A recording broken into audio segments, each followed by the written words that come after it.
I just want to say congratulations to the team that worked on getting the levy passed, and thank you to all the voters that voted in favor of it. It was a very decisive decision, so we're happy to not have to cut anything from the budget. And now let's have a moment of silence before we start the meeting.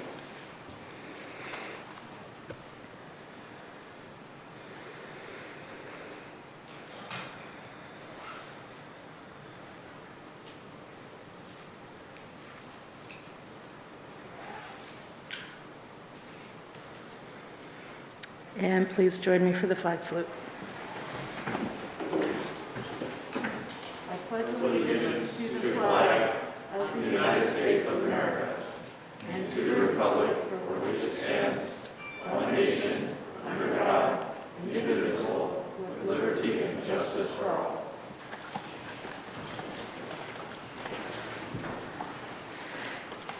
The full council is present tonight.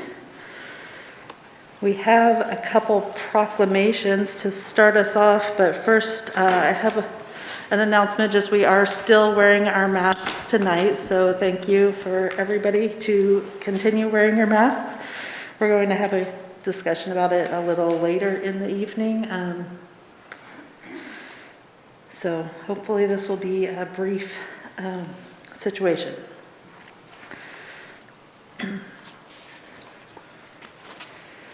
So our first proclamation is for National Historic Preservation Month. Whereas historic preservation is an effective tool for economic development, tourism promotion, growth management, sustainable development, and neighborhood revitalization. And whereas historic preservation helps foster local pride and maintain community character while enhancing livability. And whereas historic preservation is relevant for communities across the nation, both urban and rural, and for Americans of all ages, walks of life, and all ethnic backgrounds. And whereas it is important to celebrate the role of history in our lives and the contributions made by dedicated individuals in helping to preserve the tangible aspects of the heritage that has shaped us as a community. And whereas Historic Preservation Month is an occasion for celebrating the historic resources within the community and increasing public awareness of the importance of historic preservation so that special resources can be preserved to pass on to future generations. Now therefore be it resolved, I, Sarah Bristol, Mayor of Grants Pass, and on behalf of the City Council, do hereby proclaim the month of May 2021 as Historic Preservation Month in Grants Pass, and call upon the people of Grants Pass to join their fellow citizens across the United States in recognizing and participating in this special observance. And I believe that Ward Warren, Chair of the Historical Building and Sites Commission, is here to receive the proclamation. Hi, Ward. Do you want to say a few words tonight?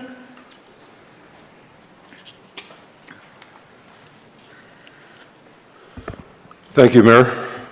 Thank you for getting this on your agenda tonight. I appreciate it, and staff and council. And I see a couple other members of the Historic Building and Sites Commission are here tonight, Arden McConnell and Ginger Ford.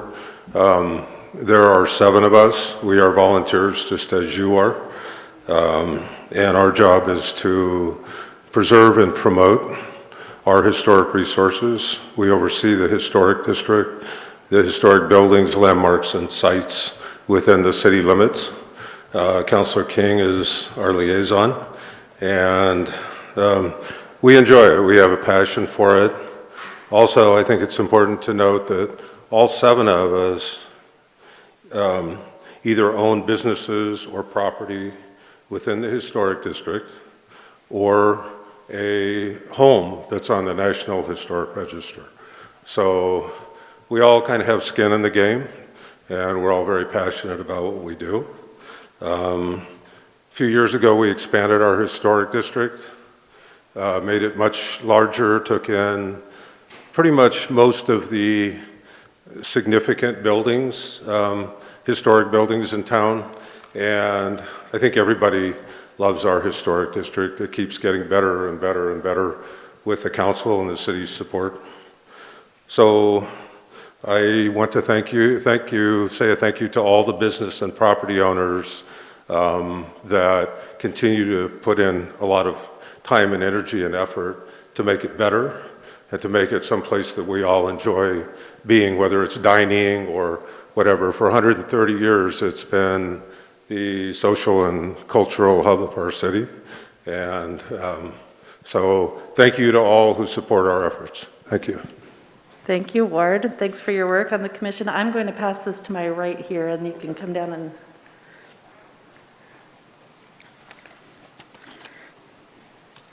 And because we can celebrate more than 1 month in the same month, we have another proclamation here.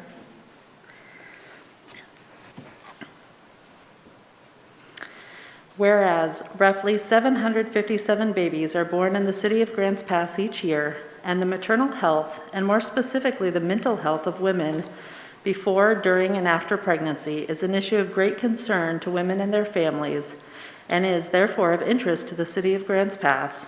And whereas between 10 and 20% of new and expectant mothers are affected by perinatal depression and related mood disorders such as anxiety and psychosis, and they may experience associated symptoms, which are often overlooked and heavily stigmatized because new and expectant mothers suffering from a perinatal mood disorder often feel confused, ashamed, and isolated.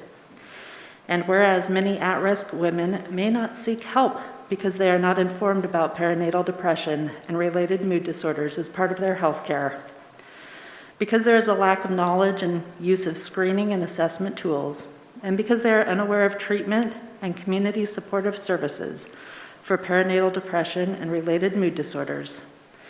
And whereas heightened awareness and increased education among all residents in the city of Grants Pass regarding the incidence of perinatal depression is critical. Perinatal depression and related mood disorders affect all categories of women and teenage girls, regardless of their age, race, or income level.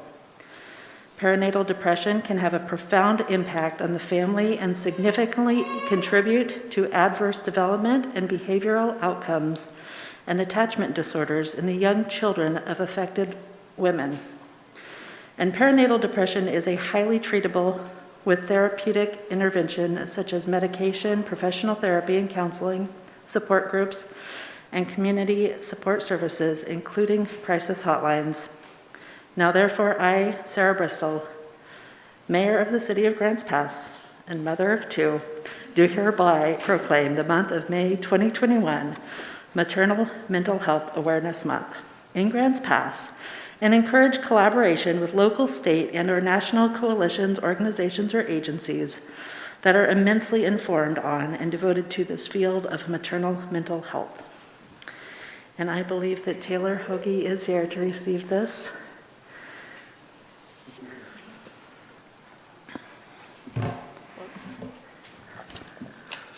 Thanks for having me. I'm Taylor and this is Bo. So a little bit of our background is I had her 2 years ago and I got postpartum depression right after, and I had to go to a rehab facility 5 days after having her because it was just not good. So that's why it's important to me. I'm hoping that by it being Maternal Mental Health Month in May, that it'll open up having that hard conversation and just kind of normalizing it because it's normal and it happens, and just hoping that it'll educate more and we can just really move forward with this as a domino effect into what it could be. So yeah, I just wanted to thank you guys for having us, and I'm accepting this not only for me but for past moms and future moms that might go through this and the lives that have been lost to it. So thank you. Thank you. Thank you for requesting it. And I'm going to pass this over, and Karen will give it to you. Thank you both for being here. And it's been a while. My baby turned 16 yesterday, but I remember those days when they were small and I lived hours away from anyone who could help me, and it's tough. So good luck to all the mamas out there. All right. Next up, we have a public hearing to consider a resolution adopting the program year 2019-2020 Community Development Block Grant Annual Report. Welcome, Anne.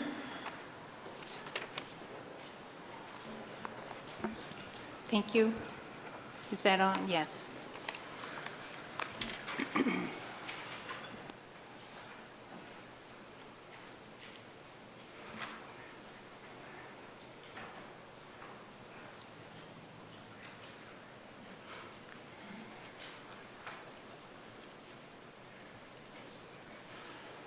Okay, tonight, as in your packet, this is going to be the year 5 and the final year of our first 5-year consolidated plan.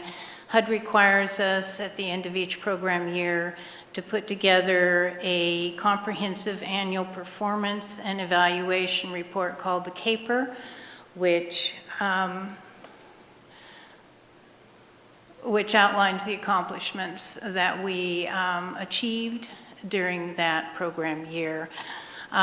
Tonight, we're going to acknowledge the CAPER, and it is specified in the city's CDBG Citizen Participation Plan that a public hearing is required to acknowledge the draft CAPER and be accepted by the council. And the CAPER was also posted for a 30-day comment period from May 4th to May 18th yesterday. So this hearing also provides an opportunity for any other public input for that year. As always, the relationship to the council goals provides cooperative shared leadership involving council, staff, community, enhances community safety, encourages economic opportunities, facilitates sustainable, manageable growth, maintains, operates, and expands our infrastructure to meet community needs. As I said before, this is the 5th year of our 2015-2019 5-year consolidated plan. Regular program activities for this program year, as well as accomplishments, were somewhat delayed due to the coronavirus. In addition, our 2 tranches of COVID-19 funds were also incorporated into this program year. We had 12 regular activities that were proposed, and 5 additional activities were added for the COVID-19 funds. 4 of our regular activities also receive COVID-19 funds. The source of funds, of course, is the U.S. Department of Housing and Urban Development. Our resources for the regular funding were $349,140 for this 5th year. And then we also had $472,869 in COVID funding added to the same year. So our expenditures from October 1, the beginning of the 5th year, to the end, which was September 30th, 2020, we expended $152,255 for our regular activities.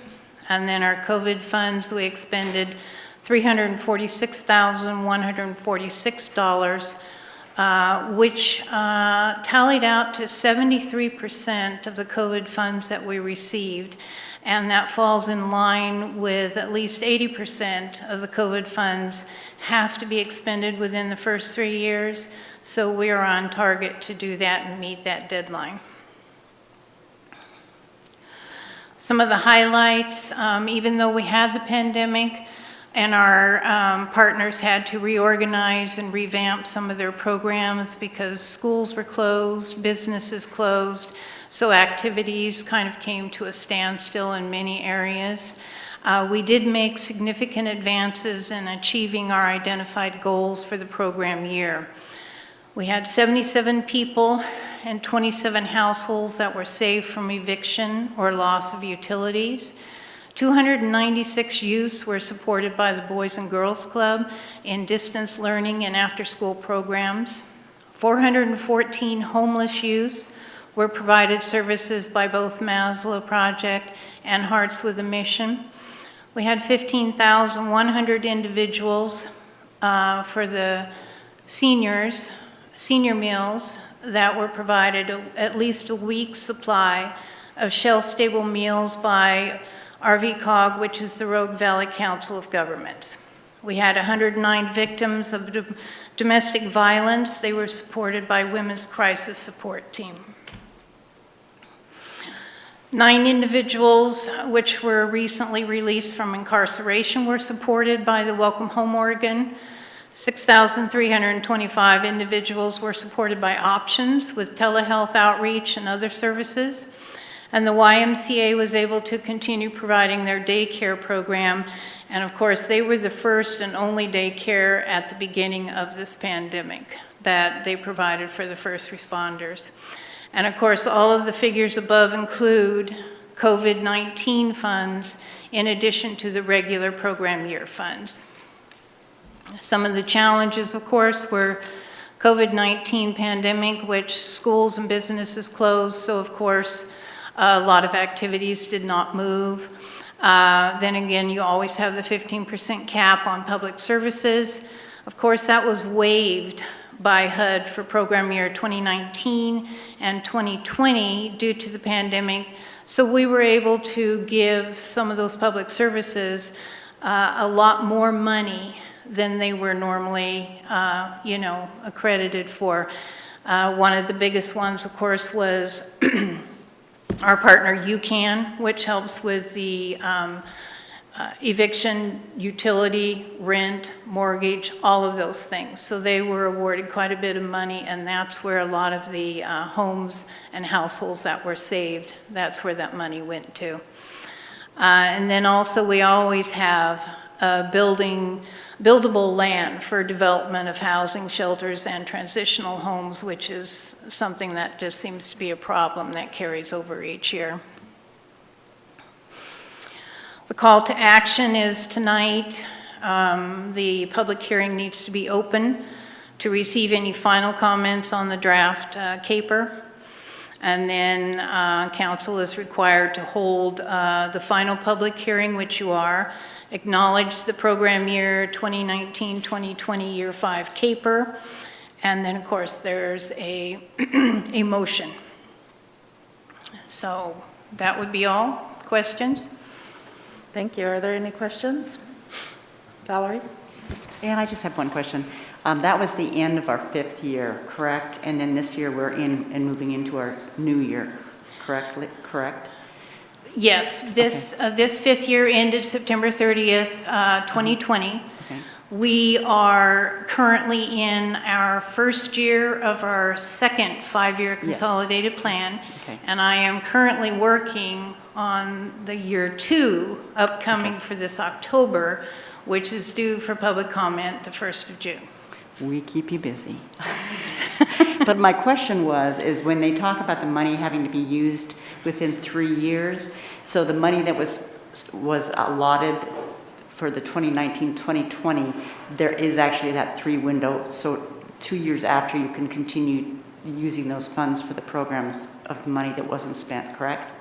Of the COVID funds? Yes. Okay. Yes. The COVID, they had we have 3 years in which to at least expend 80% of the CARES Act funding, and we can use it up to 6 years.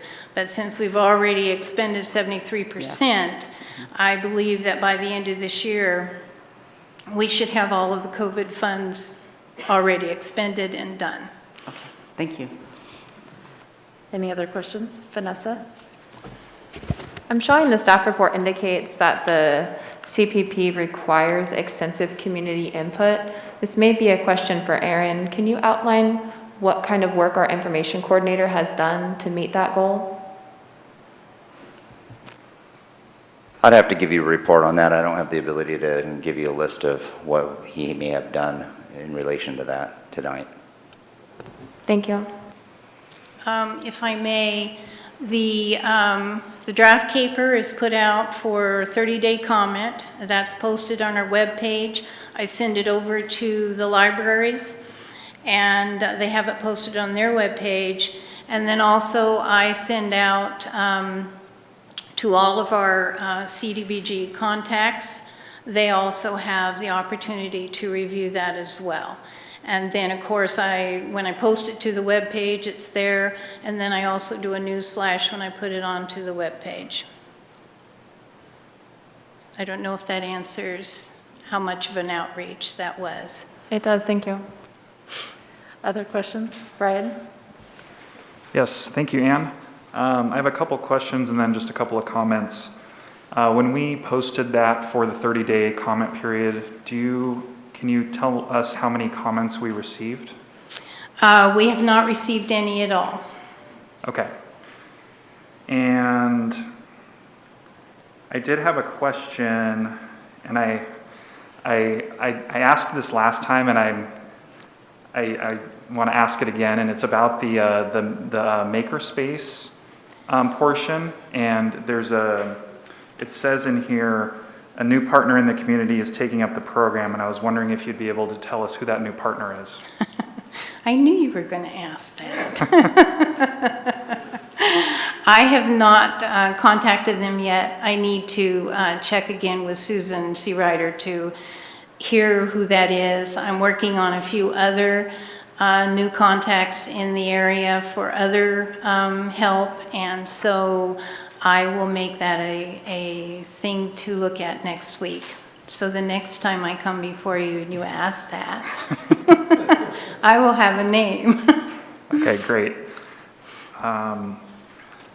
And then just a couple other points. On page 17 of our packet, I highlighted a line, and it's with regards to resources and investments and leveraging. And there was a line that stuck out. It said, the city did not have any publicly owned land or property available to address the needs identified in the consolidated plan. And that just struck me as odd because we do have properties around the city, and I would venture to possibly challenge that line, that the city doesn't have any publicly owned land or property available to address the needs identified in the consolidated plan. Could you tell me which page? I assume that's in the caper. Yes, it's on page 13 near the bottom. The second paragraph in the leveraging. Okay. What I would have to do with that is check back with Brad in community development. A lot of our information comes from housing and all of that, so I need to check back with him as to our buildable land and what we have available. I can always have a memo sent to you, or we can address that in the new annual action plan that I'm putting together, if that, if that will answer your challenge. Yeah, I think that would be great. Thank you. Okay. And then just a couple other quick comments. I mentioned last time that the weatherization and energy efficiency program is underutilized. Yes. And I think maybe in the next program year, it might be appropriate to see if the provider that's handling that service is the right one to do that, just to make sure we get full utilization. That is already in the works. I have, if nothing else, I'm in talk with our HUD rep. I've already done that last week. So one of the ideas, I'm going to have her, she's going to get back to me with some other suggestions. I have a feeling what I may have to do is an amendment and to reallocate that money to some other activities. And of course, if it's a substantial amendment, then it's going to have to come back before you for approval. And then that may be what I have to do, is move that money to another activity or several activities. So I'm already working on that. Okay, and on that point, I would contend that maybe not to reallocate that money to different activities, but maybe to find someone that can pursue that activity effectively, as I do feel it's important because it is in the plan. It is, and it is important, and I will take that under consideration, and I will mention that to our HUD rep and see if we have some other avenues out there within the city that we can use. Great, thanks. And then just one last quick comment. On page 12 of the report, it gives a summary of the racial and ethnic composition of the families that have been assisted by the program. And the total number of families is 764. And the total number of black families that were helped was 0. And I know we don't have a large population of black families in Grants Pass, but I do know we have some, and so that 0 just kind of stuck out to me. But thank you for all of your answers. Yeah, these figures come directly from our partners and how they track who they are helping and everything, and I agree. On all of our tables that I receive, that particular area is either 0 or only 1 or 2. And it just so happened when this report, it's all entered into the HUD software system, and then all of that is transferred over into making this report. And if that might be something I'll just have to go back and look and make sure, but that may very well have been just 0 for the housing. Okay, thank you, Ann. Any other questions for staff? All right, not seeing any questions. This is a public hearing. Is there anyone from the public here to speak on this issue? It's a very short public hearing. All right. Council, discussion? Vanessa? It's signifying that the consolidated plan identifies the need for transitional housing as a high priority. And I do agree with Councilor DeLagrange that the line in this CAPER report signifying that the city doesn't have available land to potentially help with that issue at very best is a stretch. So I'd like to see that looked into, and I'd like to get some information on that as well. Okay, I will do that.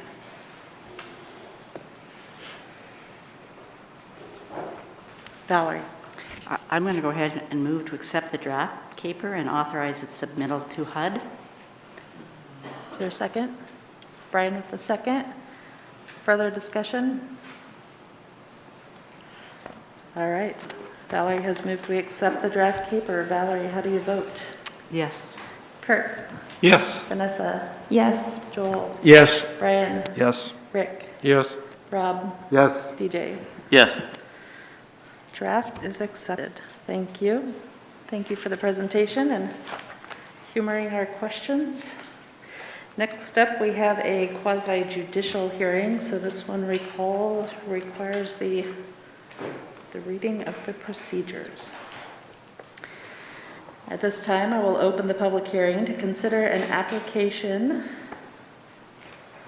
filed by, it's a trick.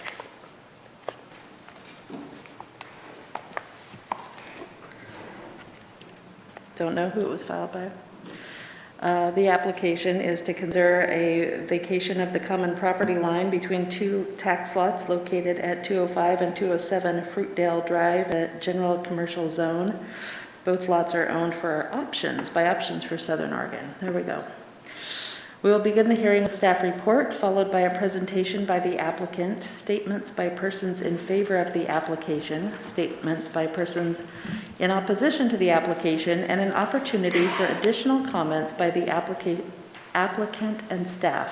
After that has occurred, the public comment portion will be closed, and the matter will be discussed and acted upon by the council. Is there anyone present who wishes to challenge the authority of the council to hear this matter? Do any councilors wish to abstain from participating in this hearing or declare a potential conflict of interest? Are there any councilors who wish to disclose discussions, contacts, or other ex parte information they have received prior to this meeting regarding the application? In this hearing, the decision of the council will be based upon specific criteria which are set forth in the Development Code. All testimony which apply in this case are noted in the staff report. If you would like a copy of the report, please write that on a note to the city manager and one will be provided. It's important to remember that if you fail to raise an issue with enough detail to afford the council and the parties an opportunity to respond to the issue, you will not be able to appeal to the Land Use Board of Appeals based on that issue. The hearing will now proceed with a report from staff. Thank you, Mayor, members of the council. Brad Clark with Community Development. As you said, this property is at 205 Fruitdale Drive. It's shown here on the screen. It's at on the south side of Fruitdale Drive, right near the Y interchange there. The property is owned by Options of Southern Oregon, and the property currently it was divided about 6 years ago into these two parcels that you see here, 3501 and 3503 on the assessor's maps. The relationship to your goals is to facilitate sustainable and manageable growth. Here's just a screenshot of the, or I should say, of the property street view today. This is a little bit older, shows the building on there. The building code doesn't allow for structures to be over property lines, so as part of their planning, they're requesting that this vacation of this property line happen.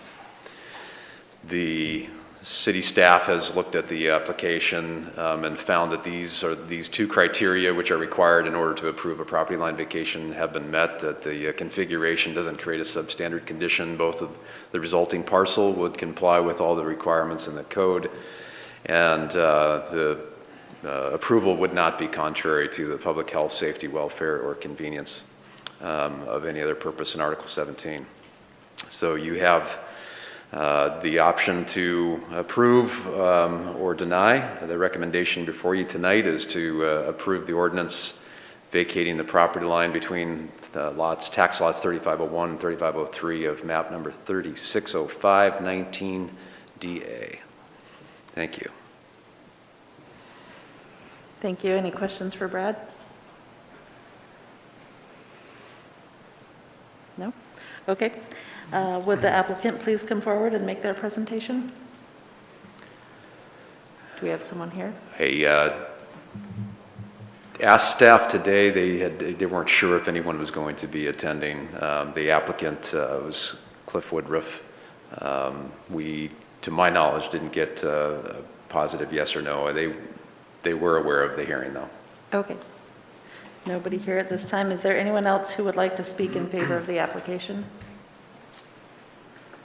Is there anyone who would like to speak in opposition to the application?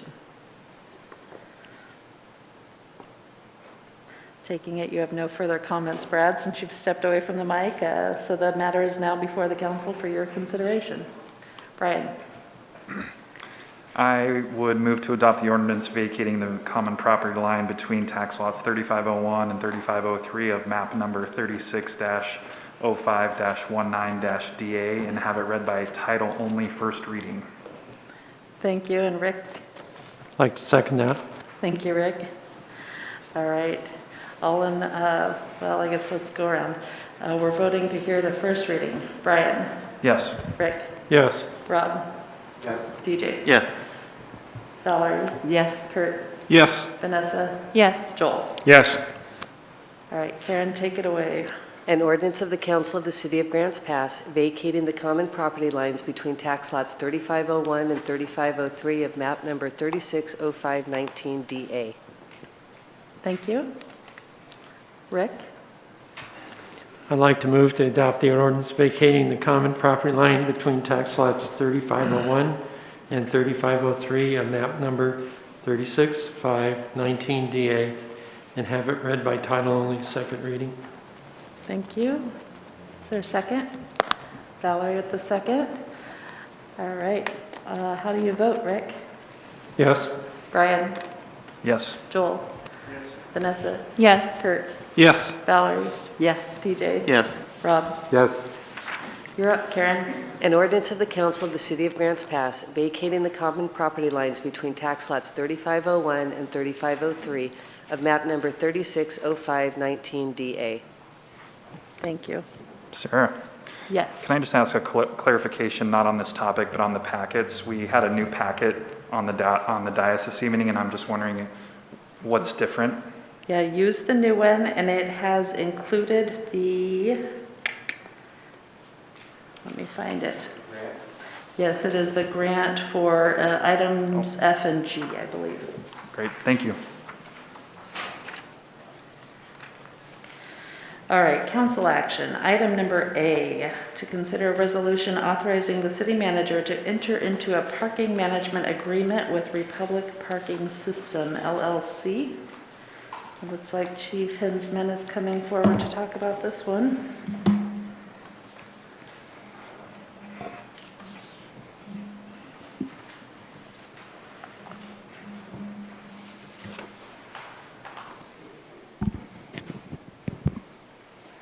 Good evening, Mayor and Council. Tonight before you, we're going to be discussing a parking management contract and asking for you to consider a resolution tonight. As we kind of go through the presentation, I will provide some history and help you recall how we got to this point, as it's been quite some time. But tonight's subject and summary, consider a resolution authorizing the execution of an agreement between Republic Parking System LLC and the City of Grants Pass to provide for the enforcement and the administration of parking within the central business district here in the City of Grants Pass. Relationship to your council goals is to provide cooperative and shared leadership involving council, staff, and of course our community, and to enhance community safety while increasing proficiencies. I do have some guests with me tonight, and at the end of the presentation, they will be available to answer questions and provide some comment. But to my right, I have Laura Lears. She is the Vice President of Municipal Services for Republic Parking. I've also brought with me tonight a little backup in the form of Lieutenant Jeff Hattersley. He is with the City of Grants Pass Police, and he has worked diligently with Laura to come up with an agreement with this contract. So some background. As we've discussed in months and years past, the community service officers patrol the central business district, and they enforce the current parking time limit standards and, of course, an impartial manner pursuant to our city policies and procedures. Downtown development funds, as a reminder, are also used to fund one CSO to provide these 40 hours of service each week. And then over the years, also as we've discussed, those assigned roles and responsibilities of the community service officer have certainly evolved so we can allow our police officers that additional time to investigate and respond to higher priority calls for service within our community. And of course, public safety do recognize that parking enforcement in the central business district has been inconsistent. We believe that is attributed to the increased workload of both the CSO and our policing staff. And as a reminder, what the CSOs actually do, and we went through this in the budget presentation just a week or so ago, and they're incredibly busy people. Responding to auto crashes, downtown foot patrol, camp abatement, graffiti abatement, traffic control, multiple special events, which we hope to see an increase of in just a couple of days. Parking enforcement in the downtown, of course, assisting with lost and found property, that fleet procurement piece that takes up so much of their time, assistance with crime scene processing, and basic police type reporting. Continuing on with the background, City Council reconsidered contracting a parking management agreement back in July of 2020 during a workshop. Council later authorized a request for proposals to move forward. And the requests for proposals were very well received. And if you recall, we garnered 6 proposals, and they ranged in price from $143,000 to $420,000 per year. After an evaluation committee reviewed each proposal, Republic Parking ranked number 1. On December 14th of 2020, Council did authorize Department of Public Safety to enter into contract negotiations with Republic Parking System. And I'm happy to report that contract negotiations between both parties have been excellent and very positive, together building an agreement that is less than the initial proposal. Continuing on with some highlights with the evaluation piece, I think it's important to share with you all that the Republic Parking team come from humble beginnings, employing only one associate back in 1966, and now employ over 2,800 professionals in over 100 United States cities, and have seen revenues increase close to $500 million. The corporation now manages upward of 850 parking locations totaling over 320,000 parking spaces, so a significant amount of experience in this field. They have developed significant expertise in managing client communication in an organized and systematic fashion, and if awarded, a project team will be formulated and includes representation from all function areas within the organization. In addition, a project workbook will be created and lists in detail each of the tasks assigned to specific functional areas required for that successful delivery of services. Continuing on, they will use an in-house citation issuance device and citation processing services. And this smart device will be connected to a printer, a detached printer. Parking citations are communicated, I think I said that like a really odd way, communicated. It must be the mask. I'm looking forward to getting out of this thing. Parking citations are communicated in real time to the back office solution, which I think is outstanding because so many of us, if we do receive a parking citation, like to handle it ASAP, and I've checked out their website, and that can be done really fast. Quick correction, we don't like to handle it at all when we get a parking citation.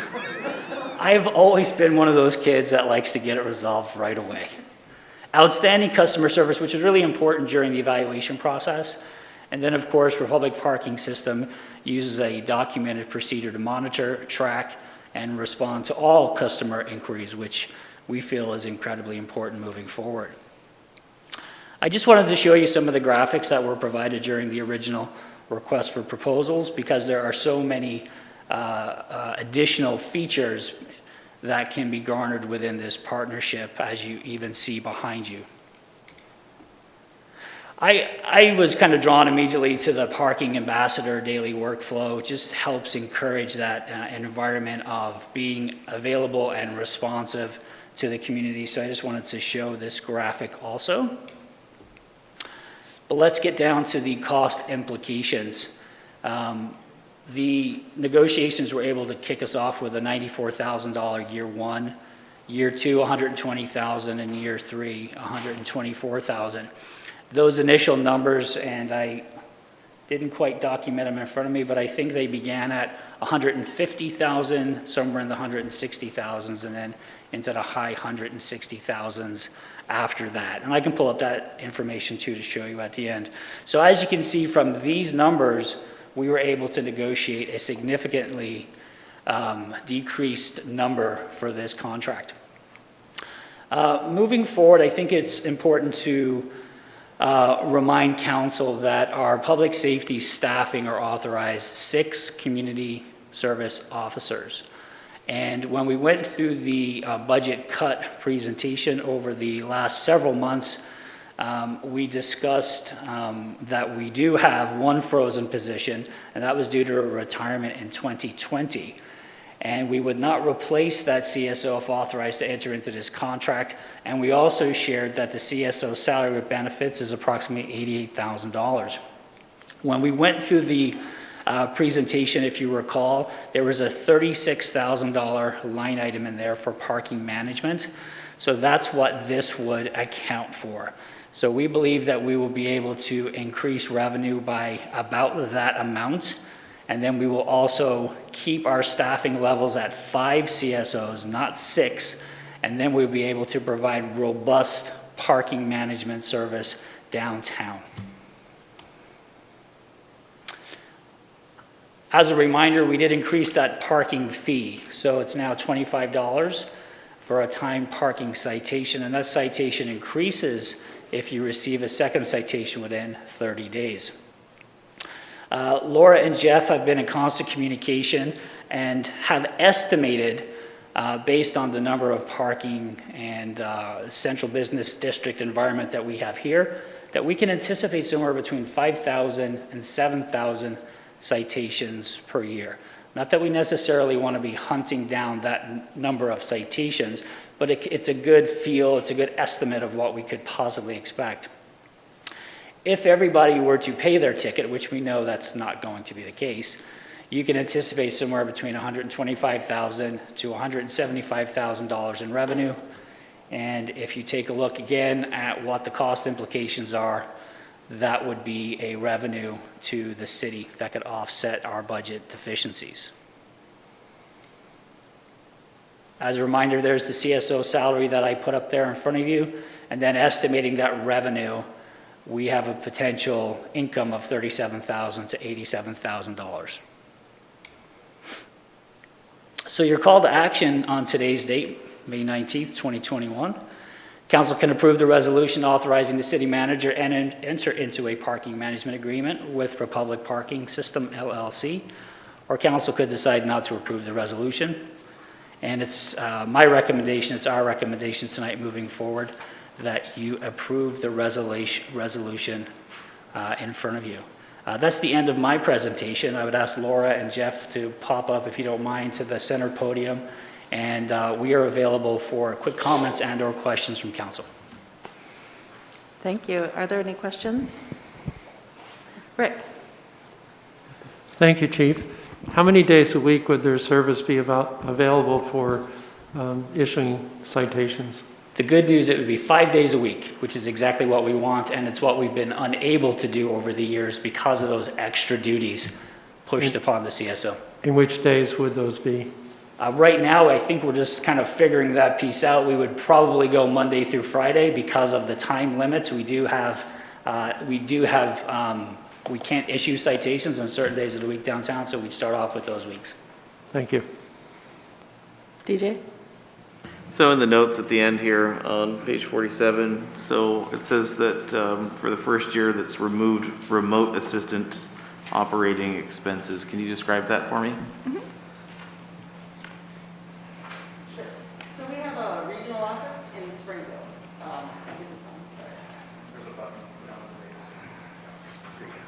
Sorry. So we do. We have a regional office in Springfield, which my teammate over here will oversees. And so what we were going to do is we also proposed to take over the parking permit program.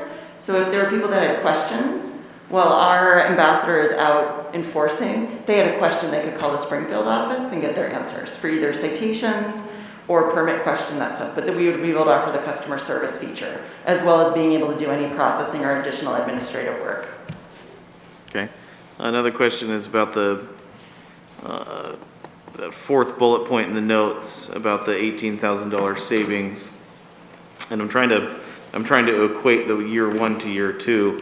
So I'm going to presume that $18,000 plus that remote assistance operating expenses, that's what describes the difference between those two numbers? Yeah, absolutely, Councilor. It's a good observation. And that's something we were working on diligently. We did converse quite a bit about, we're in a bit of a budget crisis and we have to try to manage our dollars efficiently. And there might even be options moving forward to change that year two and year three number to reconsider that exact fee. Okay, and then if you would, it says in year two, unless the contractor and the city agree to continue with a reduced management fee. I presume that management fee, as it says here, is due to COVID-19. Could you explain how that might change services and what kind of circumstances would substantiate that reduction in years to come? Oh, sure. So what we've been doing for our government or municipal clients is over the past year, services have kind of stopped, right, depending on what the states were. So we've had to furlough certain individuals and also cut back on the programs. So we felt it was not right to charge our normal management fees, so to offer a reduction until we're back at 100% capacity. So after talking with the chief and the lieutenant, understanding that we're going to kind of start it off slow if this is approved, then as we ramp up to more of 100% then we would reinstate the full management fee that was proposed. But it would be in a coordination of continually talking with public safety to ensure that things are moving along and things are picking back up within the city as well. So the city's able to generate revenue. Thank you. Other questions? Rob?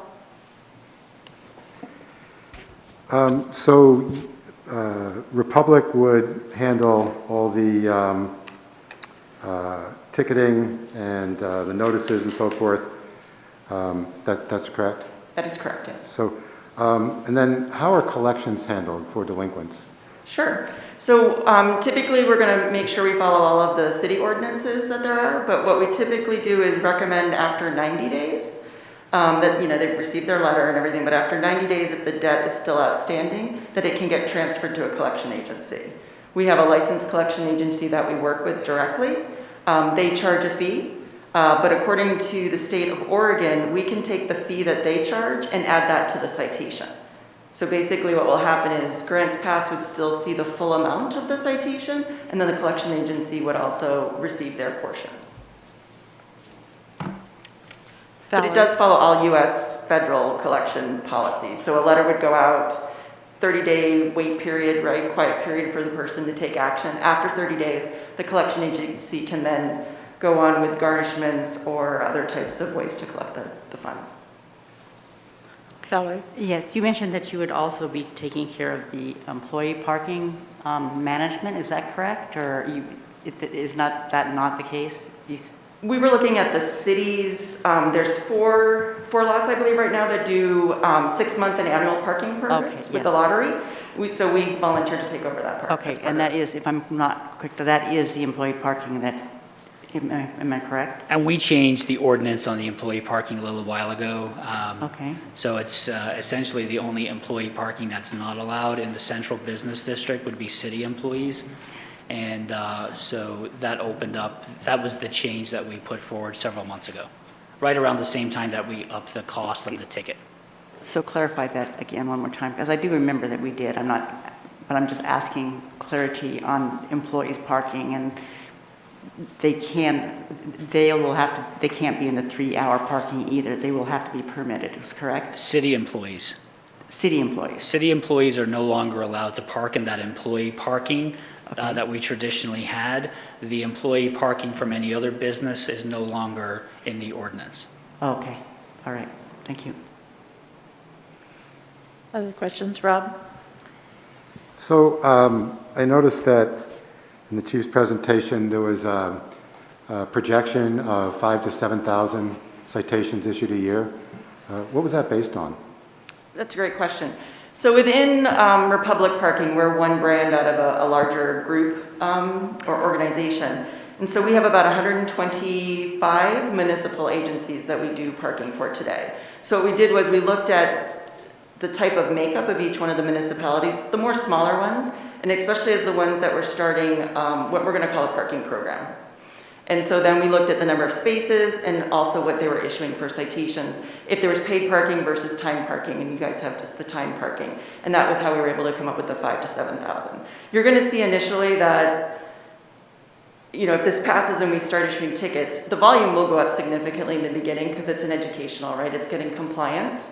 And we don't want to penalize anybody. That's not the purpose. So we want to introduce more warnings or flyers first, to get people more involved and understanding what it's there. And we've done town hall meetings or other types of meetings where we can talk to the businesses and the public about it. But then they'll start, there's going to be some that are still going to get parking citations. There's going to be visitors coming here. They might get some citations. So I think 5,000 we felt was a good number, and it could go up to 7. So when you came up with that number, did you look at past numbers from Grants Pass? What we've typically in the last 5 or 6 years been issuing? We didn't look at it, I'm going to say, too much. Honestly, we looked at it more as knowing that there was not a consistency with the enforcement. So we looked at more of the programs where we had something that wasn't consistent and then moved to more consistent or a presence known in that area, and that's how we came up with it. Rick? So taking that 5,000 number I calculated it would probably be around 2 tickets per hour. And if that were the case, is that the minimum break-even point for the contract between you and the city? Or do you have, when we discuss the financials? You know, we haven't broken it down into such detail. I'm always cautious when you're dealing with approximates and abouts and possibilities. I do think, based upon what you just mentioned, that 2 tickets per hour, that's a relatively, I would consider an easy number to hit if you did have a quote-unquote quote to do per hour. The reality is we would like our CSOs to be more involved downtown and paying more attention to those parking type issues, but it's just not happening. And by having Republic Parking down there, we'll have that consistent, thorough approach to parking management. Okay, thank you. I have Kurt, then Brian. Well, I can say in my 35 years here, I don't recall ever having a parking problem, except maybe around Boatneck.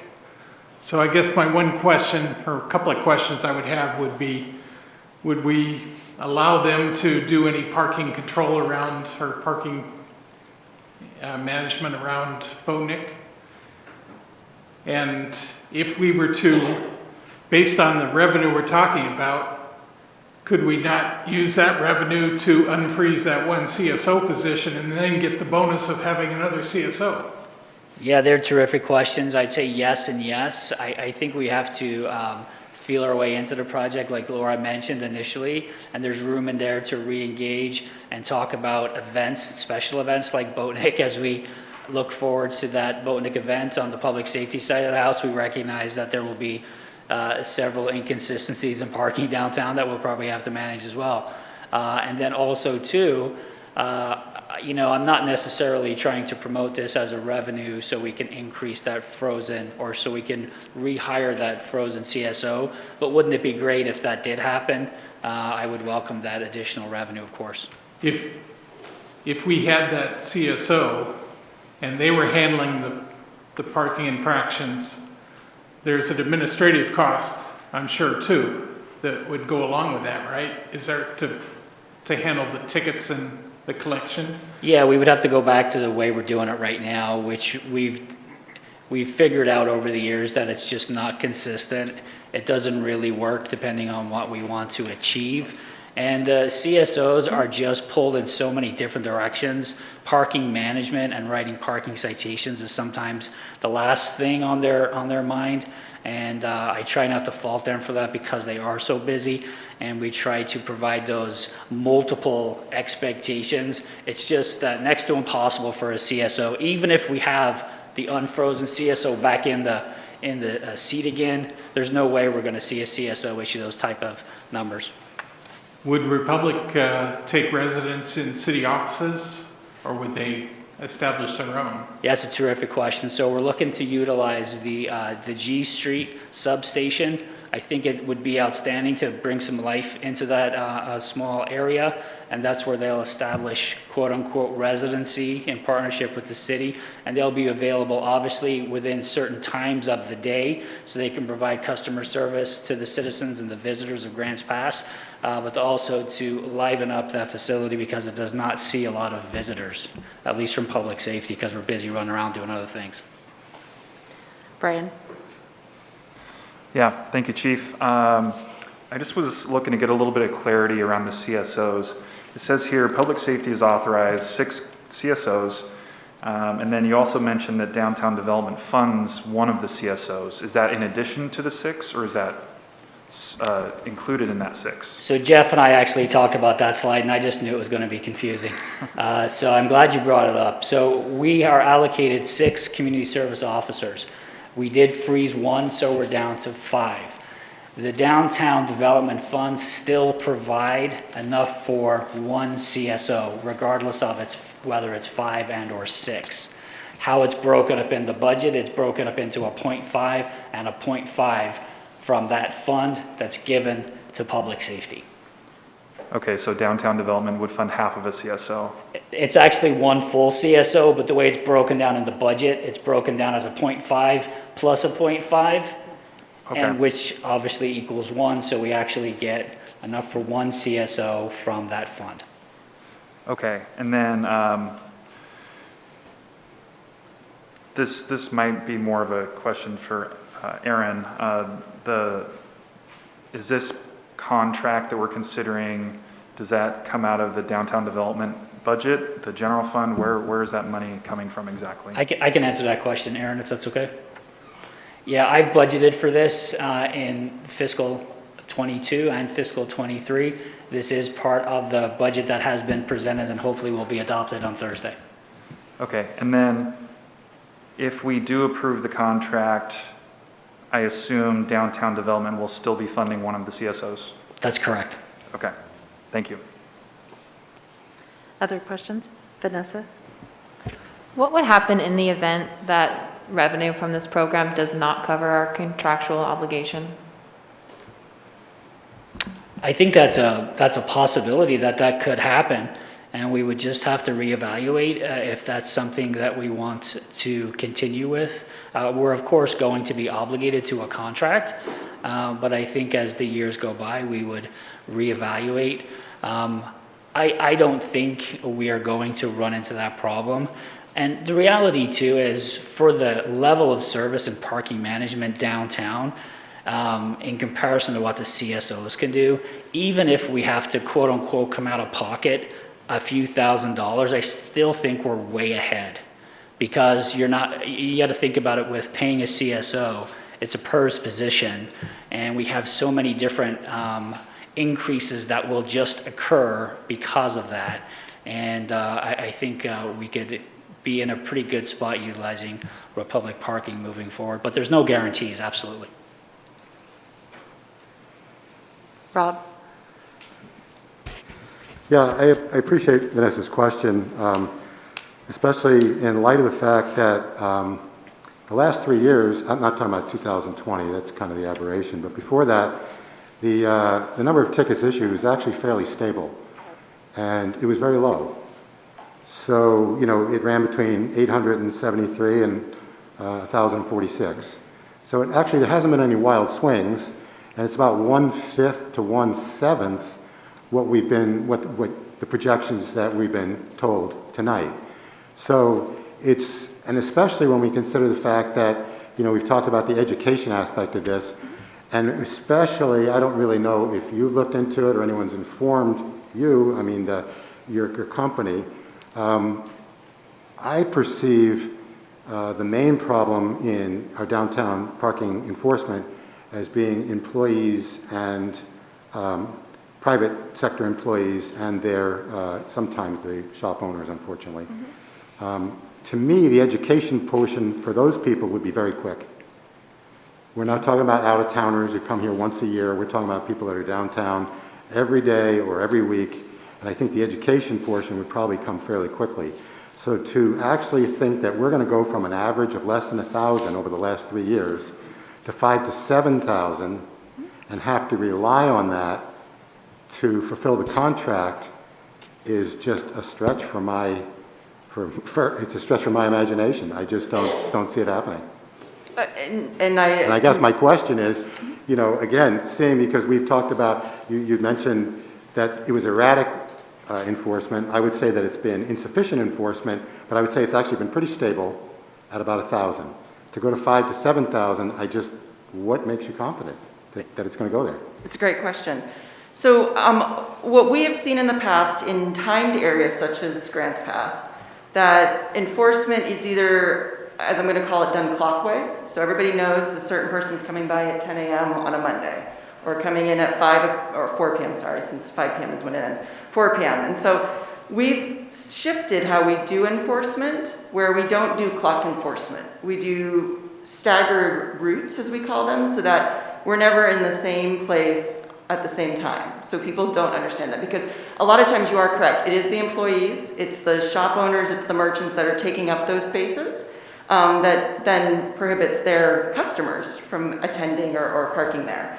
So what we've ended up finding is that a lot of times those staff members understand what the enforcement route is, and they will go park, and then they know somebody's coming, and then they go move somewhere else.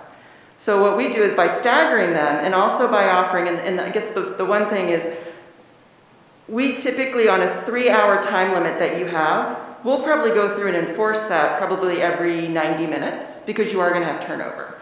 I don't necessarily know, and I did not ask the question, is how often that CSO did patrol. Because if they were only doing it once a day or maybe once in the morning and once in the afternoon, that's, I mean, 3 hours is a long time to park, which is great. But at the same time, sometimes if you don't get the consistency with doing it every 90 minutes or every couple hours, then that's where you can not as well get the higher number counts. So, I mean, the 800 tickets a year is fabulous. But I guess I would question more is how often they were patrolling and how they patrolled. Just to briefly respond, it sounds like a very smart plan. I would also think, so instead of the employees downtown taking 3 months to get educated and understand the lay of the land and what it takes to hide from you guys, it might take them 6 months. And that's the way I would look at that after being downtown for 25 years and watching employees do their dance. Yes. And watching the car shuffle going on. Yeah. So instead of a few months, it would take a few more months. The 5,000 to 7,000 is just a mind-boggling figure. It would be one thing if it was shoppers that were consistently causing the problem. I don't believe it is. Out-of-towners consistently causing. It's the same core group, and it's not going to take long to educate them. But I would actually also like to, and thank you for asking that, I'd like to ask, I guess, Chief Hensman or whoever you're designating, so if in fact you've already budgeted for this contract, I guess it's safe to say you could have budgeted for an extra CSO that would have been dedicated to downtown parking, or specifically, rather than, and I understand the CSOs have an amazing number of other benefits, and I appreciate that, but for the same 94,000 or whatever, you could have budgeted another CSO. Why did you choose to go one direction rather than the other? I was under council direction, so we've only budgeted for 5 CSOs. So if we have 1 CSO frozen. So if tonight council decides that this resolution is not the direction they want to go in, then we would maintain those CSOs. When you say maintain, you mean reinstate the frozen position, or? No, we're gonna, sorry, I have to recollect all that discussion that went on. You're absolutely correct, you're 100% correct. If we decided not to go with Republic Parking, we could take a look at unfreezing that CSO position. And would you consider the possibility of making that CSO dedicated to downtown parking? Because basically for the same dollars, we could potentially get that. They may not be as sophisticated and quite as accurate maybe, or quite as productive as Republic might be, but they also, as we know, have collateral benefits. So would you consider making that person dedicated to the downtown parking issue? Yeah, absolutely, and I have, and I would just first like to apologize because there are a lot of numbers in a $26 million budget, so we did do a lot of budget cuts.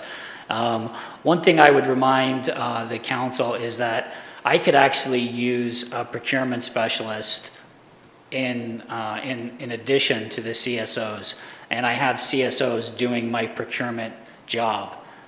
So the CSOs have a significant amount of extra duties besides everything else that they have to do. I believe that if we were to bring in another CSO, that CSO would just get gobbled up in the workload.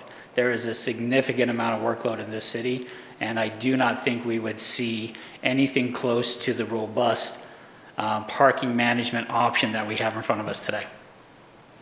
So you would have, though, as the chief, you would have the option of giving that particular CSO specific directions, and you would have the option of having the rest of the department understand that that particular CSO is dedicated to downtown parking. You would have that option, right, as the chief?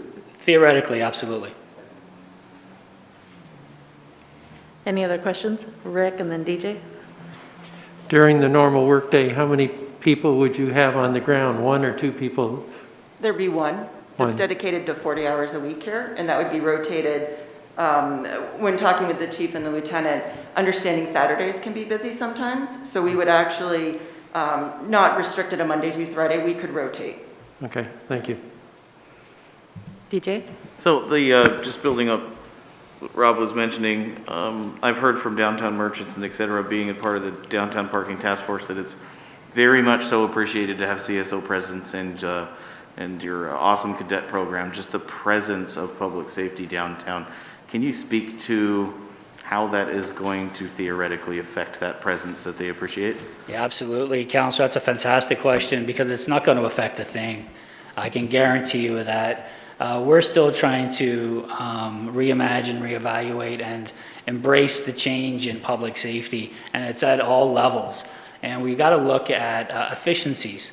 And I know that we can be more efficient in several programs within public safety, and the Community Service Officer Program is one of them.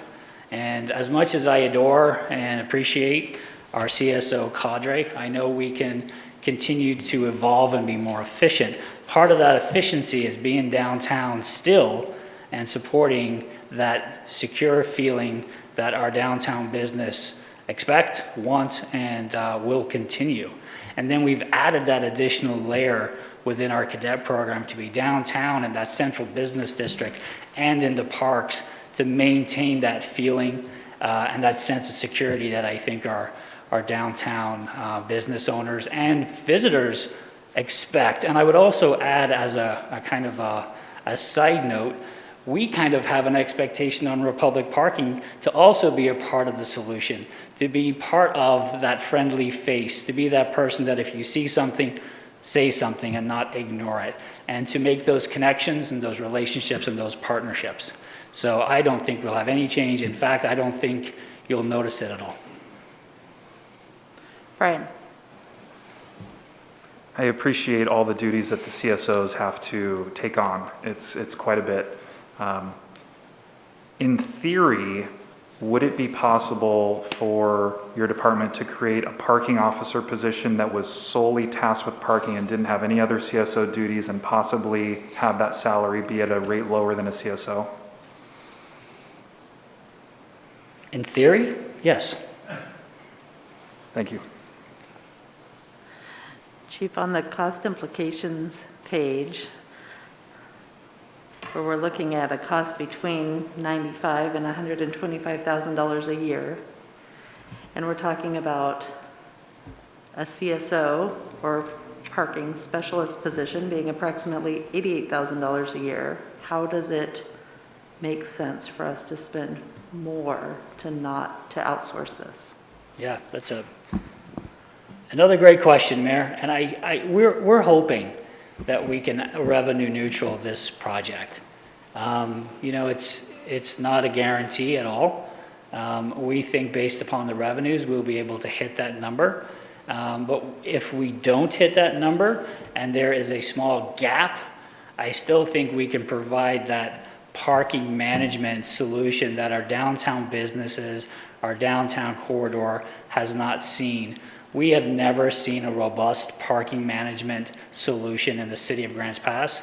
I feel this is an opportunity to do that, and I feel it's also an opportunity to allow our CSOs and our cadets to focus on those other assignments that we'd like them to do, and I think it's worth the opportunity. Other questions? Vanessa, then Kurt. This question is for Laura. I'm seeing that Republic employees will have access to DMV lookup. Can you speak to what kind of information they'd have access to there? Sure. So we can have a direct integration via batch file. So we'll send over lookups to the state of Oregon asking for a vehicle owner. So when a citation is issued, if we don't have the owner information, we'll send out a file to the Oregon DMV. They'll return a file, which then allows us to send a delinquent notice. Just an overdue notice saying that it's not been paid. That information is stored in a secure server in a parking management program. We also have access via a certified and bonded company called LES out of New York that will help us with out-of-state plates as well. Does your company have does the organization have any internal auditing to protect against abuse for that service? We do. So we have rolled out a cybersecurity as well as a security for computers and what to do, what not to do. So all of our staff, including myself, have to go through quarterly training on that. We have a specific, what we've called Reef University, which is an internal training system for our company that they'll be able to go through. Also, we do have policies documented on data storage as well as retention. So depending on what the City of Grants passes for how long we can keep records, we'll keep them and then we'll dispose of them properly. But we do take data security very, very seriously. Thank you. Oh, okay. Kurt, then Valerie? All right, just a nuts and bolts question. There'll be one guy roaming around. How does he establish the timing to know when there's been a time violation? It's a great question. So with the handheld device that the chief mentioned, we support what's called electronic chalking.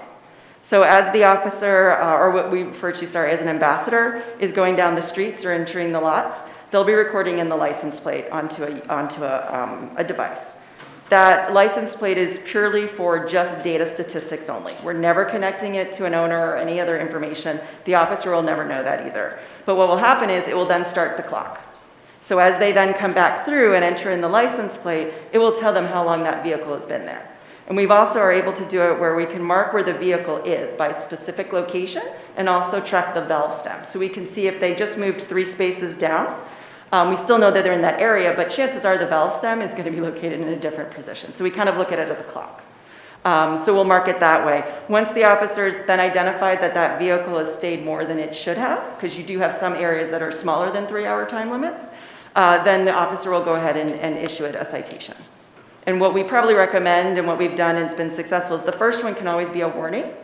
And then oftentimes they still don't learn from that because the warning is $0 and they figure it's not going to be tracked again. But as the officer comes over to it a second time, it will pop up the plates entered in, it will pop up and tell them that it was given a warning on a certain date for a certain violation.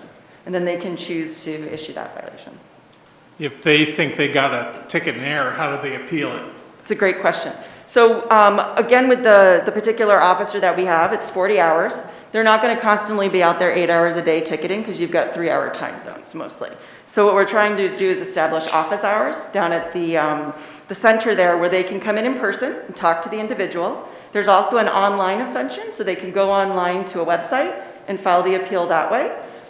They can also call a phone number. We have a customer call center that they can call and walk it through.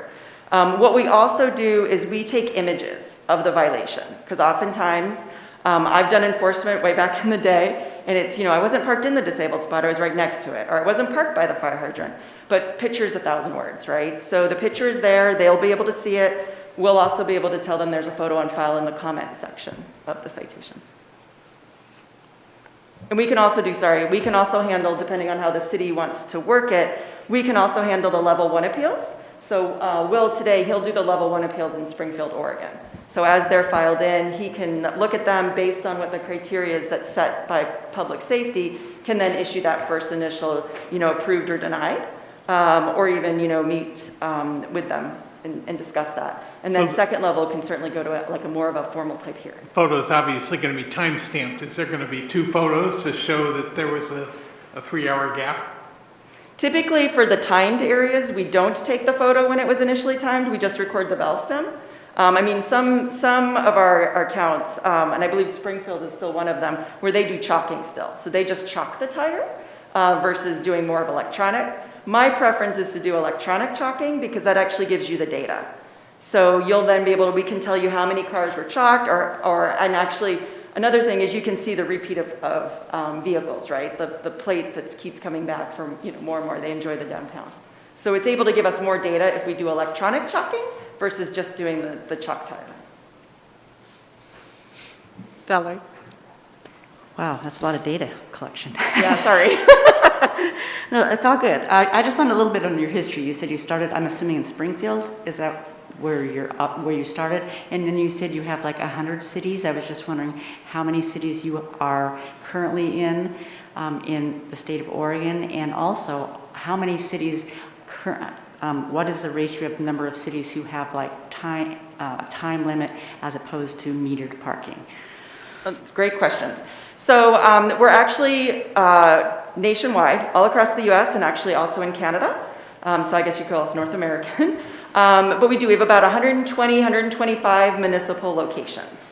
So we have locations that are more in the Carolinas that are just seasonal. So we operate more from a March to an October timeframe when they have the high tourism. We also have those in Florida. We've got them in California. In Oregon here, we do have Springfield. We also do part of, not the city of Portland, but Prosper Portland, which is kind of a part of the city. It's just like a more of a development agency, but it falls under the city of Portland. We have that as well. City of Eugene, Oregon is one that we have as well. And then Lane County, sorry, thank you. So that's within Oregon, but we do certainly have some in Washington. We've got Tacoma, Washington is one where, as the chief was talking earlier about the ambassadorship, there our enforcement officers actually are trained about Tacoma and about the museums that are there and everything else, so that as people are coming as tourists and ask where they need to go, we can direct them. So it's kind of like that Disney type, as I call them, when you see the custodian in Disney, right? They've got their aprons with their maps and stuff. So we tend to try to be like that. Ours will have iPhones with them, so they can certainly pull up a Google map or something and direct somebody where they need to go. So we do want to make sure it's more of that ambassadorial feel. Okay, and in terms of paid parking as opposed to free parking, that was the second part. Yeah, so I'm going to say majority of our clients, probably 75%, have moved into a paid parking. A lot of the timed parking that we see are still more of, I'm going to call the coastal communities, where, you know, they certainly want to make sure they encourage people to come and enjoy, but at the same time need to turn over the space, right? That's why the timed area is there. A lot of places I've seen too are starting to move where, and this is big in California right now, they'll actually offer the first maybe 90 minutes free, and then they'll start charging after the 90 minutes. So you might have a 3-hour zone, first 90 minutes is free, the next 90 minutes might be $1 or, you know, depending on what the rates are. So some cities are moving towards that as a way as well. But certainly, you know, we don't have that many, I'm going to say, that are strictly timed only. With you guys, you've also have your permits in your lots as well. So we would also enforce in that and then issue those permits. Okay, thank you. All right, we've spent quite a bit of time on this issue. Do we still have questions before we make this decision? Vanessa, then Rob. Laura, did you say that Republic would handle appeals? Correct. So, and that's a great question. Thank you, because I was going to say that. Our officer that we have here, our ambassador, they would actually go ahead and issue the citation. They would also answer any questions at the designated area. They'll also take care of doing the letter generation, the appeals, the payments, and the reports. So it's more just not issuing tickets. It's more of also an admin role as well. So we're doing kind of a dual role. This may be a question for you, Chief Hensman or Aaron, I'm not sure. Would we have to modify or change our municipal code? Yeah, that's actually a really good question, because we were talking about that today, Jeff and I. We want to make sure that a transition and a rollout is equally successful with people that might have tickets that they disagree with. And I think it's going to be important to maintain some sort of a layer of appeal within public safety, and probably at least the lieutenant level. And if it needs to increase from there, then we have that rank structure built in to really support that complaint. So we're going to continue to work through that process. As far as the code, we're going to have to scour through some of the codes, because there are some nuances to the code that might need to be reevaluated. And if we do locate that, we'll be sure to bring it back to council for correction. Thank you. Rob. Yeah, this question is for Laura. So can you describe a skateboarder or a bicyclist comes down the sidewalk? What does your meter person or enforcement person do? Sure. So we have in some areas issued violations for that. It's more going to depend on what the city wants us to do. But we have done that before. We have issued vehicles in a non-motorized or non-vehicle area. Thank you. And how far does it take for someone to move their car to disengage the clock, so to speak, or restart the clock when the employees go to do their car shuffle thing? If someone moved one space, does that reset the clock, or do they have to go to a different side of town, or how's that handled? Sure. So that's going to be, again, it's more scouring through the ordinances. So in some cities, you have to move to an entirely different block. Other ones, it's just moving a space. You can't, as long as you, when you leave that undesignated area, the clock resets. I mean, I have seen in one location that we don't manage, it's just through history and just parking studies, because I guess I like to read up on that. You can move within the block and you're fine. But once you move, you have, other ones say you have to move outside of the block. So it's going to be a city ordinance or policy. Other questions?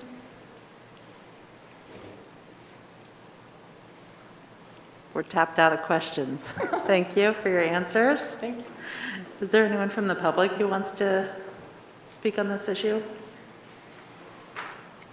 Arden?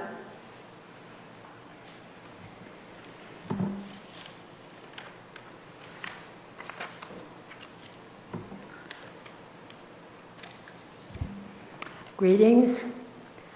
My name is Arden McConnell.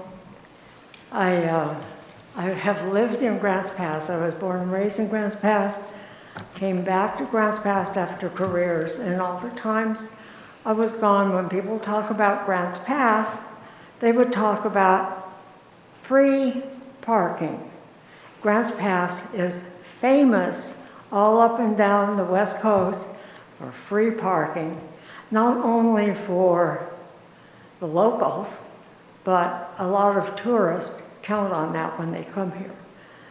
So I'm sure this is a wonderful program for hundreds of cities and works quite well. However, I don't think all those cities have a historic district. And when I'm hearing this and looking at this, and I'm thinking, this is not good for the historic district. So actually, I just want to bring that out, that we are famous amongst the people for free parking. And our historic district is a winner, and I don't think we should mess with it. So, thank you. Thank you. Is there anyone else from the public who wishes to speak? All right, come on up. Tell us your name.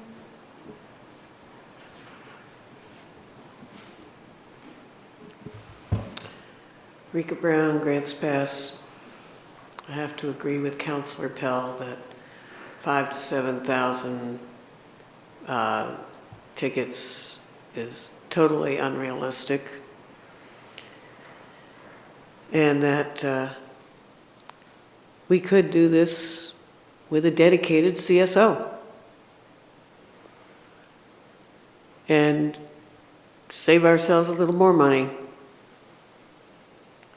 Frankly, I'd like to see a CSO dedicated to looking for tall weeds that need to be cut. And they could call it in. They should be, we need to free our CSOs to actually enforce our city codes by something other than citizen complaint.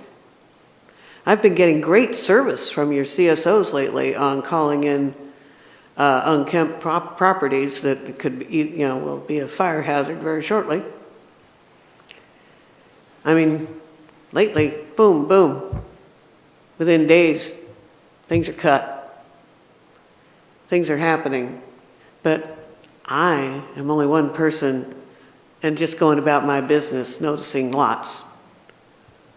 We really should have somebody who's dedicated to doing that this time of year, at least. Thank you.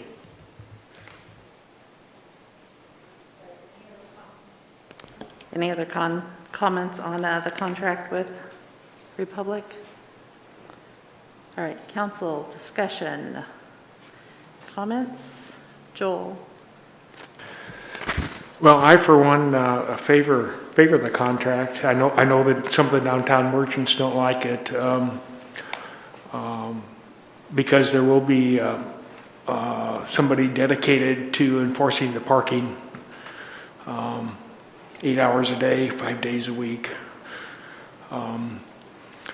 The thing that strikes me is when you're running a public agency, you want to have different kinds of resources available, and you want to have a diversity of resources.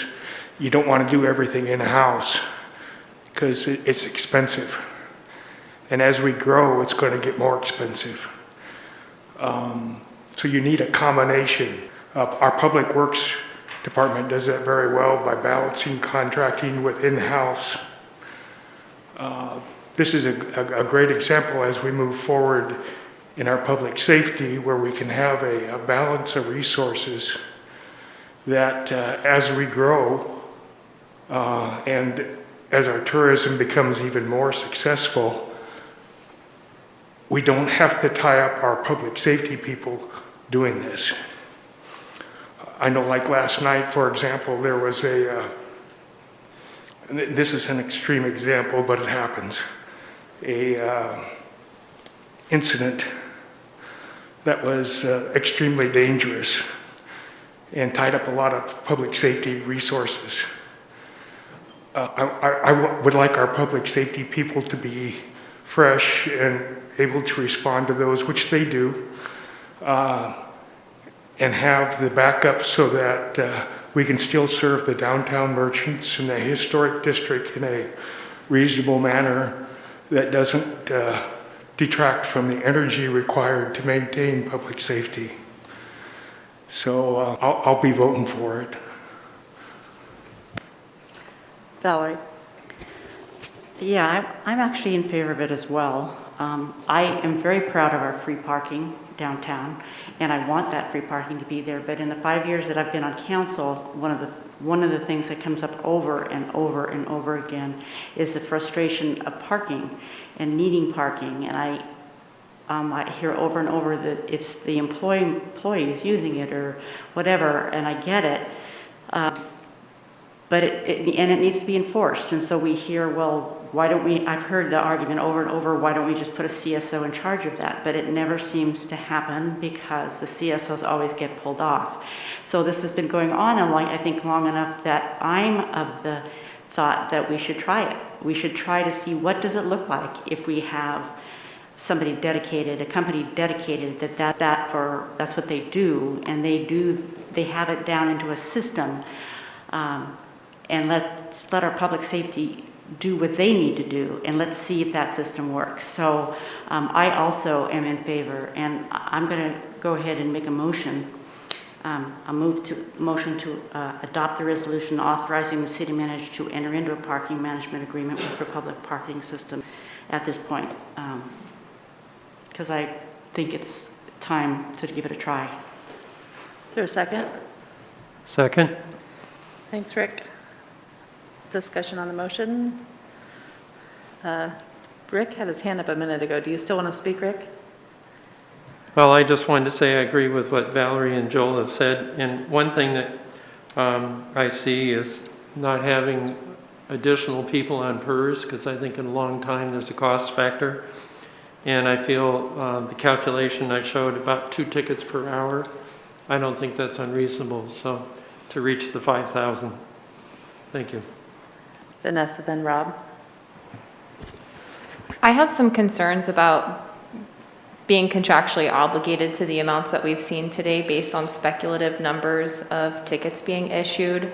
I believe that very similar to the beginning of the year, we had a discussion around false alarm fees and that we were not able to tie that into what the potential Department of Public Safety budget would be, because once those false alarm fees are enforced more consistently, those numbers will move down. And I'm very concerned that this will be the same case, that once these parking issues are consistently enforced, that we will see the number of parking infractions come down in a very similar way.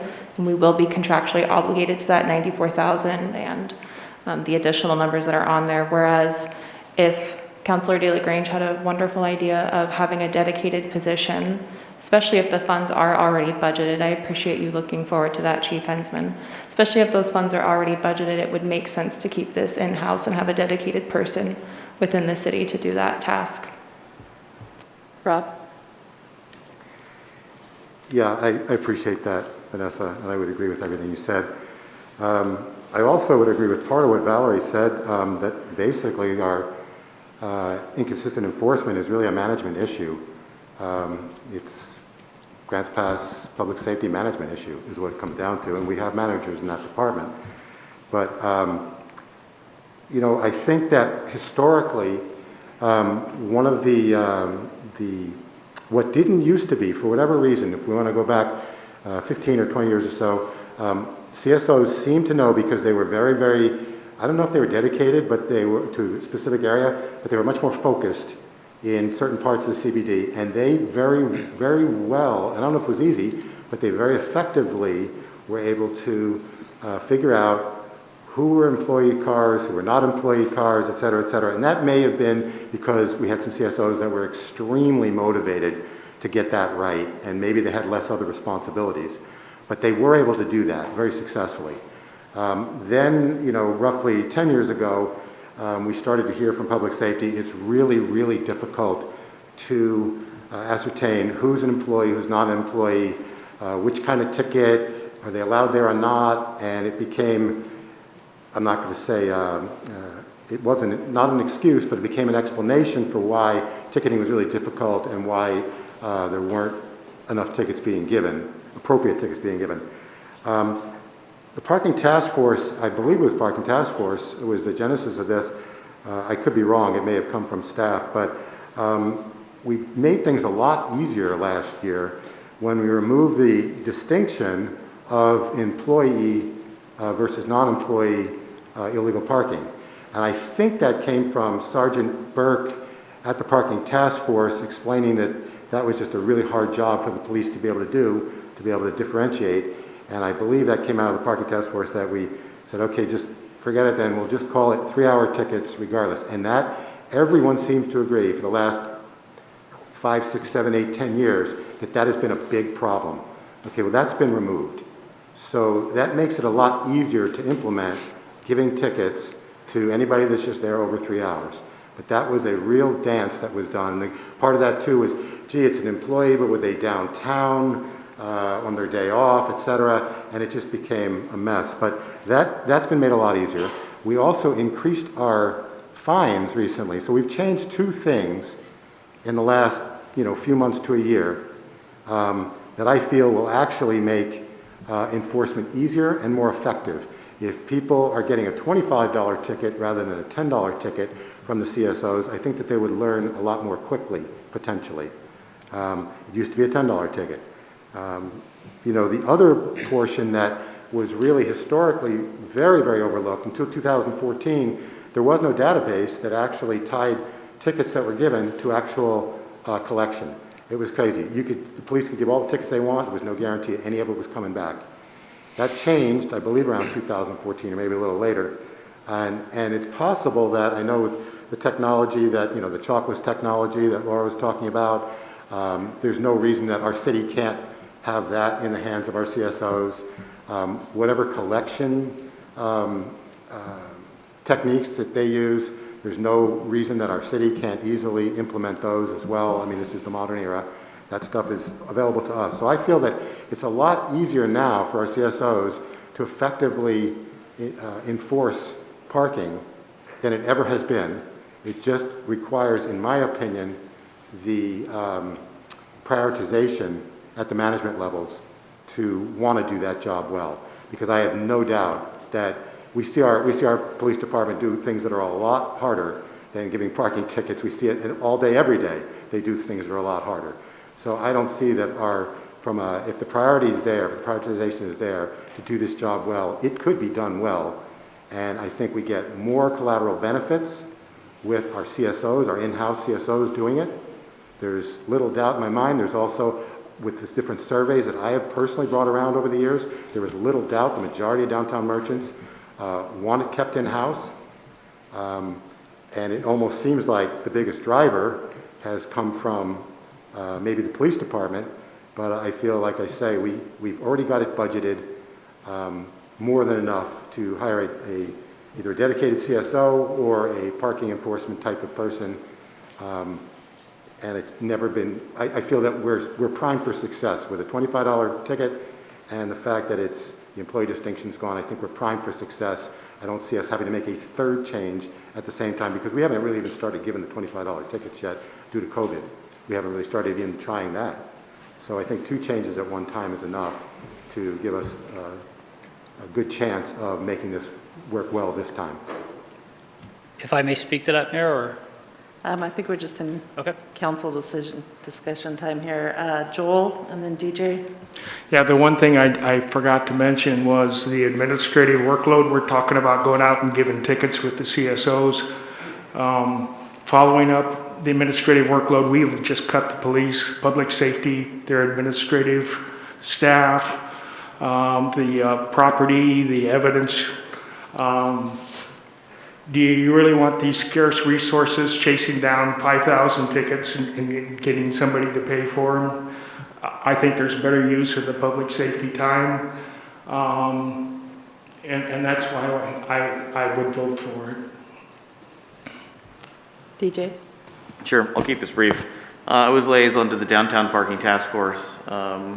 They had unanimously said they didn't want contracted support or contracted parking services downtown, and some of those members I believe to be representatives of the downtown. And in talking with merchants of downtown personally, I would say that the general consensus is they do not want this. Fast forward to now, all the information given, their sentiment has not changed, and therefore I can't align myself with contracted parking services at this time. Brian. So if we're just looking at strictly the cost, not all these other factors that are very important factors, but the cost to have a CSO is $88,000, and the cost of this, year one, it's kind of, I don't know if that really counts, but year 2 and 3 are $120,000 plus. And that's not to mention, apparently we're giving them a free office in the Downtown Welcome Center to operate out of, so that is an additional benefit that isn't in these numbers. It's my feeling that if, and I have all the respect in the world for you, Chief, and for public safety, but I feel like if the public safety was there to dedicate a CSO to parking enforcement, it would happen, and it would happen effectively. I know that your department is more than capable of doing anything it's tasked with. So if the will was there, if the will from council was there to dedicate a CSO to parking exclusively, it would be done successfully. And it would be done at a lower cost than bringing in a private contractor to do so. I'll just stop there. Thanks. Chief, I do have a question. There must be other costs associated with this parking enforcement than just the cost of the CSO? Yeah, we spoke with finance prior to this meeting, and we guesstimated just a rough number, about $4,000 in workload across the street in finance. So there's going to be some numbers in there that are probably not really accounted for. But if I may make a comment on some of the comments that were made, I did reach out to the Parking Task Force chair, who said that they would be able to align with this decision moving forward. So I did reach out as part of my due diligence process as we move forward. And then some of the other points that were made, technology is extremely expensive, and it comes with an annual fee. And I know all about fees, and especially with body cameras and technology that the police officers have to have these days. So to have that same robust type parking management built in within public safety, which of course we could do, Councillor, we would have to look at some additional technologies to make that more robust. And as far as I think about our management problem and priorities, that's exactly how we manage CSOs. It's based upon priorities, and unfortunately, parking tickets would be the lowest priority when there's a traffic accident down the street where we need our CSOs. And to reference Councillor King behind me, last night's standoff for over 10 hours did take up a significant amount of CSO time, to include my own time and everybody else's time. So there are a million things going on within public safety, and we feel that this would bring actually more efficiencies to the city as a whole. All right, Brian, then Rob, then Kurt. I think it would be worth exploring possibly creating a parking officer position that is maybe even at a lower cost than a CSO. that could do those duties and save even more money or offset those costs that the chief just described. Rob? Yeah, I appreciate that Chief Hensman got a chance to respond to some of those issues. I have to take issue with one thing. I can say with certainty that the last time I spoke with the chair of the parking task force, he was clearly not aligned with this proposal. So I'm not exactly sure where the miscommunication came from, either with he and I or you and he, but we have two completely different stories on that. Kurt? I'll go back to where I started. I guess I just don't see this as a problem. I see we're not fixing a problem, we're fixing a revenue stream. So that's where I'm at. All right, any further comment? Valerie? Well, I'm just going to back Warren. I think that this has been talked about for some time because of the efficiency and because of the issues we have had in public safety, and we do recognize that we've had to freeze a police officer and we've had to make cuts. I'm a firm believer in somebody can do a job better if that's what they do all the time, and they've worked through the bugs and they know what they're doing. And I think, as Joel said, there are times when it is more efficient to bring in a contractor to do something than it is to do it in-house. And I think this is a perfect example of a time where it is worth at least trying it, because obviously if it doesn't cover its cost, we would not move forward with it. So it only makes sense to me that it would try it, and if it didn't work, then we don't do it going further. But with all the years that I have seen parking be an issue, I think this is worth trying. Further discussion? All right, we have a motion on the floor to adopt the resolution authorizing the agreement with Republic Parking. And Valerie, how do you vote? Yes. Kurt? No. Vanessa? No. Joel? Yes. Brian? No. Rick? Yes. Rob? No. DJ? No. All right, motion fails 5-3. We will be discussing this again, it sounds like, in the future. Thank you for your time coming down and being with us tonight.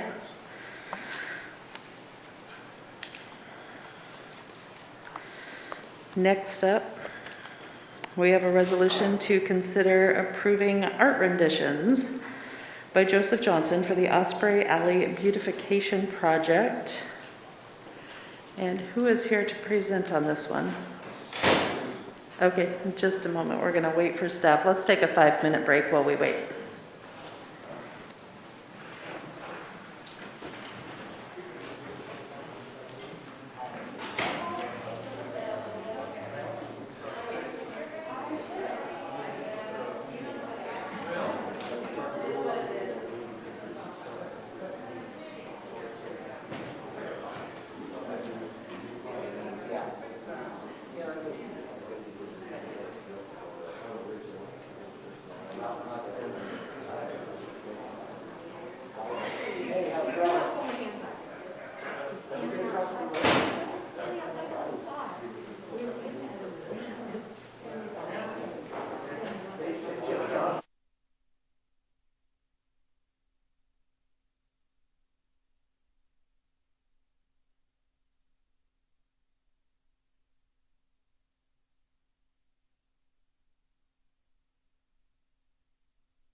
Welcome back. Please find your seats. We found Susan. Let's talk about something fun for a minute, Susan. Yay! Yes, I've got something fun to talk about tonight. It's Alley Beautification Project. And the vice chair of the COPA committee, Committee on Public Art, is here tonight, and the artist is also here tonight, Joseph Johnson. And let's get started. So the subject is, as part of the 2019 strategic planning process, Council gave this a 3-star item and approved funding of $20,000 for the alley beautification project. And the chair was presented before you about this project in the past. In relationship to council goals is to encourage economic opportunities and enhance commercial districts to create quality shopping and dining experiences. And the need for the project is to enhance downtown activities and safe spaces and encourage economic opportunities for businesses to create events in public spaces. And by providing the aesthetically pleasing corridors, including quiet spaces and places to walk through, art is always a welcome addition. This is the area where the Osprey Alley is located. It's between H and I. It's right behind the hall, and it's in between the hall and a antique shop. This was a couple of years ago. Some of you might have attended the alley activation, and that's what spurred the alley beautification activation. And Brad Clark was not here at that time, and he didn't even recognize the alley because it's, it just turned into a totally different space. And that's what we're trying to encourage again. So the Committee on Public Art is seeking your approval tonight to move forward with the renditions that have been prepared by the artist. And the artist is here tonight to answer any questions. But his vision is 3 native 14-foot metal flowers with some type of sensory lighting. Now, there are a couple of questions for discussion, and that is, how will they be plugged in? Where's the electricity going to come from? And is there an option for solar lights? The other items that he's going to be building are 10 to 12 landscape boulders and unique signage for each flower. Now, I do have some renditions to show you in the next slide. And here is one of the signs, and this is one of the flowers. It says 24 inches to 30 inches of the metal flower itself, but it's 14 feet tall, and it has the special signage, and then there will be boulders strategically placed along the alley. This actually was a rendition. He made it out of PVC pipe, and some platters. And this is right in this room here, so you can see that it goes up higher than the lighting area there. So they're going to be tall flowers, and they're going to be very secure, and the funding source is coming from a project LB 6378, and it's called the Downtown Alley Activation Project, and there is $20,000 already allocated for this. So the call to action is at your discretion, and the alternatives are to improve the renditions as presented, or approve them with modifications, or do not approve. And there's a potential motion, and then I would like to let you know if you have any questions for me, or we do have the artist, and we do have a COPA member here tonight. All right. Council, do you have questions? Valerie? Yes, I just have a question, and this is great. I've kind of been on part of the process. You said something about building boulders. He's actually building the boulders, or are they boulders that are going to be brought in? Why don't you come on up, Joseph? This is Joseph Johnson, and welcome, Joseph. I think that we decided it might be more feasible to use real rocks to line the alleyway. We do have, my company that I have manufactures artificial boulders, and it gives you a little more creativity to do certain styles. But I think on this particular project with the heavy usage, we might just go ahead and use real boulders on this one. But it is an option to use man-made boulders if for some reason it works out to be more feasible. But originally we talked about doing several benches, but I think we decided to do more like single person boulders spread out to discourage people from spending too much time or maybe taking a little boozy snooze on the rocks and stuff during the day. So. And then my other question is, because I was looking at this, so are there trees that are going to be planted there, or are those trees that are there? Those trees are all existing. So they are existing? Yeah. So you're basically working around it? We're working around what's there. Okay. That's correct. Okay. Alrighty, so and those are existing lamp posts then as well? Yes. Okay, well, that's my questions. Brian, then Joel, then Rob. Yeah, thank you. I think this project is great. It looks good. I look forward to it. I just had a couple quick questions. With regards to the metal flowers, I'm just curious about if you could speak to how stable those are. I could see potentially children or inebriated folk maybe wanting to climb them. Sure. And yeah. Yeah, and the idea is that there will be no leaves, no flowers, or anything below 10 feet, so that there will be nothing that can be damaged. And there will be some, we're going to try to discourage people from even being able to get close to them with the boulders, and possibly some Oregon grape or some plant material that maybe would be uncomfortable to crawl through to get to the plants. But that is an issue. I mean, there is going to be the potential that somebody could try to climb one of these. There are a couple of light posts in the alleyway, and I don't think it's been a problem with people climbing them, but you just don't know what's going to happen. And I think that if it became a real problem, we could deal with it possibly with some sort of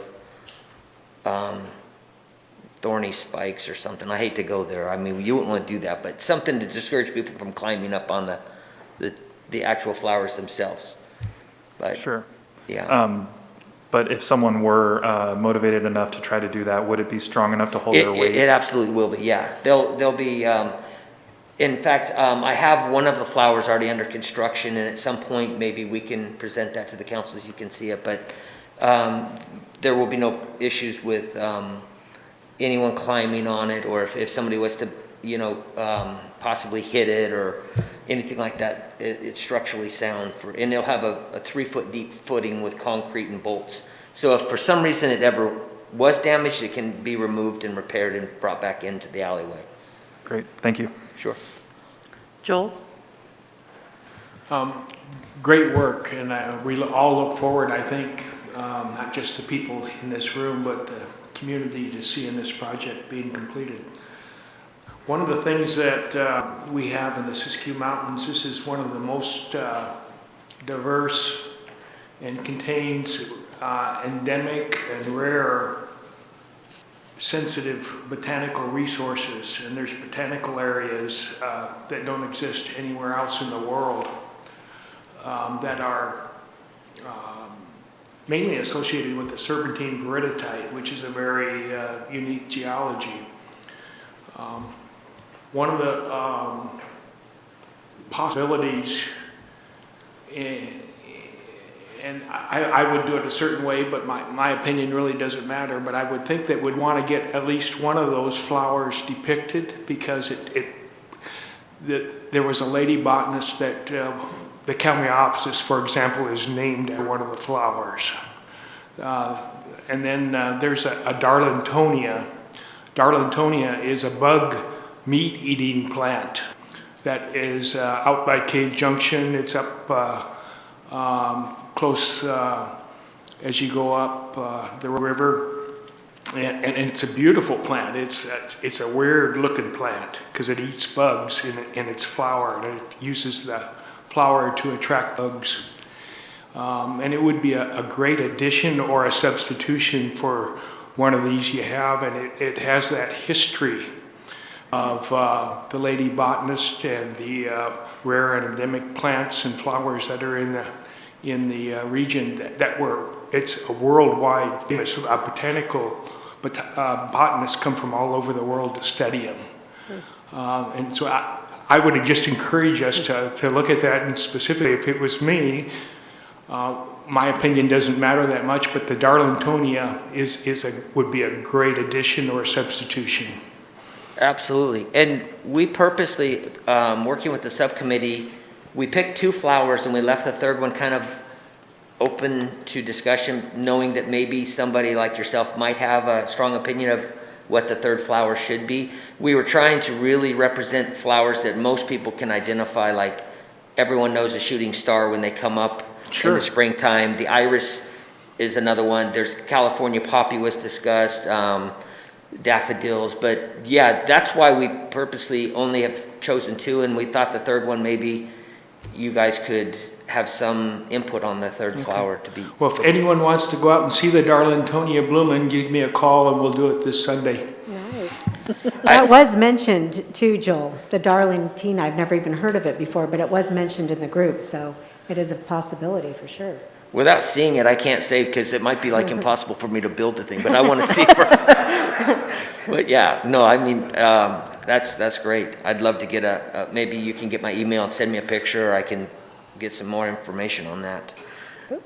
That's smart. Don't commit yourself without seeing what you're up against. Rob, did you still have something?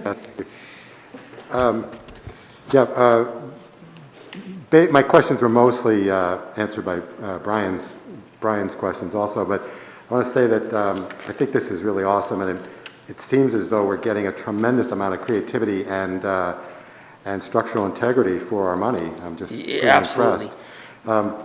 You did mention, though, that there'd kind of be nothing up until you get to like 14 feet. It's just in these drawings, it just seems like there's a lot of stuff around the base also that people could stand on or whatever.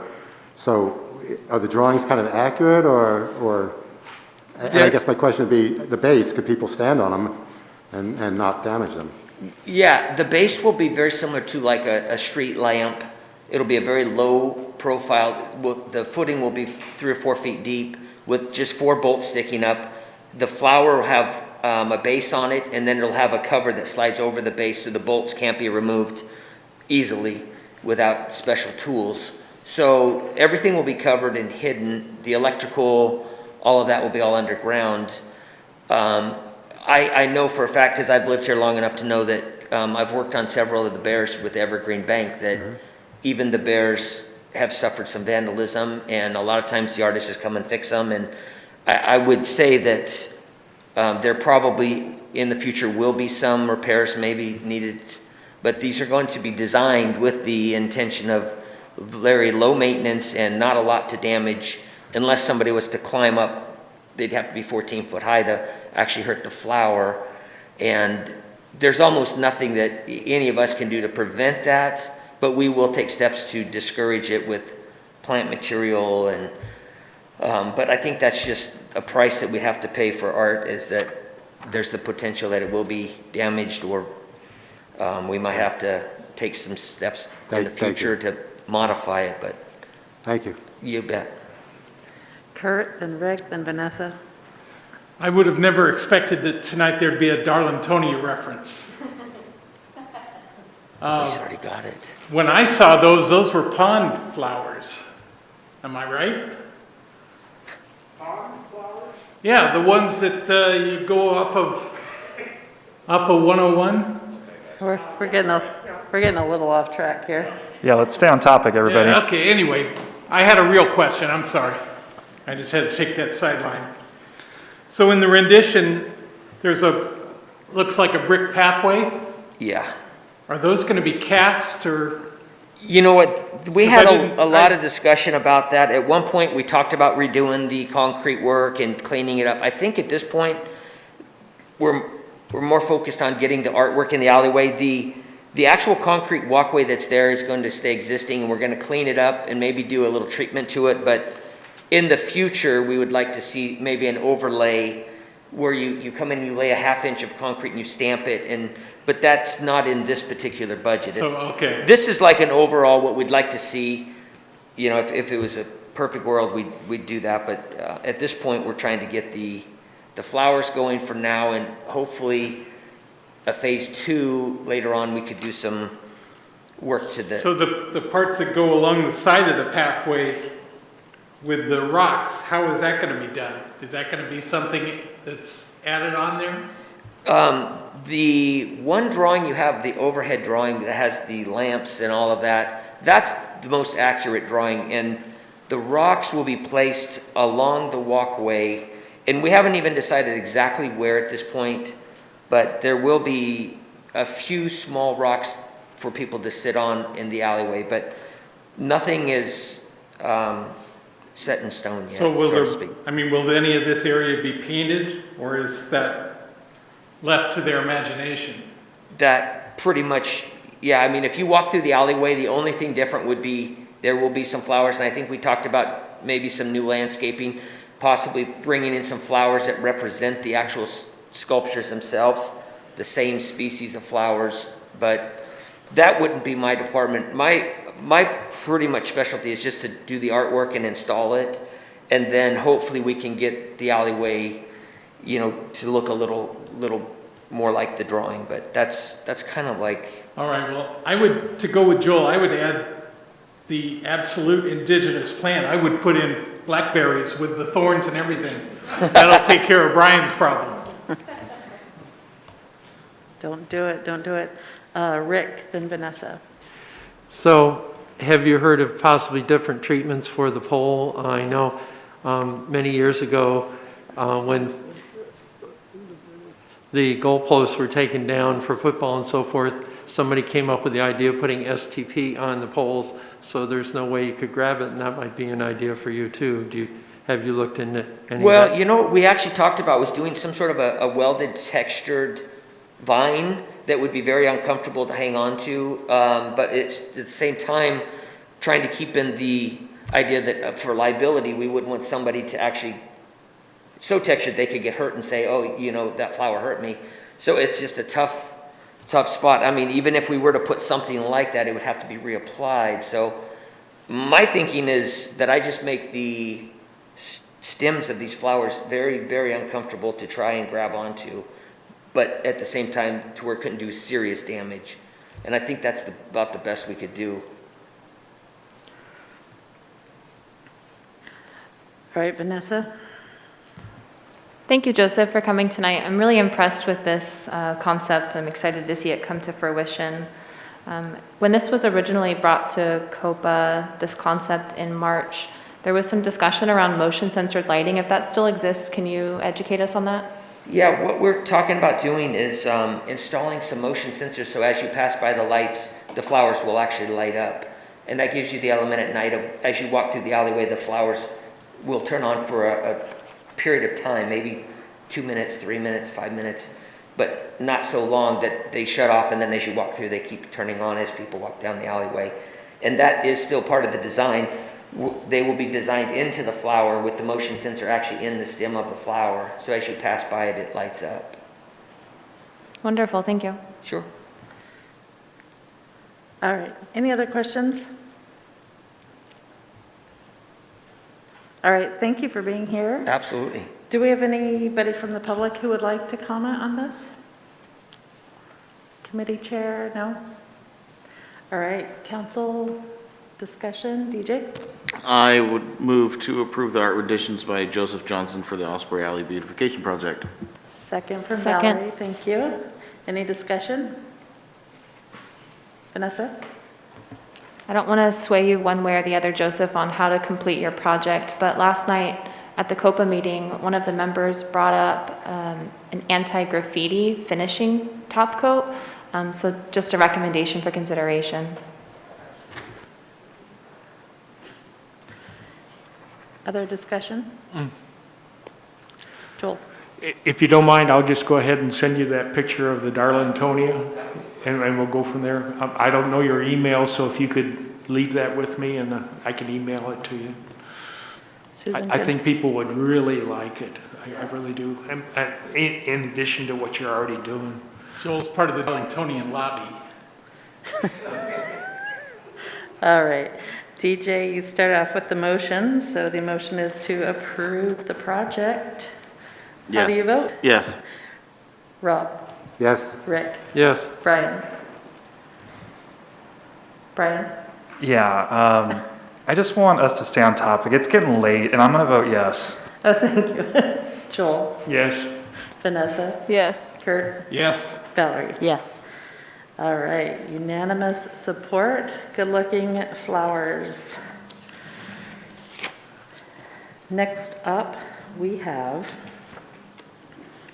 a resolution to consider making a contribution to help fund the runway extension of the Grants Pass Airport. And Erin, are you presenting or is Susan presenting? Hi, Susan. Yep, hello. Welcome And back. now I'm going to talk about economic development. And I hope that you all received the letters in your packet. There were several letters from Soretti, the Chamber of Commerce, the Business Retention and Expansion Committee, and there was a letter from the Government Affairs Committee.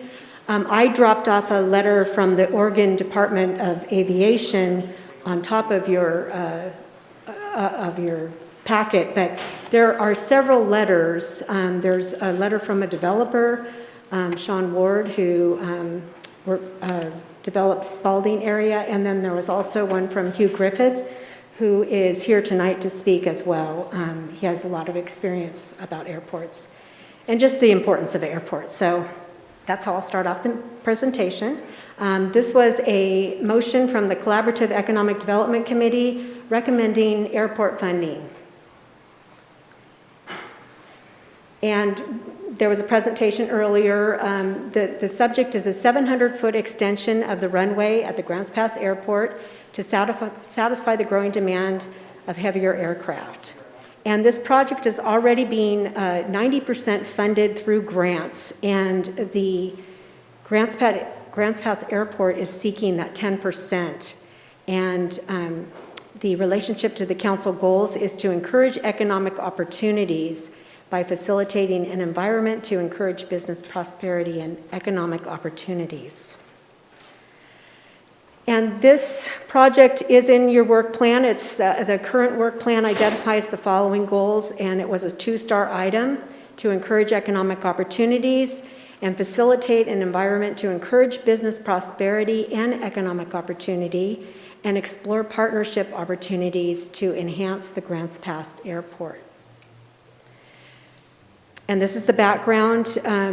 I'm not going to read it all. It's about the airport is currently managing 12 state and federal grants totaling over $7 million.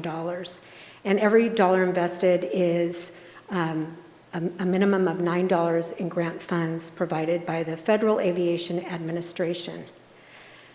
And the airport director is here tonight, Larry Graves, and he must secure the 10% matching funds. And the county has already agreed to commit $150,000 in lottery funds over the next 5 years, totaling $750,000. And the Collaborative Economic Development Committee, I have read the whole thing, sorry, is asking council to consider a $175,000 investment. We do have a revenue source. It's the Industrial Development Fund, and the total balance in the account right now is $717,000. This fund was used earlier last year when the over 400 businesses received small business grants up to $2,500. And at that time, council was committed to helping those businesses with no intention of getting this money back. And through COVID, the money was returned to this fund. The cost implications, the original request to council was $50,000 per year for the next 5 years. And it was also because Larry Graves was seeking a 1,500-foot runway. That's still a possibility.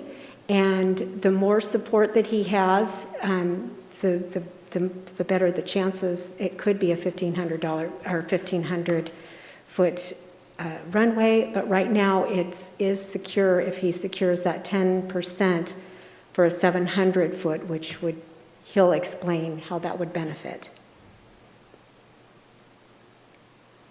The call to action tonight is at your discretion. And there is a potential motion, and we do have Larry Graves here tonight, and I think there's a couple of other citizens here to speak about this. So if you have any questions for me, I'd be happy to answer them. Do you have any questions for Susan? Brian? Thank you, Susan. I just have a quick question on that industrial fund that would be the funding source. Yes. You said that there's only 240,000 of 717,000 available, and I'm wondering why only a portion is available. Well, Adam's already getting up here to answer that question because he's the finance director. That's how much is remaining in the fiscal year 21 budget.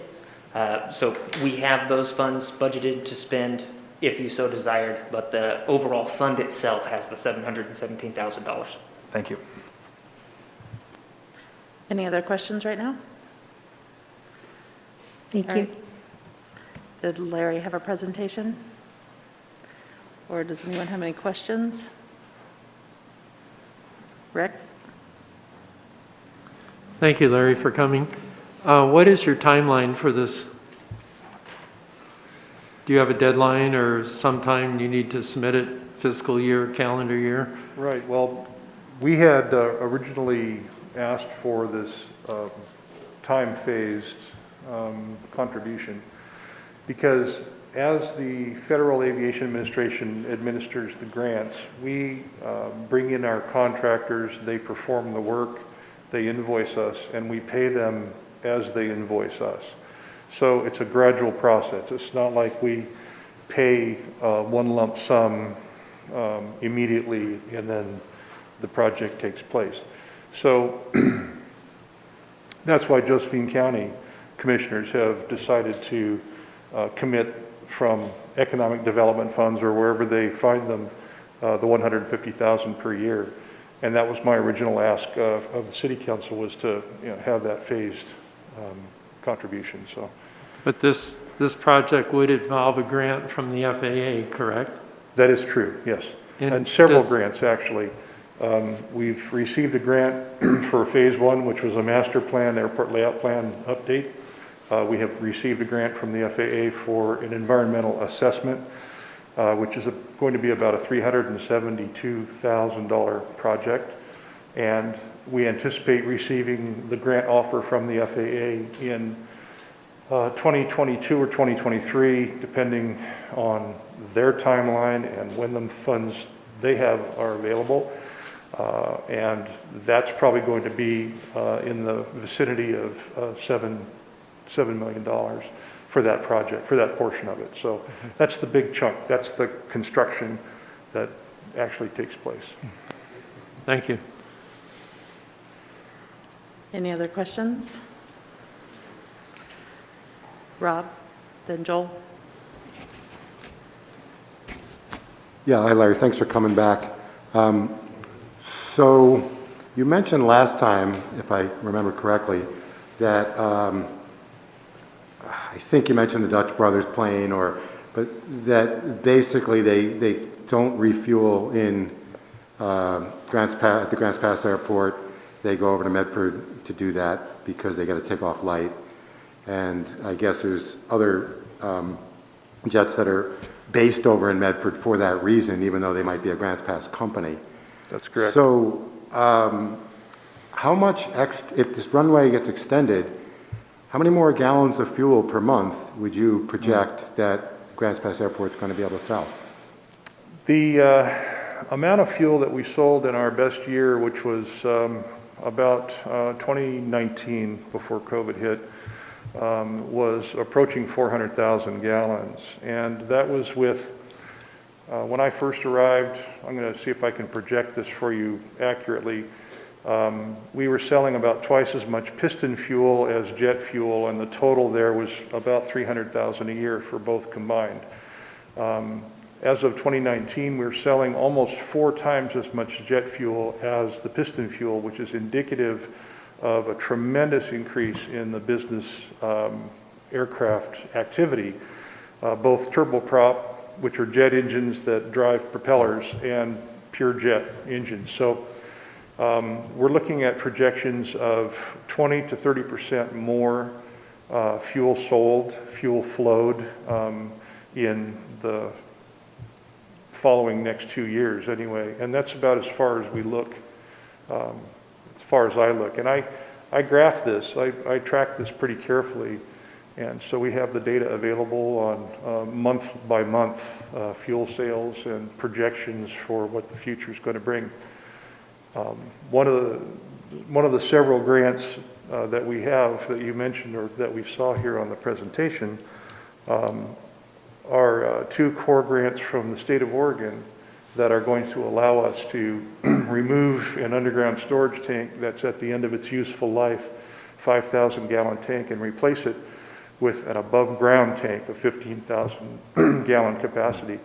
And that's going to do a lot of good things for us because we'll be able to receive large deliveries of fuel, save some money on transportation costs, et cetera. So it's an integrated piece of many, many different moving parts that are going to allow us to increase our revenues and see increased fuel sales. There's a lot of fuel that Medford sells right now that would be sold by the Grants Pass Airport if we had this longer runway. And so the profit on fuel obviously must fluctuate, but right now it's around 50 cents a gallon on jet fuel, or the profit? Well, our wholesale cost for jet fuel is about $4 a gallon. We're selling it for $5.30 a gallon, but the contractual arrangement we have with the fixed-based operator who manages and sells the fuel gives us a flowage fee, which is a substantial portion of that number. So we know that if we sell 100,000 gallons of fuel, we're going to receive X number of dollars in revenue from that sale. And then we negotiate the price, the retail price, on almost a weekly basis. And so we know the margin that the FBO is making, and they need to make some profit in order to stay in business. And so we try to accommodate that as well. But I would say the profit for the FBO is probably in the neighborhood of 50 to 75 cents a gallon at any given moment. Thank you. Sure. Joel, then Kurt. Well, I appreciate you coming, and it's a very worthwhile project, and I think one that we all support, or that I hope we all support. Increased revenue. You run this as a utility, and you're not only going to have increased revenue from following up on my fellow councilman's question from fuel sales, but you probably will have some planes that also work out of there. So what would you anticipate, in rough terms, the increased revenue that you'd have after this is built? I would say that within 2 years, we will see an increase overall in gross revenues of at least 25% on an annual basis. And it'll go up from there, because as more aircraft are based there, there'll be more demand for hangar space. We may be able at some point to provide that hangar space for those tenants. If we can provide the hangar space, that is the best participation in that asset in terms of a return on investment for us. So in terms of dollars, then the 25% equals how many dollars? Well, today that would be about 250,000. So 250,000 a year additional revenue. Yeah, we have about a $1 million operating budget right now, and that so. And the way we operate as an enterprise fund, we operate as if we were a profit-making business. We have to bring in the revenue before we can spend it. Sure. There's no deficit spending. Right. And we take nothing out of the general fund at all. Right, which I appreciate, yeah. Okay, thank you. Sure. Kurt? Great minds think alike. Basically, you asked the question I was going to ask. So I have to shift to question B. which a while back, Aaron, going to ask Aaron, we had a meeting in your office and you had mentioned you did some experience with airports. And at that time, we kind of kicked around some things and we brought up the idea of, or you actually, I think, brought up the idea of making this a loan. And did that discussion go on? I think that's a discussion that you at the council level can have if you so desire, if that's an option you would like to pursue. I guess I thought you were going to float that boat before we got to discuss it amongst ourselves. No, that's something that on the dais you guys would need to talk about. If that's something, I can support you in your discussion if you'd like, but that is a discussion you'd need to have on the dais. All right, do we have any more questions for Larry or staff? DJ? So it was disappointing to hear the FAA didn't approve your 5,500 foot, your 1,500 foot extension to 5,500 feet. What do you anticipate as far as timeline and projections to be able to gain approval for that other 800 feet that you need? Realistically, I firmly believe it would be 15 to 20 years. Sure. Okay. And the FAA takes seriously the community's participation in these grant projects. And so I hear all the time the phrase skin in the game when I'm meeting with the people, the FAA folks up at the airport's district office. So they do take that very seriously. They recognize the value, and it helps them in their justification process and discussions they're having internally about how they allocate their scarce resources. Yeah. Other questions at the moment? All right. Thank you very much. Thank you, Appreciate Larry. the opportunity. Is there anyone else from the public here to speak on this? Please step forward.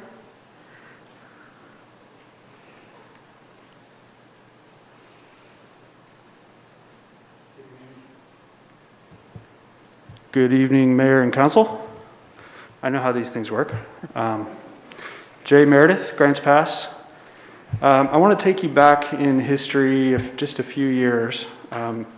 Several years ago, we did a joint economic development strategic plan between the city of Grants Pass and Josephine County. There are a lot of different things, a lot of different services the city and the county provide that are different and don't have a whole lot of overlap. But economic development and tourism are two areas where the city and the county can and should work together. So I participated in this strategic planning process to the extent I could at the time. And of course, that's why you have a collaborative economic development committee to this day. And one of the things that I took away from that process was the consultants who had experience with billions of dollars of economic development deals said that one of the things they look for, one of the things the business community looks for and economic development stakeholders look for when they consider where they want to locate or where they want to expand, et cetera, is the coordination among the local government agencies in that community. Is there a good level of coordination? And so I think that funding this project to the full extent that has been requested makes a lot of sense. There shouldn't be any consideration of who's the biggest users of the airport right now, because economic development is about our future prospects. And I think from both the perspective of the business community and also of dealing with Josephine County, I think it makes a lot of sense to go ahead and work with the county on this project, to extend this funding to the full extent. There's a lot of reasons for that. I don't have time in my 3 minutes to get into all of them, but one of the bigger reasons is that given the generosity of the federal contributions that the city has received this year and the city will be receiving in the next 2 years, your economic development budget in the next couple of years is going to be, your ability to do projects such as this is really boosted compared to what it is in a typical year. So from the budgetary capacity, there's no concerns here. I think this is really a drop in the bucket compared to economic development related projects that I hope you'll get into in the next 2 years with this extra federal funding. And really, the city and the county are about to work together in tourism as well. So let's work together on this project. And I urge you to approve this resolution in the full extent that is written. So thank you very much.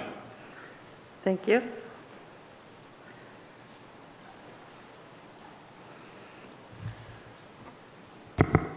Good evening, Mayor Bristol, councilwomen, councilmen. Hugh Griffiths, Grants Pass. I'm here to advocate for your support and extension of the runway. I'm actually here to ask you to add to your resolution the language that you support the resolution to extend the runway to the 1,500 feet to 5,500 feet.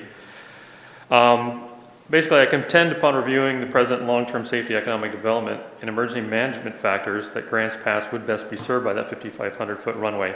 It is certainly not adequately served by the 4,000-foot, and it is not really suitable to be supported by the 4,700 feet. Doing the math, basically what the FAA has done is they basically calculated 80% of the time, the two largest, most capable aircraft out at the airport could take off of 4,700 feet, 80% of the time. I calculated an 80-degree day on a Ret 1 runway with a full load for a Cessna CJ4, and I came up with a figure of about 5,200 feet. A comparable calculation came up with 5,400 feet, which is why the 5,500 feet is kind of a magic number. During the expansion of their airport, Hilton Head, South Carolina, the FAA literally told the town that the amount of runway they were asking for was insufficient and that they wouldn't even really discuss it unless they were asking for 5,000 feet or larger. This is the FAA on the East Coast. This is an airport at sea level without the density altitude problems and concerns that we have here.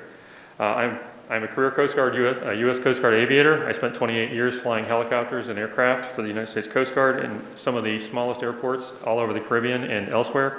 And I trust me that I understand the nuances of landing on, seashell airports and a bunch of other things. The FAA is mainly concerned about safety. That is their only really dividing mark on this. And on this issue alone, Josephine County has a clear and compelling need for a longer runway. As local businesses choose to invest in aviation departments and choose to buy bigger and more capable jets so that they can reach out far beyond Grants Pass into the economic opportunities throughout the United States. Again, with 3 minutes available, I'm going to try to hit the highlights. Economic development, that's what I believe the council is most interested in. And general aviation airports support 1.1 million jobs throughout the United States in 2019 numbers, while enabling small local economies to develop small business and tourism. There's 130 to 140,000 private airplanes being used for business throughout the country, and 160 of them happen to be locally. 62% of those are being used for business consistent with the normal, bringing both direct and indirect benefits to the area. And the other thing I'd like to advocate for in 5 seconds is that, by expanding the runway and increasing the apron space, we are able to better support emergency management and firefighting. Thank you. Thank you. All right, anyone else from the public? All right, council will open it up to discussion. DJ? I'd like to make a motion to provide City of Grants Pass financial support in the amount of $175,000 over 4 years to the Grants Pass Airport to help fund a 700-foot runway extension. Would you consider putting that to the 1,500 foot as was asked? Yes, I would also, I have difficulty wording that, but I am also in support of anticipating another 800 feet for the total 5,500 feet in the future. I think you could just say, move to provide financial support in the amount of $175,000 to the Grants Pass Airport to help fund a 1,500 foot runway extension, a full length 1,500 foot. Oh, I see where you're going with that. So yeah, let's redact the motion and go back to saying I move to provide City of Grants Pass financial support in the amount of $175,000 over 4 years to the Grants Pass Airport to help fund a 1,500 foot runway extension. Second. Second from Valerie. All right, discussion? Brian? I'd like to preface my comments by saying that I fully support this project. I fully support the Grants Pass Airport. I fully support economic development in our city and in our county. And this project is going to happen whether or not we give $175,000 of city taxpayer money to it or not. The county is not hard up for money. The county's getting even more in COVID funds than we are. I believe they're getting 13 million to our 9 million. So there's no reason financially that they need our money to do this. I understand the nod that giving the money gives to the FAA, but I think, a very passionately worded letter from the City of Grants Pass mayor and council would provide that same effect.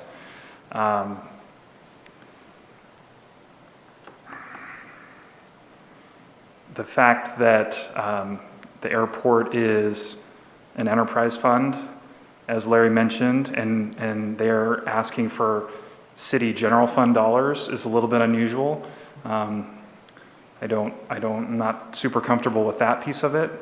I'm also not comfortable with the fact that this is solely being funded by public money, and that the heaviest users of that facility that have the most to gain are not going to be contributing to the project. So those are some of the reasons that I will not be voting for this motion. Other discussion? Joel and Vanessa? Well, Brian, I understand what you're saying, and I can support that, but there's one correction, I think, and if I'm wrong, you need to correct me back. The money doesn't come from the general fund. It would come from the industrial fund, which is, we've had that on the books for 15 years, I don't know, for a long time.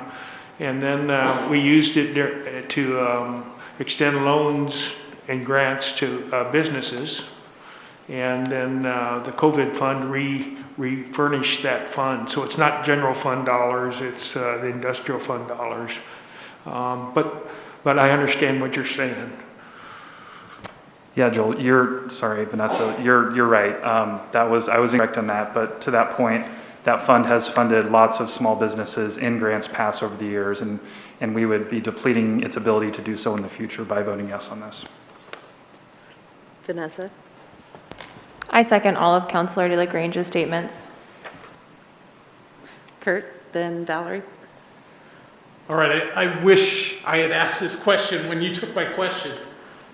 So I realize question's over, but maybe you can nod if this seems reasonable. But obviously we want to bring in more development, economic development, and supply chain is a big part of that. If we have the full extension on the runway, is it possible that we'll have potential of cost-effective cargo coming in and be a part of the supply chain for future businesses? Great, thank you. Valerie? Yes, I think you have to look at the long-range economic benefits of having an airport that can function, number one, for firefighting capabilities, which I think every single one of us in the county and the city would like to know that there could be an airplane capable of helping with firefighting, land close by. So I think that's one aspect that we need to look at, that would benefit everybody in the community. I also think you need to look at the fact that the Chamber of Commerce, Business Retention, SOAR Ready, the reason that they support this and know how important it is because it brings the possibility of higher paying jobs. And the reality of it is that is what is keeping our housing from happening, is because housing does not pencil in our area because of our median income.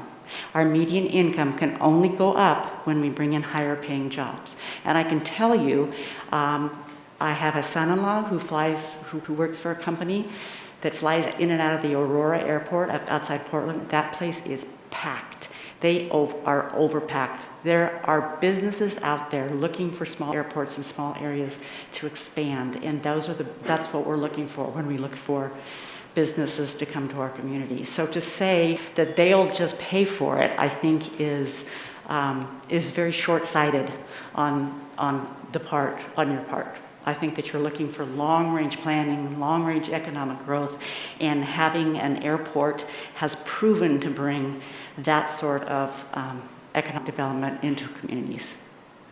So I will be voting in support of the motion. Then Rob?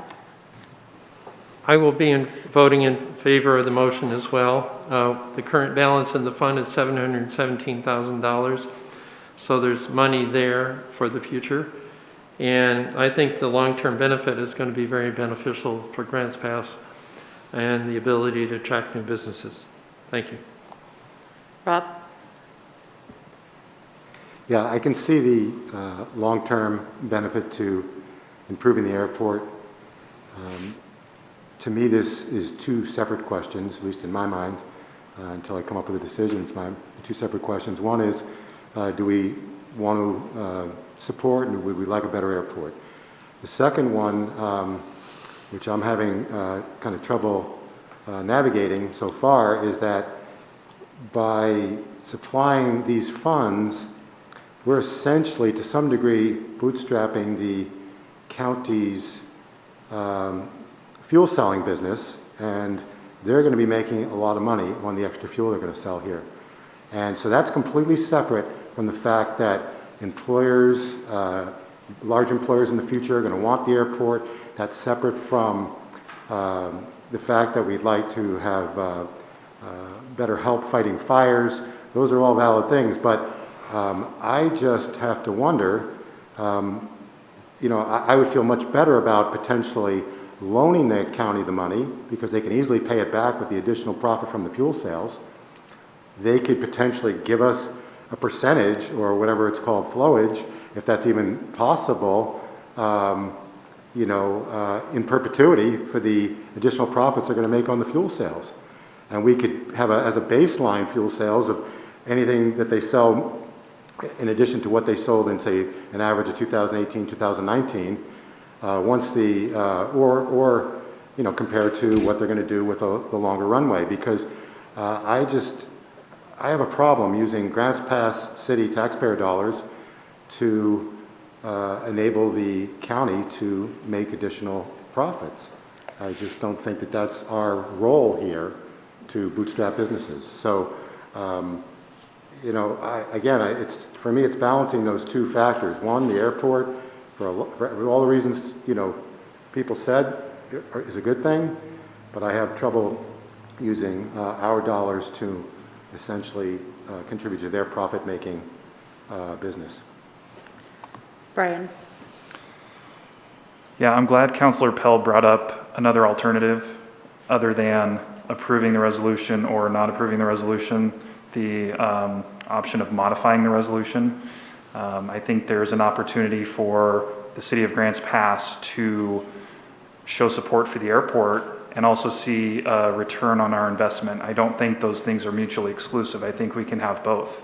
And I don't think that that would be a detriment to the airport in any way, or to the county, or to the people that use the airport. So I would be in favor of looking at some sort of middle path where we're able to provide the funds and see direct return to the city for that investment. Is there any further discussion? Valerie?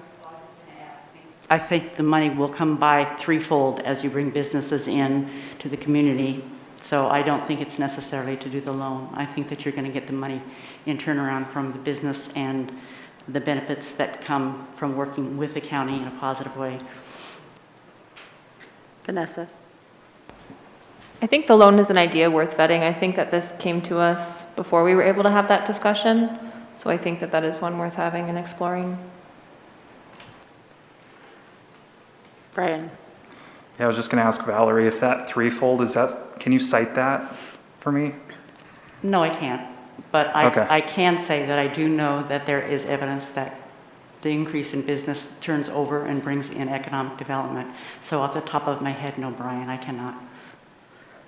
All right, I think we're ready to vote, and DJ made the motion to provide financial support in the amount of $175,000 to help fund a 1,500-foot runway extension. DJ, how do you vote? That's a big yes. Rob? No. Rick? Yes. Brian? No. Joel? Yes. Vanessa? No. Kurt? I was on the edge. I'm a yes now. And Valerie? Yes. All right, motion carries 5-3.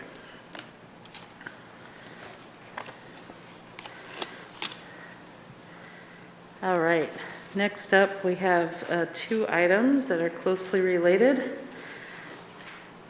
regarding our DMO.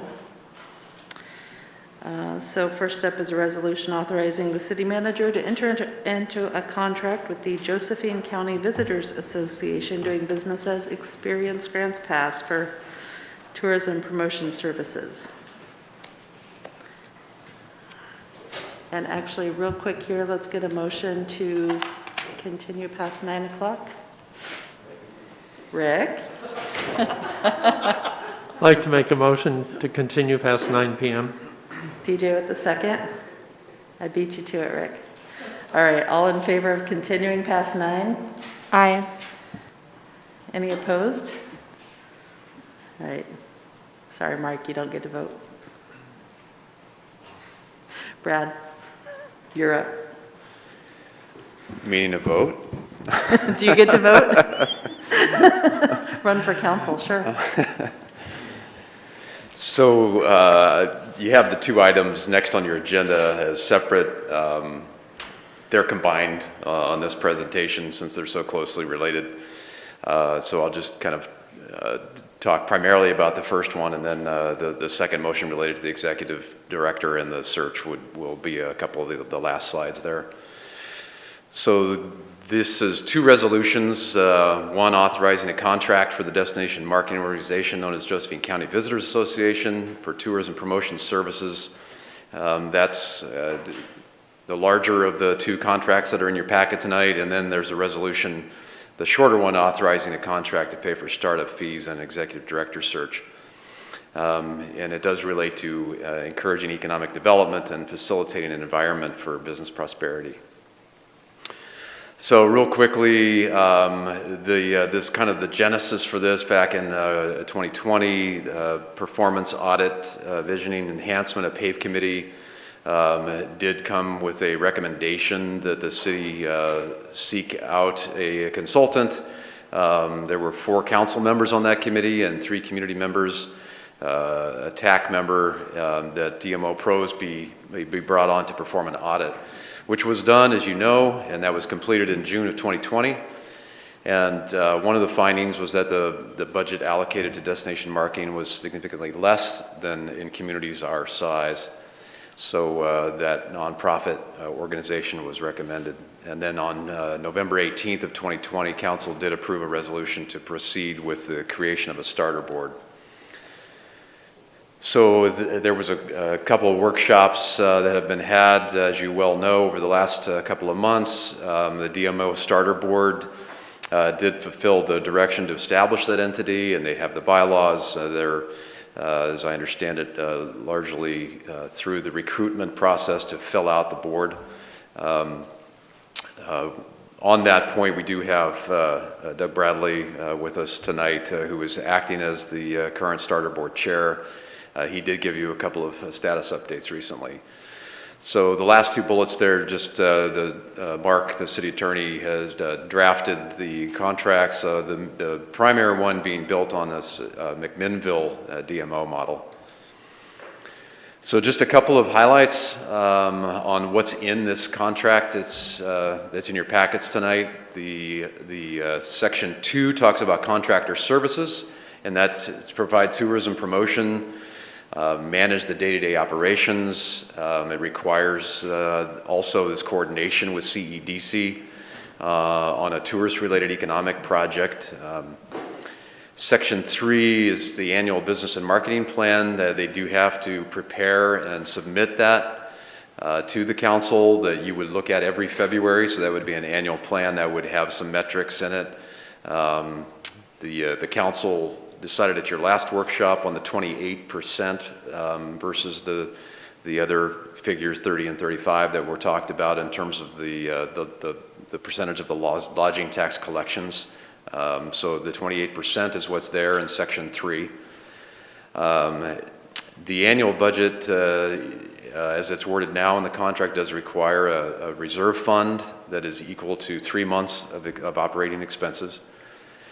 And then if the city's actual collection exceeds the contractor's budget by more than 10%, a revised plan can be submitted showing those additional expenses. 3 more sections, just pulling out some highlights here. Number 5, the city will make quarterly transfers to the contractor.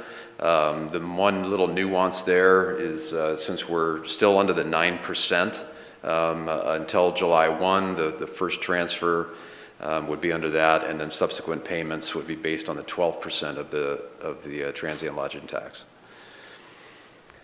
Section 7 is assets, and that talks about the contractor being responsible for acquiring and maintaining all their real and personal property, but the city would provide a license to the contractor for using our website, photos, other tourism-related assets that we have. So that license would be entered into should anything, should the contract break, then the city would get those back. That license would give those back to us. And then the 5-year contract is the way it's currently worded unless terminated early, and it does have an automatic renewal of a 1-year term. In terms of the startup contract, that's the second item on the second resolution tonight. The city would reimburse the contractor for reasonable legal fees, and that's a maximum of $50,000. Those can be used to pay the third-party search firm, which has been identified as Searchwide Global, and the reimbursement to the contractor within 30 days of written proof of the expenditures.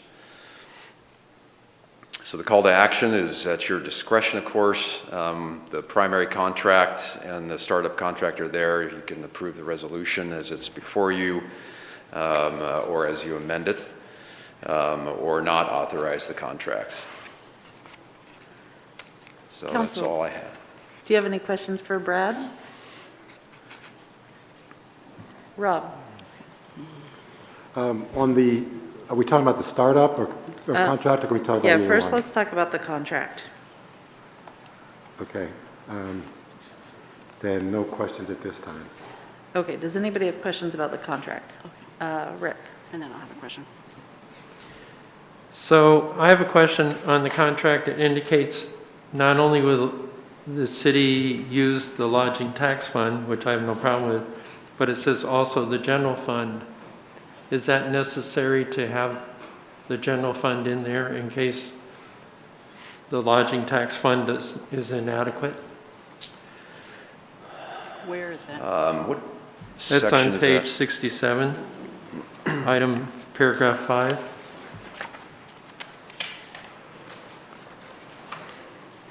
Oh, we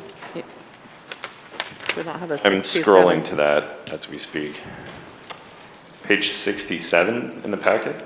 Yeah, the new one, page 67, 75 on Okay, the old I'm one. on the computer, so those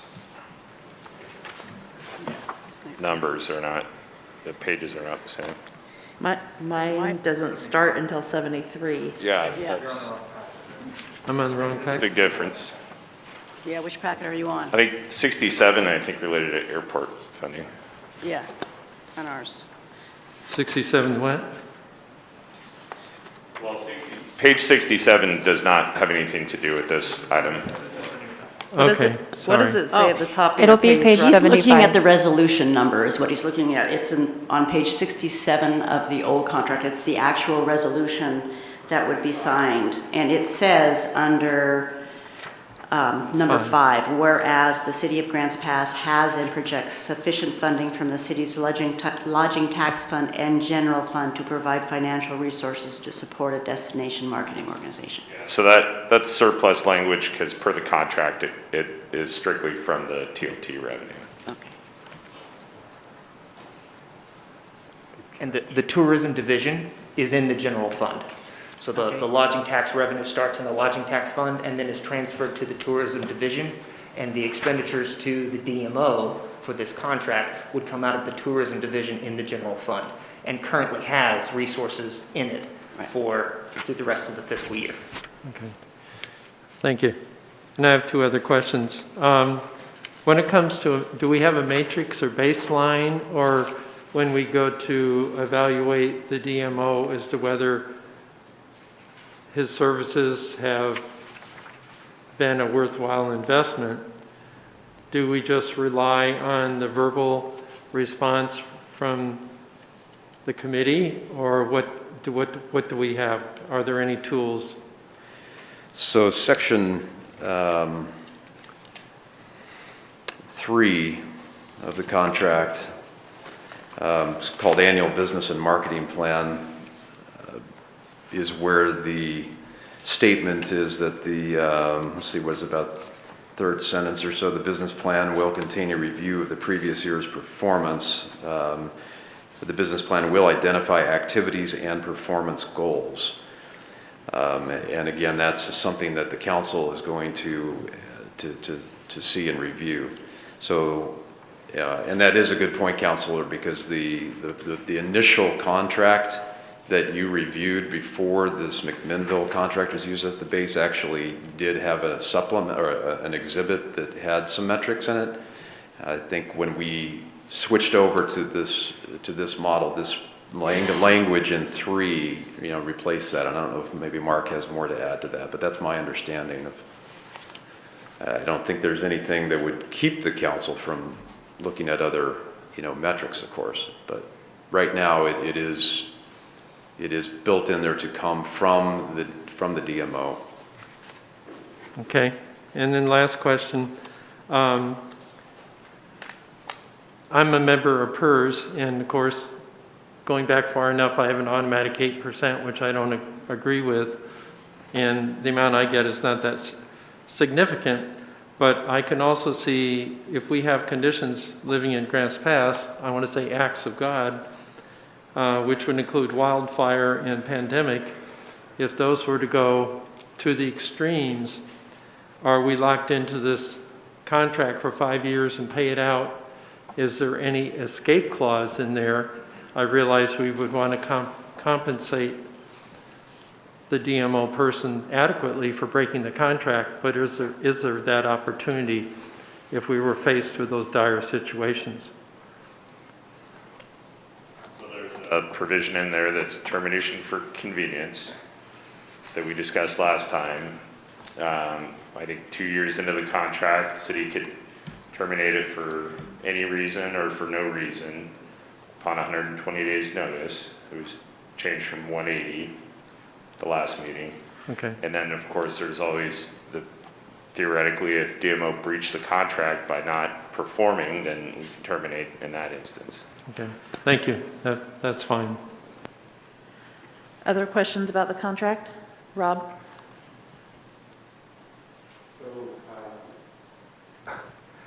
I think I'm using the right packet. Page 78, number 4 towards the bottom, I hope. About the third or fourth line down, it says the progress reports and business plan, et cetera, these reports will also contain notice of any amendments the contractor has made to the contractor's bylaws. And then the following sentence, the City Council may request that a representative of the contractor attend a City Council meeting to provide further information and to answer any questions. I mean, to me, information and questions after the bylaws may have been changed is closing the barn door after the horse is out. To me, that at a minimum, the contractor should notify the city that they are considering changing the bylaws.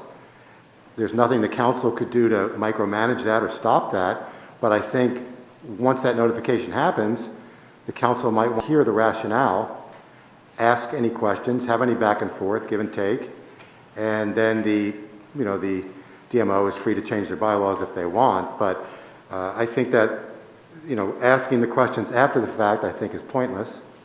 And if we're going to have that discussion, it needs to happen before any bylaws potentially are changed. Because when they change the bylaws, they could change the number of people on the board. They could change what business groups are represented or not represented. It'd be great to know that stuff beforehand, and maybe their action would be taking the council's concerns into consideration might actually affect what they chose to do. So, Rob, is this a question for Brad? so the question is that why is that in there written like that? Why is and could that easily be changed so that the order is changed? Well, we'll see if Mark has anything to add to that. I mean, certainly can it be changed? I mean, this is the purpose of tonight's meeting this has not been approved, so it's all up for the council's dialogue and deliberation. And Mark will have to answer whether that was part of the template from McMinnville or if we added that. Yeah, so that was already in there, and if you want to have advance notice of bylaws changes, then we could amend the agreement to provide for that. I'm a little bit tepid on that idea, to be honest with you, because I think that, we want to maintain separation, and it kind of continues along that same theme of where we can't have a voting member on the board.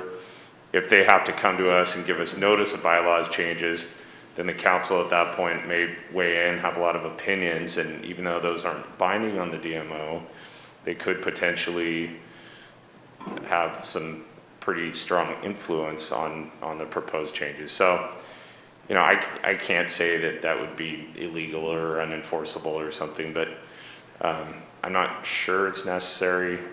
And to me, really the question of whether or not the DMO is doing a good job is how it's performing under the contract, not necessarily the details of the bylaws. Other questions?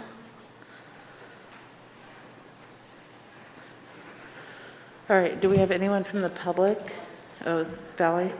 I just had a quick question on taking a look at it, having two packets is really kind of crazy, especially when you make your notes in one packet and then you have another packet. But one of the things I wondered about is, so as you're saying on this is that June 1st is when they will get their first payment, correct?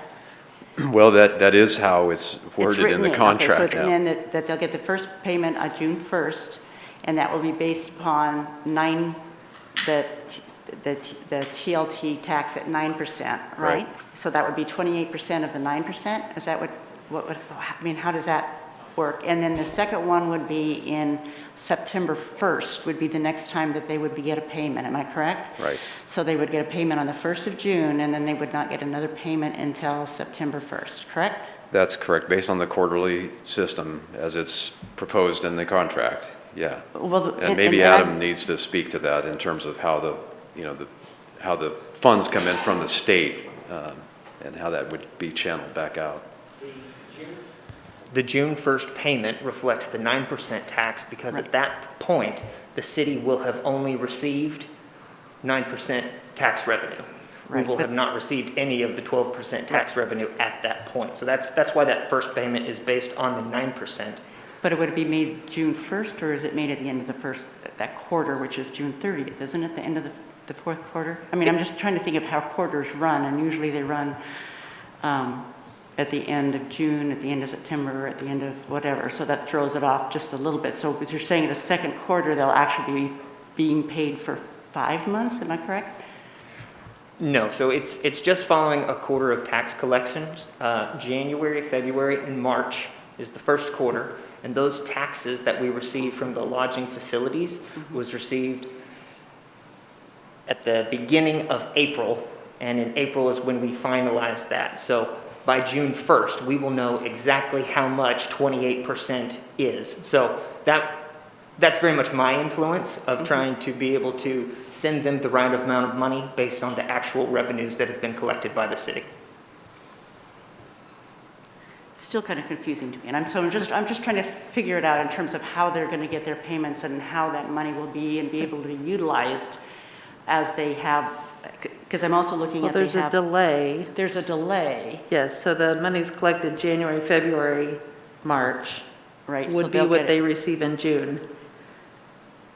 And then the money's April- collected from April, May, June, they receive in September. That's correct. Because it takes the city a while to collect it. Takes a while to and- figure it out, okay. Okay, I was just trying to figure out the consistency of it, is what I was trying to figure out. Mark has, Other question? no, Mark. Mark?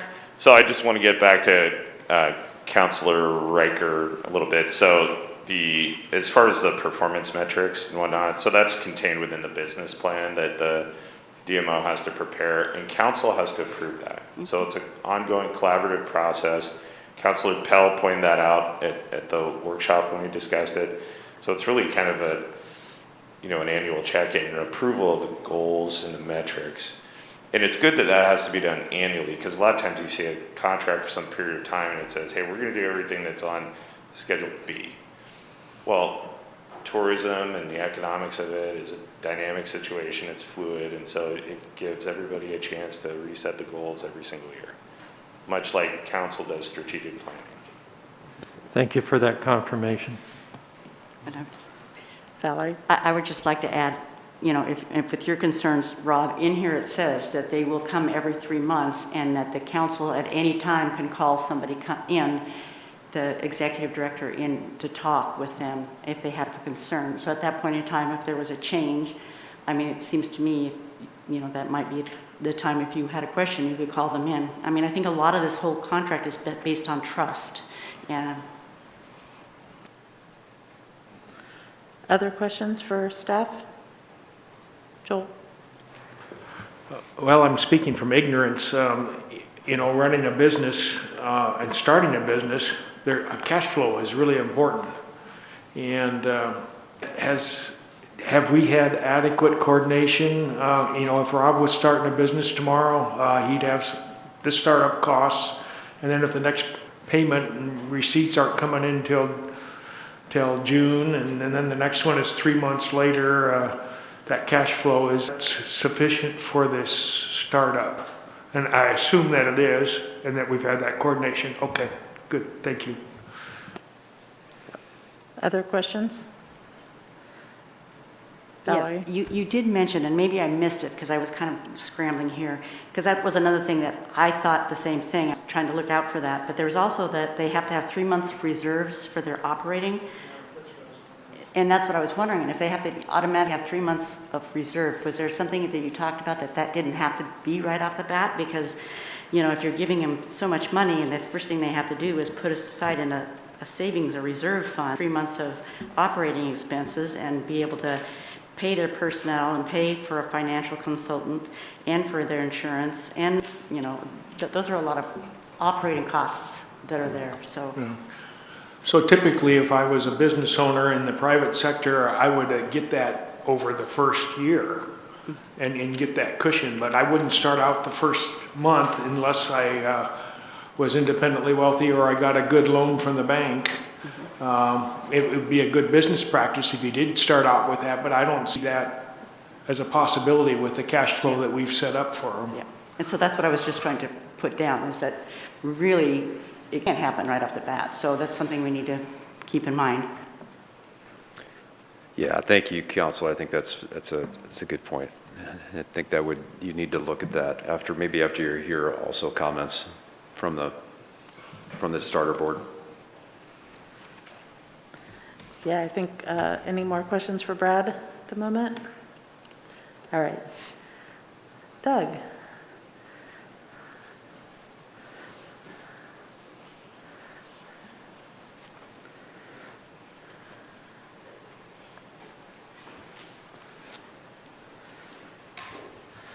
Well, Mayor, Council, thank you once again for this opportunity to come before you.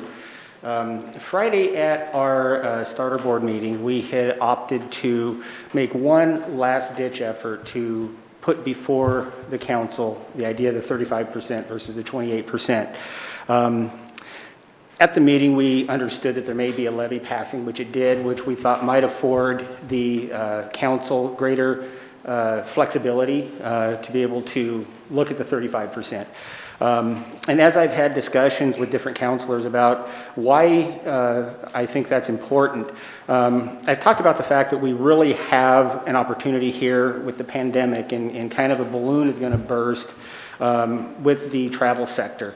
And this is talked about in anybody that's in the industry is kind of understanding that it's going to be very strong. And the reason we want to take advantage of this is because with the correct funding, we can get more people to come into Grants Pass versus other markets. Perhaps have them look at our community to start a business, maybe plan separate vacations down the road, or let other people know. It's a great opportunity to just make sure that we get this DMO off on the right foot. And we do have that opportunity to make that happen.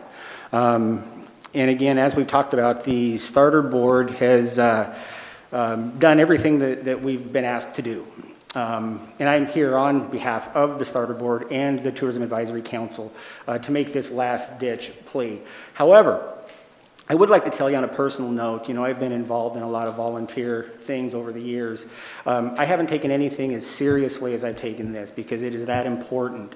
And the impact that it's going to have for the long-term economic development of this community really needs to be considered by the council, and to be able to take this opportunity to make it happen to the very highest level. Unfortunately, it's after 9 o'clock, and I forgot about half the stuff I wanted to tell you guys tonight. But that's really where I'm coming from, and this is on behalf of the Starter Board and the Tourism Advisory Council. And I sent a letter last night kind of explaining our position, and I do have copies of that letter that have been signed. I don't know, because we had, it was kind of a last-minute thing. I don't know if it's signed by all of the Tourism Advisory Council members and the Starter Board, but it's a pretty close shot at it. And I do have those documents right here.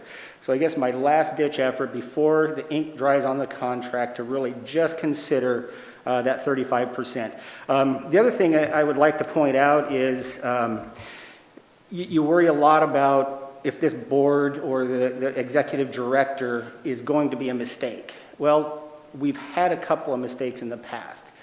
Our opportunity to ensure that we don't suffer the same consequences in the future is happening right now. And that's what we're all about. That's all I have, unless anybody has any questions for me. Questions for Doug? Sorry, Doug. One other thing before I step away, we do have our entire board identified. I will announce them, but one of the things I want to do is establish the requirements that the board will put on them, and I want to have everybody okay with that moving forward. And by Friday or early next week, you will be aware of every board member that we have in place. And I think that you will all be very pleased at the turnout that we've had. So, thank you. Thank you. All right. Is there anyone from the public here to speak on this? All right. We'll open it up to council discussion. Valerie? Yeah, I also sent a letter to you all, and I think you all know how I feel about the fact that I believe the starter board needs more than the 28%. I sent a graph, a pie graph around, and I don't know, DJ, you said you couldn't see it on your phone or whatever. I don't know if you were able to see it, but I do have copies of it. And I think if you take a look at it, you kind of visually can see that the DMO, if you're looking at all the proposed tourism funding, the tourism, I hate this stupid mask. Anybody else want a copy? You didn't get one already? Yeah. Got one?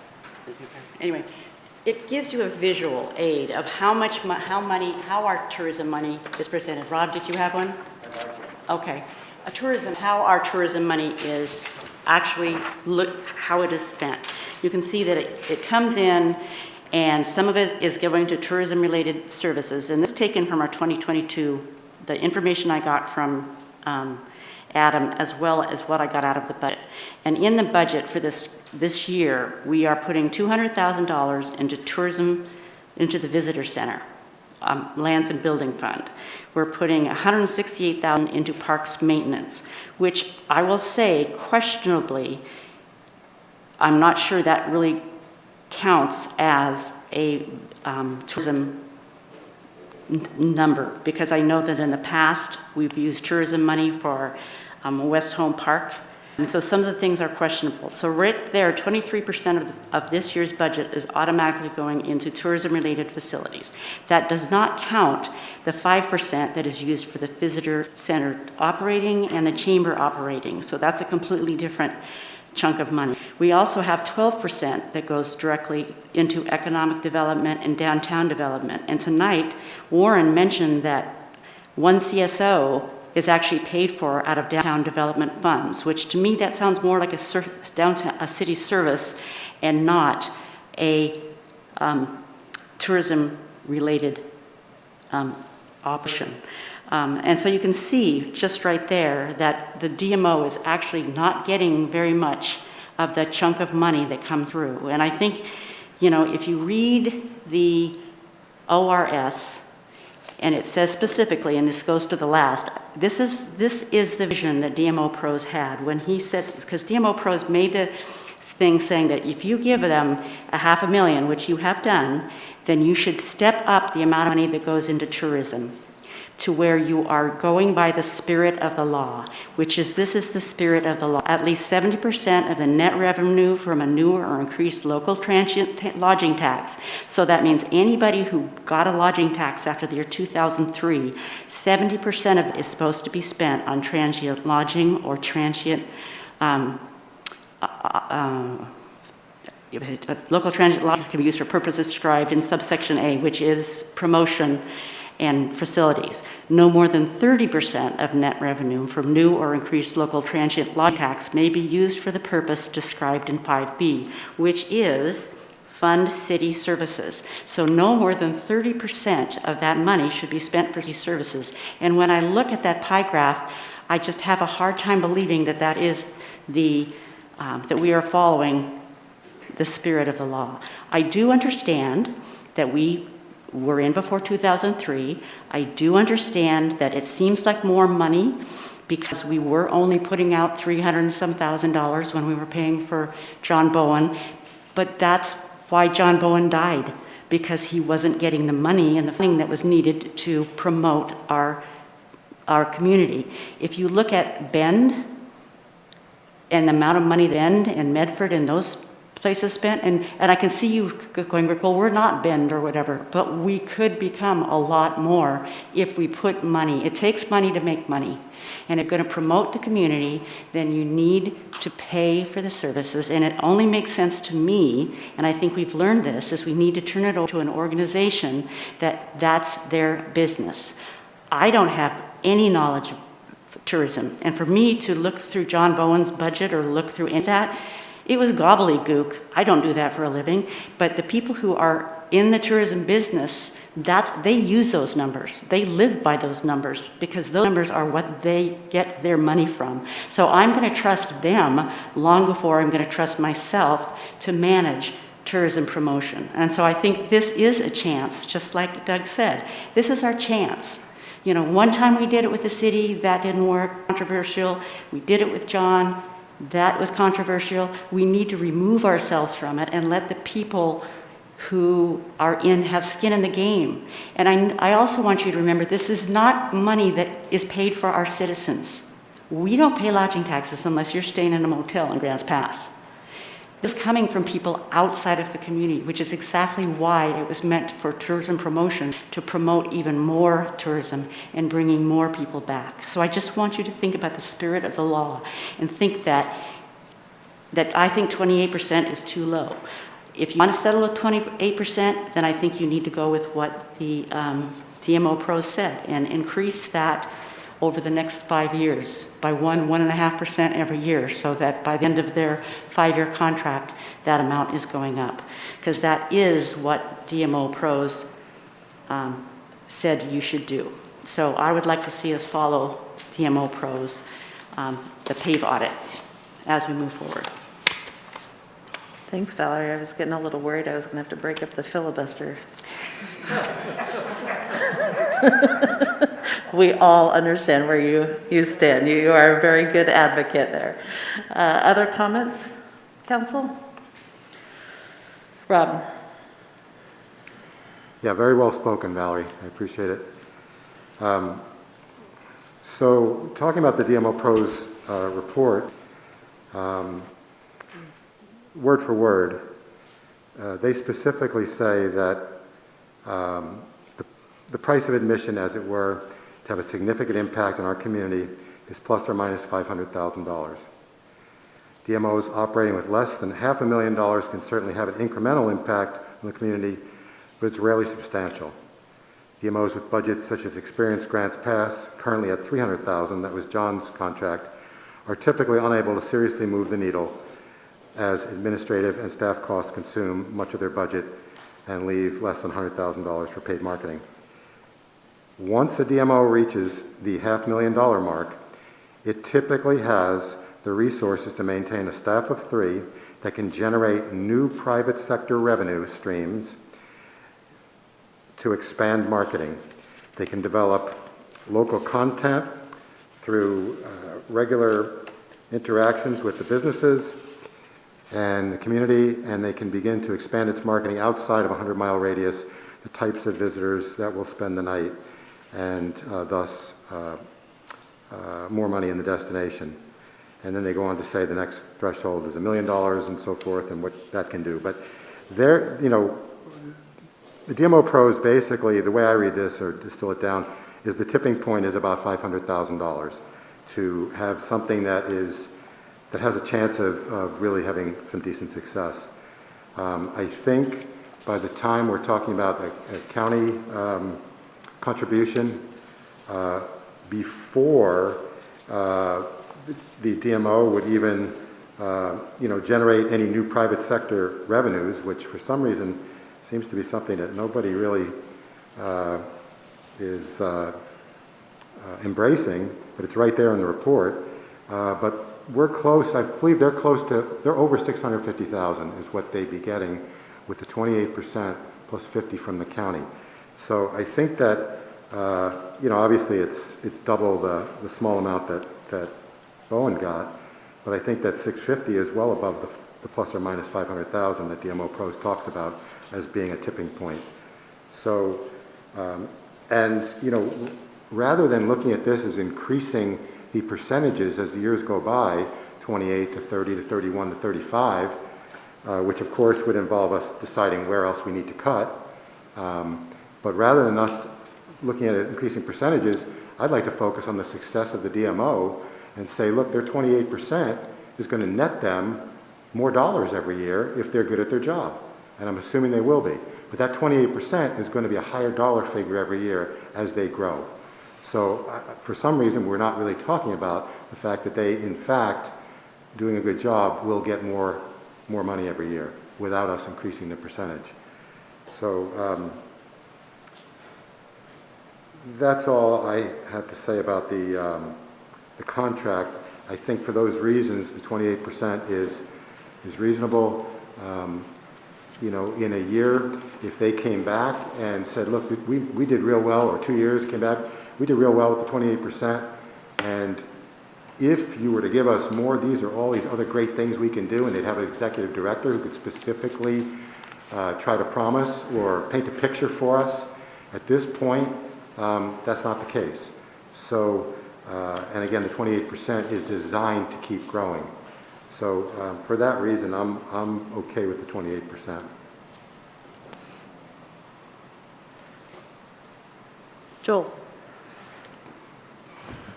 So I think we all believe it's a worthy investment, and I think we're all fortunate to have the board with the volunteers and what they're doing a good job, and we want that to continue. One of the things that we're looking at is uncertainties as we move forward, both from the board standpoint and the economy, COVID, all those kind of things. And so we don't know everything today. Next year we'll know what happened this year. The one way you deal with uncertainty is you don't make a decision till you have to. Well, we have to make a decision on the percentage today. We don't have to make a decision on the percentage next year at this time. Because I guarantee as my hearing aid comes out, there's things that are unexpected that happen, in both directions. And we need to accommodate that. The other thing that is encouraging to me is we have a new industry in town that's going to increase hopefully our people visiting here, even without the board. So those metrics should be looking pretty good for the board's behalf coming up this next year. The other thing that has happened is there's a lot of other destinations that people used to go to that they're not going to go to this year. And they're going to be looking for a place like Grants Pass and a place with like a nice historic downtown and horse races and bicycle paths and nice parks. And we do need to get our voice out there to get that market, because that market's going to be changing, because they're not going to go to Portland as much, or they're not going to go to New York City or places like that. And that is an opportunity for us. So with all these uncertainties, we need to do a good job this first year. We need to support them. We don't need to make the decision now on what the funding is for next year. There'll be some other things come up that we don't know yet. It may not need to be 30% next year. It may need to be 32%.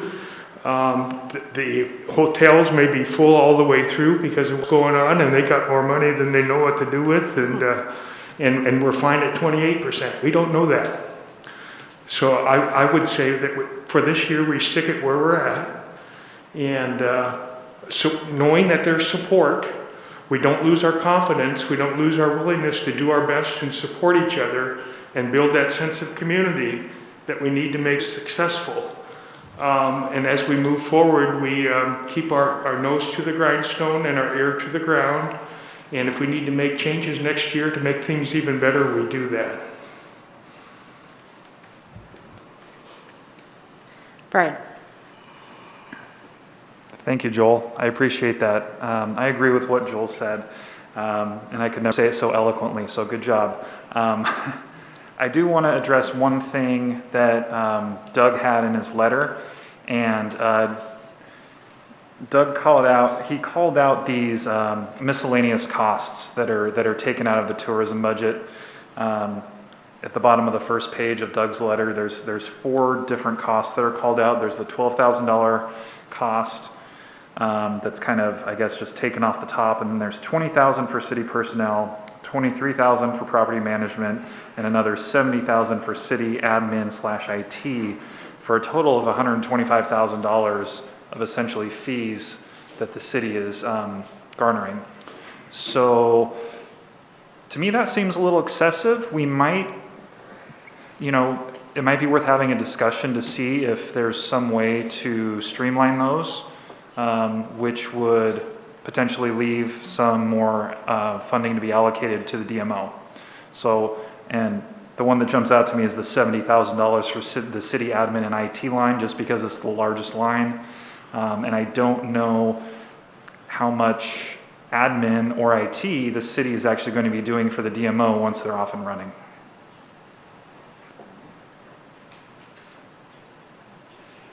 Other comments? Rob? Oh. Yeah, I think it's a great point, Brian. I don't think, and I understand that the city has costs, but I can't imagine. I would actually think that they're going to be doing less admin and IT than they were doing 2 years ago, administering John Bowen's $300,000. So this group is going to have their game together a lot tighter, a lot more accurate. And again, I would imagine that they're actually going to have less work involved to administer it with this group. So I think that's a worthy discussion to have. To address, I think Doug's point and also Valerie's point, if I understood it correctly, talking about the DMO needing a 3-month reserve, and in that first year, where does that come from? To me, I could see potentially making arrangements to front them that 3 months, basically, or to, I wouldn't waive that, but I could see us, rather than them having to take it out of their first year's budget, like, a small private business would do, to me, it would potentially make sense to not have them have to take it out of their first year budget and for us to be able to cushion that blow for them.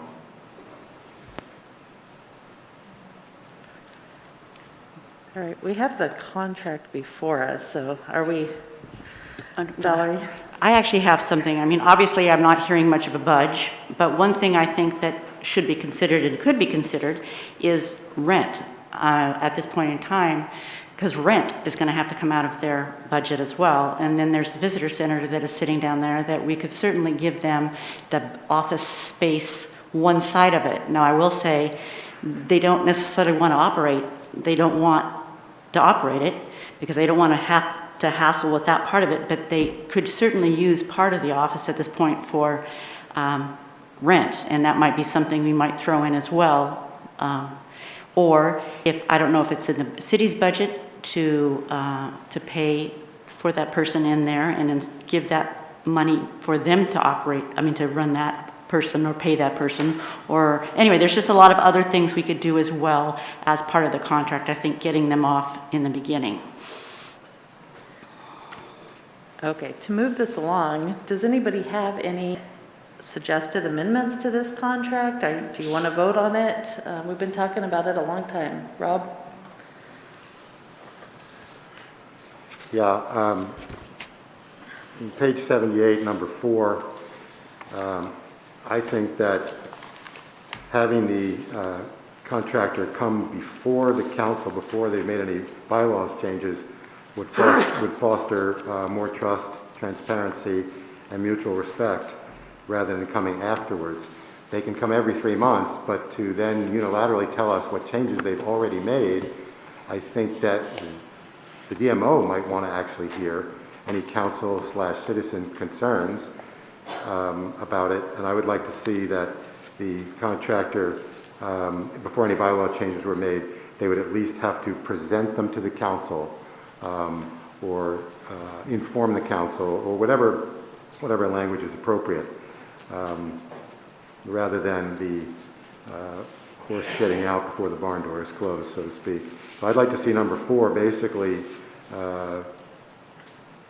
it amended to say that contractor will present to council any changes in their bylaws, at least 30 days before they're made. All right, are you making a motion there? Yeah, I could make a motion to approve this. Now, as far as the startup costs, would we modify that here in this contract? Let's just talk right now about your bylaw amendment, and we need to get this moving. So do you want to make a motion that we require them to present their bylaws to the council at least 30 days? I would, thank you. Okay, is that what it was, at least 30 days in advance? Is there a second? Vanessa, second.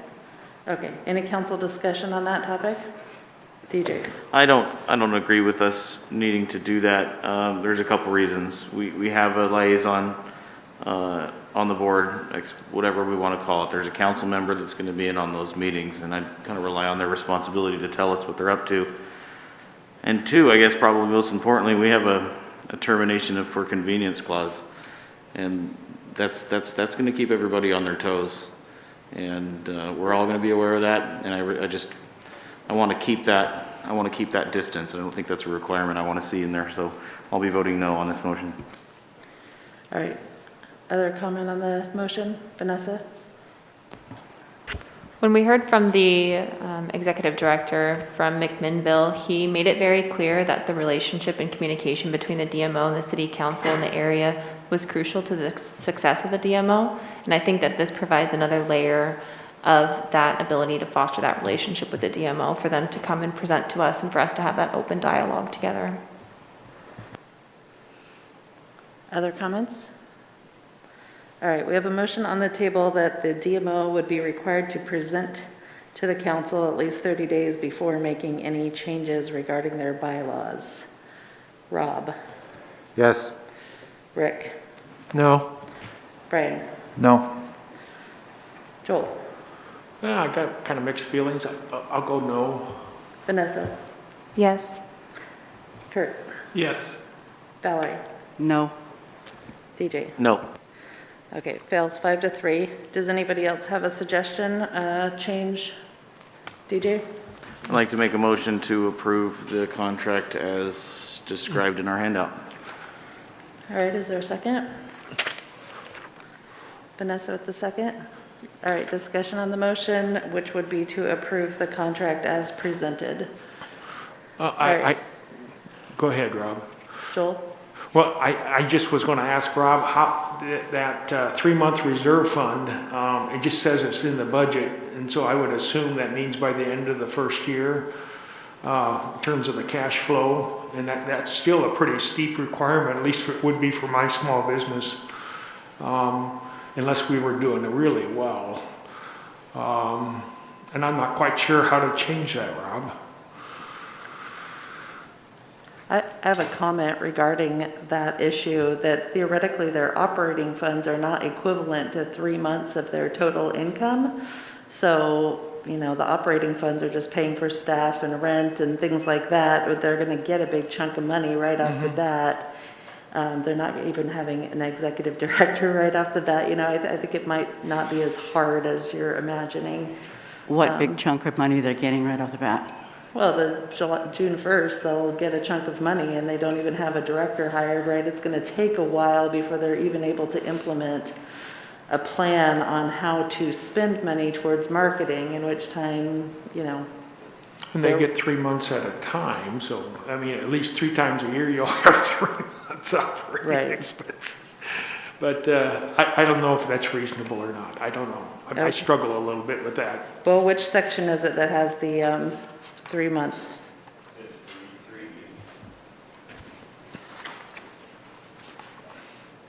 Well, and it's also a good business requirement. I mean, it's it's a necessary thing, but how fast do you get there? You said it's 3B, top of page 78. Could we potentially just front that to them and then have them pay it over 12 months and then we just get that back? Is that something? I mean, you could consider it that they have a year, it's their annual budget, they have a year to accumulate that reserve, and then that would be justified in our small audit of them at the end of the year to make sure before we move into year 2 that they have a reserve for year 2.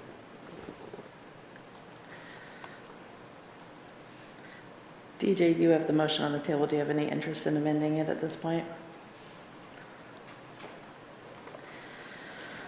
I think having the requirement that have that 3 months fixed operating expenses in that 12-month time period would be fine.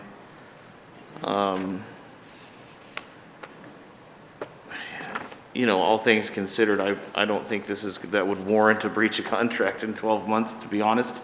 So I'm not highly concerned about it. I agree. Okay, he didn't make an amendment. Okay, discussion on on the contract in general. Vanessa? Before we voted on this motion, I just wanted to say thank you to Doug and all of the volunteers that spent many, many hours to the creation and development of this board, so thank you. Brian?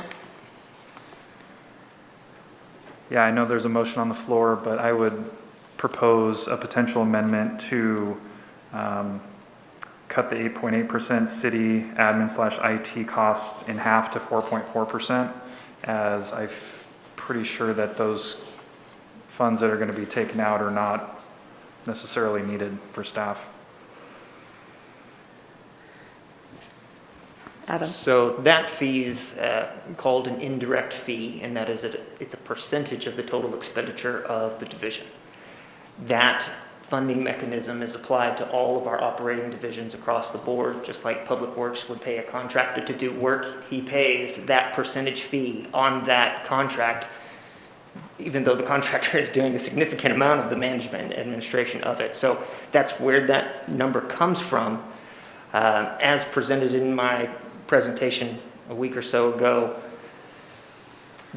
That can be revisited, but that would require the consideration of changing our funding mechanism for the entire city.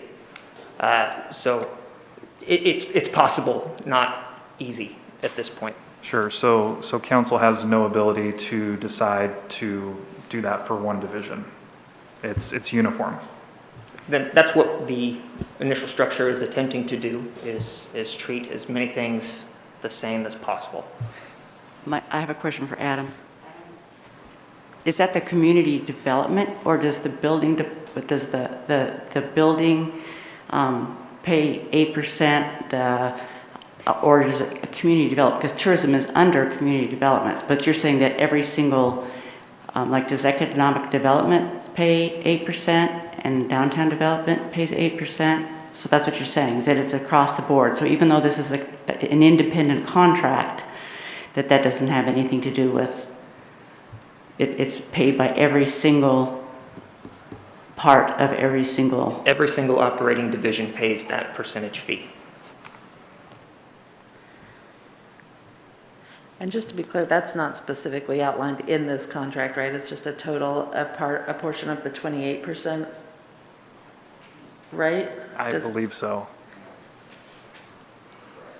The admin and IT fee is not a part of the contract at all. I believe it played into the determination of the 28%, but is not in this contract specifically. Right, okay, so that could be adjusted separately from this at a future point if we so desired?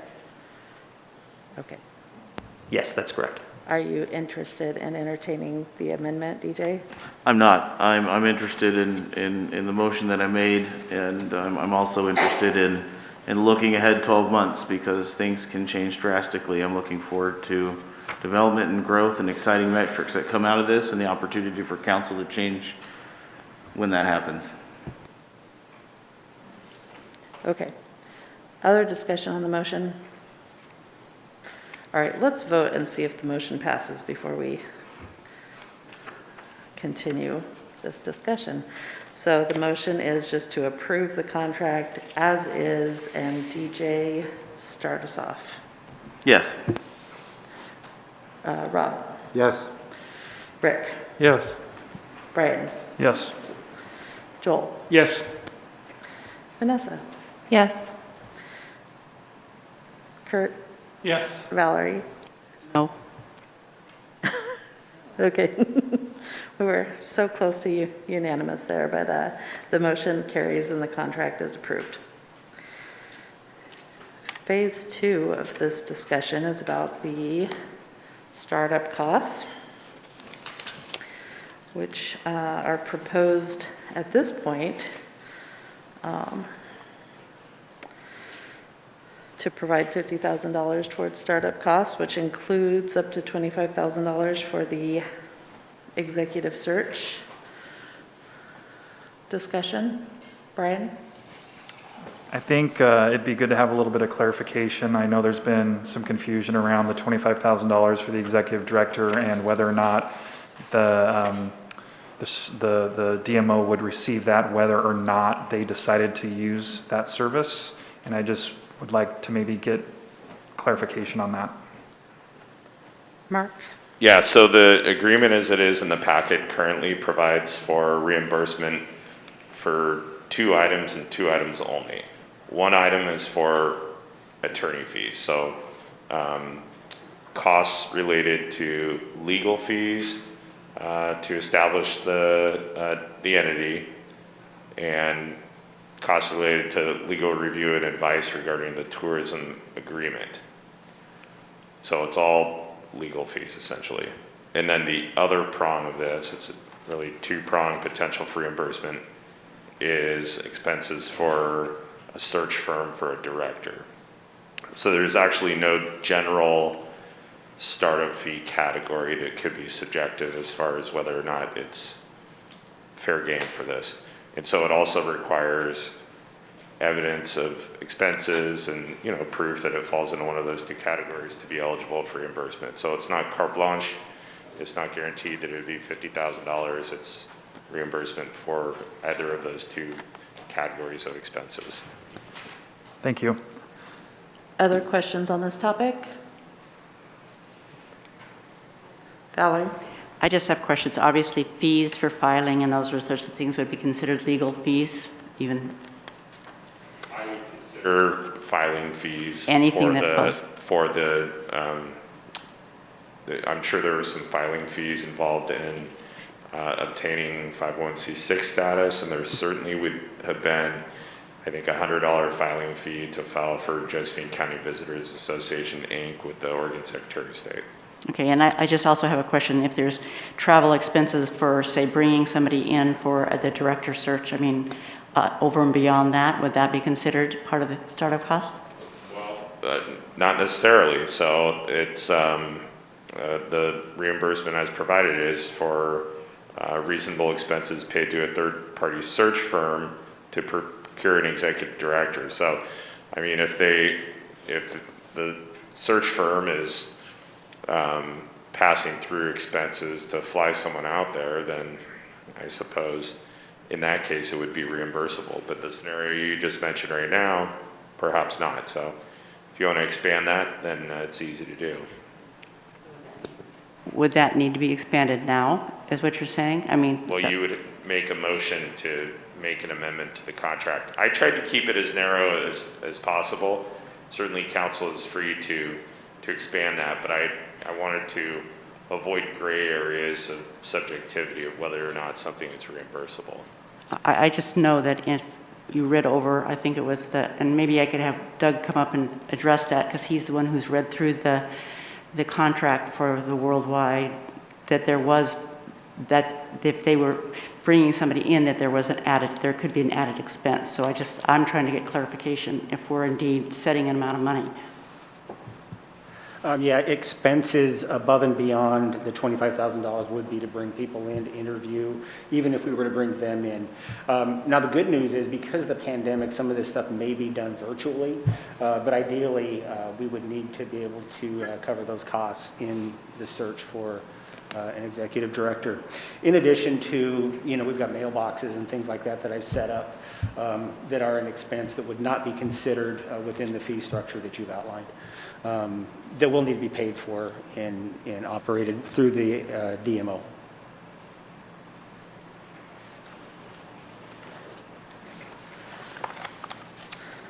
Okay, any other questions about this? Rob? So potentially, could there be multiple candidates that would be asked to come in? Or potentially there could, be fees for multiple candidates potentially? Potentially there could be, yes.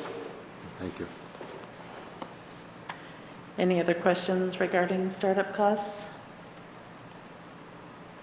All right. Thanks, Doug.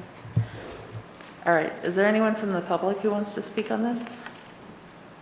Nope. Okay, council discussion. Do you want to suggest changes? Do you want to make a motion? DJ?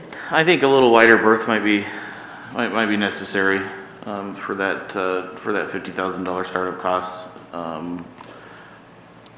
Just, I guess, more inclusive about startup costs, and that may or may not be involved. A primary example above and beyond that $25,000 executive director search. So I'd be willing to entertain, like I said, a wider berth, a little more allowance in that $50,000 startup cost. I don't have the answer though, so this is just kind of the start of a discussion. The actual resolution just specifies a total amount of $50,000. It doesn't limit the cost of the executive director search. Did you have something else, Rob? Mark? Well, yeah, that's correct, because I think there was a mention alluding to a $25,000 cost for the executive director, and this proposed version does not allocate a cap within the cap. So I just put a $50,000 cap. That said, I think to be responsive to Valerie's question about filing costs, in paragraph 1, we could say reimburse for reasonable legal fees and filing fees associated with this. That's simple.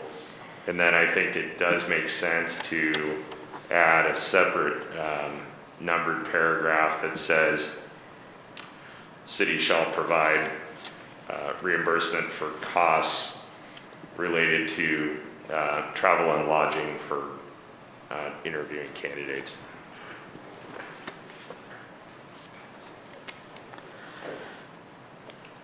All right.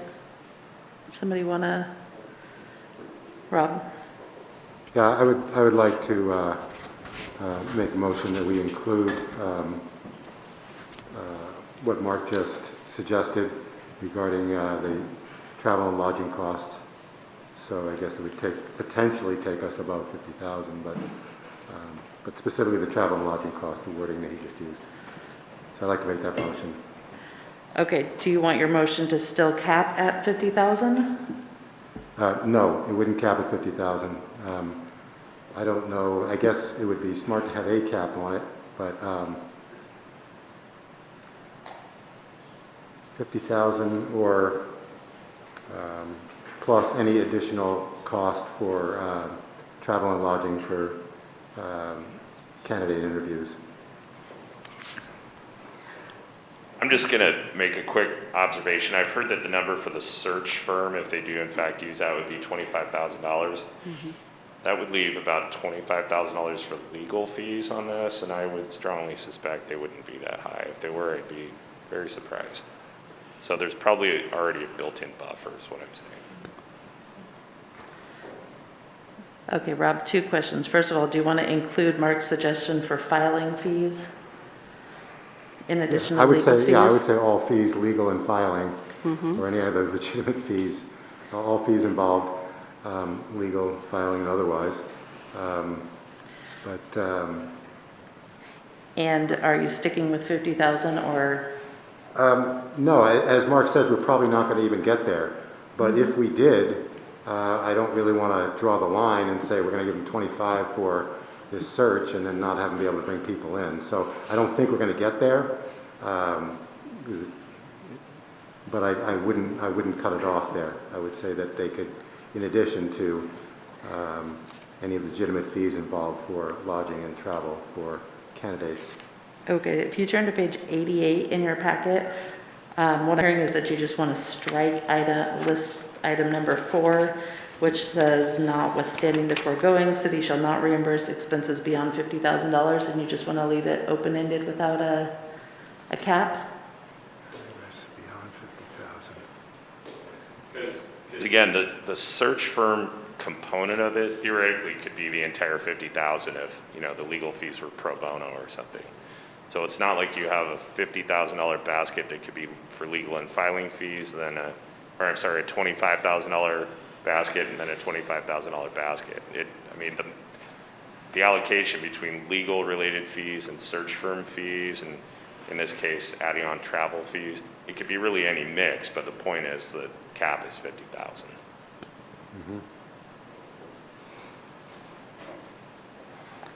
I just need him to clarify the motion first before we move on. I guess it's not 100% clear to me how much the 25 for the search is basically a price that's set by an outside firm, so that's kind of non-negotiable.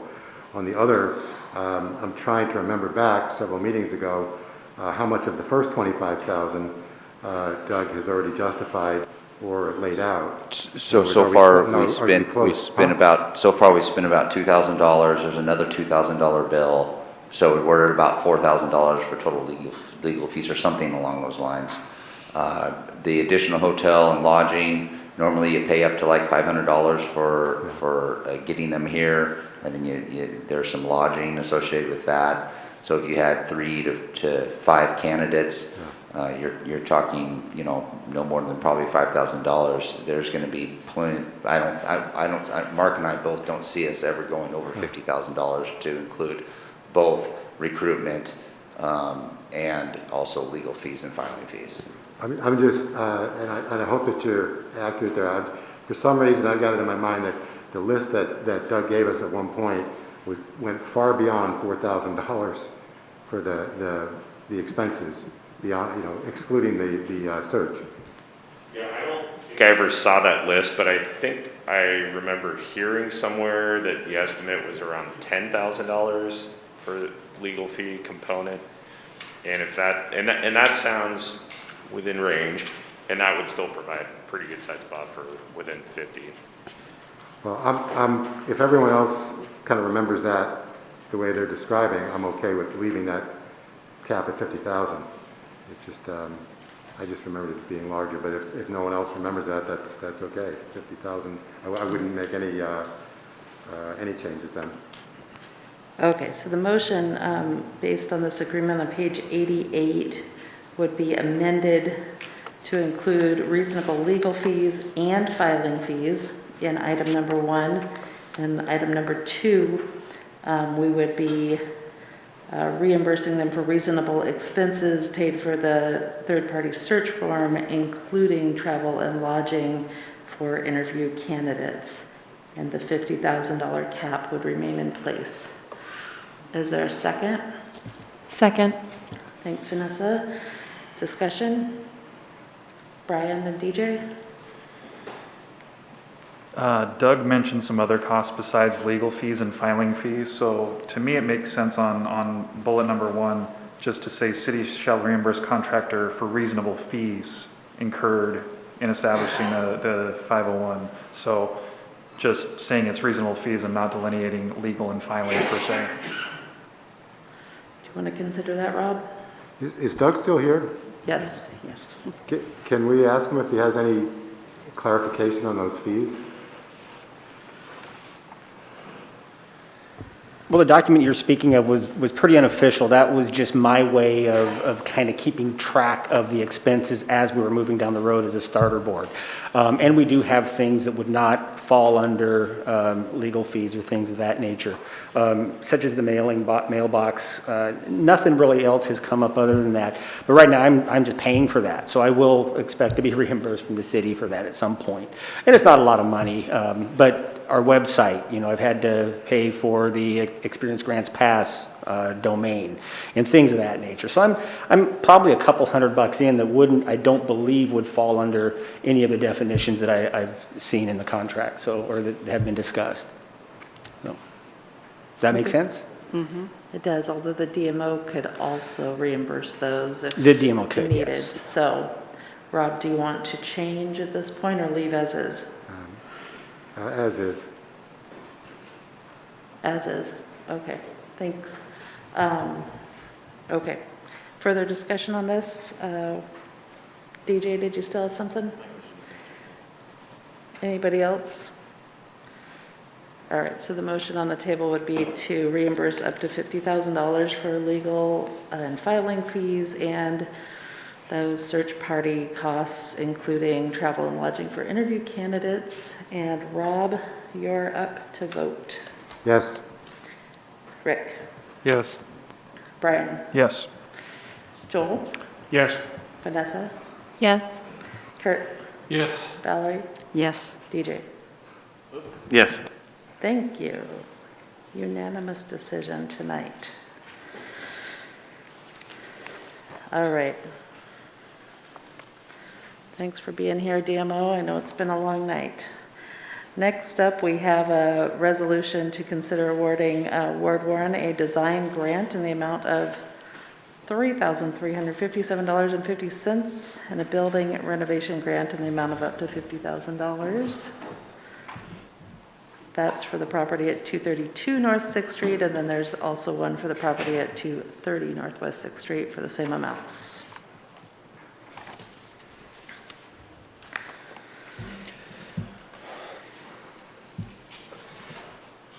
All right. So as you mentioned, Mayor, this presentation does, similar to the last one, cover both items that are on the agenda for 2 different addresses. This is a grant program, while similar to some of the others that you've seen, such as the BRAG and the SDC, is different. We have not seen this particular program used much, so I just wanted to, while they have similar names in the grant, they actually are different programs with different guidelines. So as stated here, the purpose of this particular building renovation grant is to provide low-cost financing and grants for the restoration and renovation of buildings and others in designated areas to increase the safety as well as potential usability and aesthetic of those structures. So that's taken from the description that was approved in this program in 2015. And the relationship to the council goals is to encourage economic opportunities. So this building renovation loan and grant program, as I mentioned, was originally adopted in 2015, funded out of the Community Development Block Grant Fund 251. The fire suppression requirements and the costs and structures that predate modern building code is one of the items that prevents these buildings from being updated. So, that's kind of an underlying purpose and goal of this is for those buildings that may otherwise, have some difficulties in bringing them up to code. So in this case, this particular grant is for a fire sprinkler system in 2 buildings. The grant has both a loan and this program has both a loan and a grant component, but tonight's request is for grants, which, as all of ours, they're reimbursable grants, so they have to expend first. So the property that we're talking about tonight is there at the corner of E and 6th. This larger building is 232, and then the narrower building is 230 Northwest 6th. So these are the two here at the south west corner of E and 6th. Both of these properties actually received the Fire Sprinkler and Structural Retrofit Grant, which is what it was originally called, in 2015. And in addition to the one-time grant of $50,000, the program guidelines also give an option for a one-time supplementary grant of $5,000 for actual engineering and design. So in this case, would be the engineering and design of the sprinkler system. Mr. Warren did actually receive that grant in 2015, and some of that money was expended out of that one, not of the $50,000, but of the $5,000 for design. So since some of that money was expended, that's the reason why that amount is kind of that odd $3,357 and not $5,000, because some of it was already expended. So there are 2 separate tax lots, 2 buildings. They do have a shared wall. There's one internal opening that adjoins those 2 parcels. And the applicant, Ward Warren, has applied for a grant for each lot and building. So the conditions for the grant program do require that the total amount of monies does not exceed 85% of the total cost. And the application that we received has the total amount of $68,885 for the project. The match is 15%, the city's portion 85%. As noted in the last bullet there, that basically means the improvements, the maximum allowable grant is $50,000, which is 72.6% of the total project, which is below the 85%, meaning that that maximum amount of $50,000 would fall and be eligible under the guidelines of no more than 85%. So that would mean the required match of $18,885. The grant funds would be dispersed upon proof of fire sprinkler related expenses having been occurred. So as with most of our grants, that proof would have to be given to the city before any money would be dispersed out. And as stated in the resolution tonight, for both of these, we would need a title report to be submitted to the city prior to that disbursement. So in terms of cost implications, here's just a summary of what we talked about. The LB6, I'm sorry, we actually haven't talked about this, the cost implications on this. The LB 6197 has this unencumbered balance of about $31,000. If you approved the applications tonight, that fund would not be sufficient if you approved in the full amount. But the properties are also in the urban renewal district, and there is a program in the urban renewal plan, in the urban renewal area plan, that allows for building renovation to be an allowable expense. So that would be another fund. And I talked with Adam a little bit earlier. We actually have another fund that it may be a possibility that's an LB to make up that difference. So the call to action is before you. It's your discretion to either approve these grants individually, to modify the request as you seem fit, or to not approve the request. Mr. Ward Warren's here tonight on behalf of this application. Questions for Brad? Rob? So the full amount is not available, is what you're saying, right? It's not available in LB 6197, which is the capital project that's set aside for this particular grant. But we do have other revenue sources. So would we have to, if we approve this tonight, do we have to, does the applicant have to go through another process to make up the difference, or is this something that's going to happen internally? How would this work? No, I think that if the motion tonight was to approve them, then the funding source, I think that would be worked out amongst ourselves, unless Aaron sees a need for that.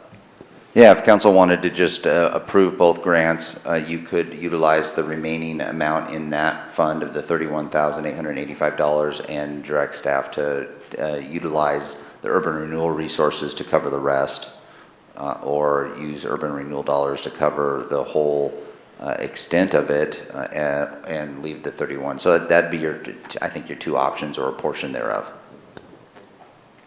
Brian? Yeah, Adam, could you describe that other fund that Brad mentioned that we might be able to utilize? The description and the balance, if you got it. Or just the line is fine.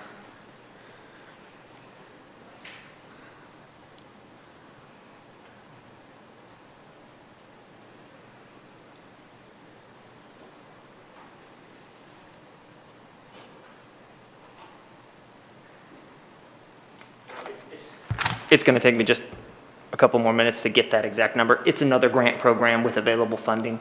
And in this case, if they're all approved, we would just take $31,000 from here, more funds from a different LB project, and then any remaining funds that would be necessary to fulfill the entirety of the grant would come from the urban renewal project. So I'll continue to look that up, so I apologize for the delay. But we have the funding available in the different programs. I think where I was going with that was just if we have another fund we can use, I would personally prefer not to use urban renewal.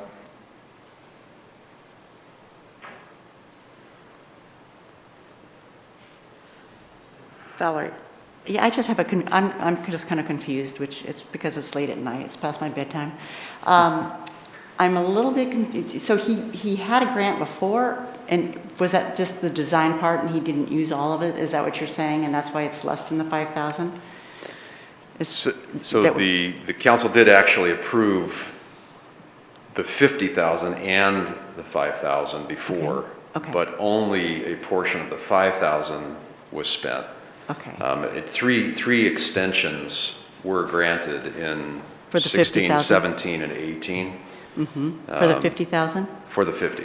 And right. it hasn't been used, is that what we're saying? So we're Correct. basically reallocating it? Okay, that's what I wasn't clear about. Correct. Okay, Correct. thank Yep. you. And I just have a question, and this is just a question. Are we hoping to get some sort of housing on the second and the other levels? Is that what we're hoping for? Yes, actually, what I'm doing, I've already got the plans drawn up and have the sprinkler company is on board. I have a contract with them. I've already paid them quite a bit for the plans, but basically, I think it's called FP13, and it will make the building so that it can be utilized for multi-use. So it could be, residential, it can be commercial, it can be a combination. Several other buildings downtown utilize the same original grant fund. The old J.C. Penney building was one that did. Another one that did is the building that houses the hall. So it hasn't, as Brad said, it hasn't been used for a while. I bought the building in 2014, and it's just, I've renovated a number of old historic buildings downtown, but never faced the challenges that I'm facing with this one. So yeah, it's been nothing but money out for 7 years, and it is a very important location downtown. So if you approve this, it will make it available for multi-use. And I do finally have a tenant, but I've never faced all of the improvements, and I've already made a ton of improvements and repairs. I know you were in the building, and so you saw a lot of the improvements that I've made, but this will definitely help in terms of the sprinkler system. Thank you. So it's way over, I mean, Yes. I think Brad showed the figure there. It's more like 130,000, and the costs keep going up every day with some new system that I have to add to the sprinkler system. Okay, yes, I do understand that. Thank you, Ward. Thank you. Any other questions, or? Joel has a question. Well, no, I have no question. I was going to make a motion. Oh, okay. I don't want to cut off conversation if there was somebody else wanted to say something. I think we're still, Adam's ready for his answer. Does anybody else have a question? All right, Adam. So I'd just like to thank the staff and mayor and council for getting this on the agenda and hopefully reinstating the grant that was approved years ago. Thank you.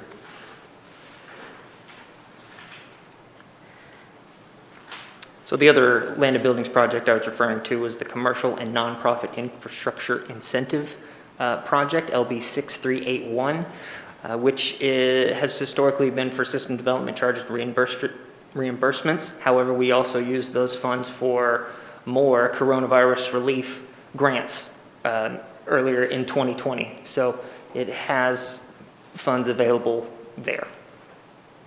I don't think he asked how much. That would take a more detailed analysis to tell you exactly how much is in there today. Okay. Any other questions? All right. Anyone from the public wanting to speak on this? All right. Council, what do you want to do? Joel? I move to approve the resolution awarding a design grant in the amount of $3,357.50 and a building renovation grant in the amount of up to $50,000 to the Honorable Ward Warren for 230 Northwest 6th Street. And he's going to make it even better, to include an expiration date of 6 months from the date of adoption of this amendment. Okay, so we have, in our packet, we have number 232 first, but you said address 230? Okay, so you want to do 230, can we do both of them at once? Or do both at once, Mark? 230 and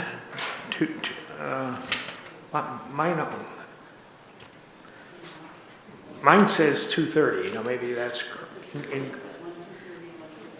okay, so I will include 210 and 230 in the They should be done piecemeal. We have two different resolutions.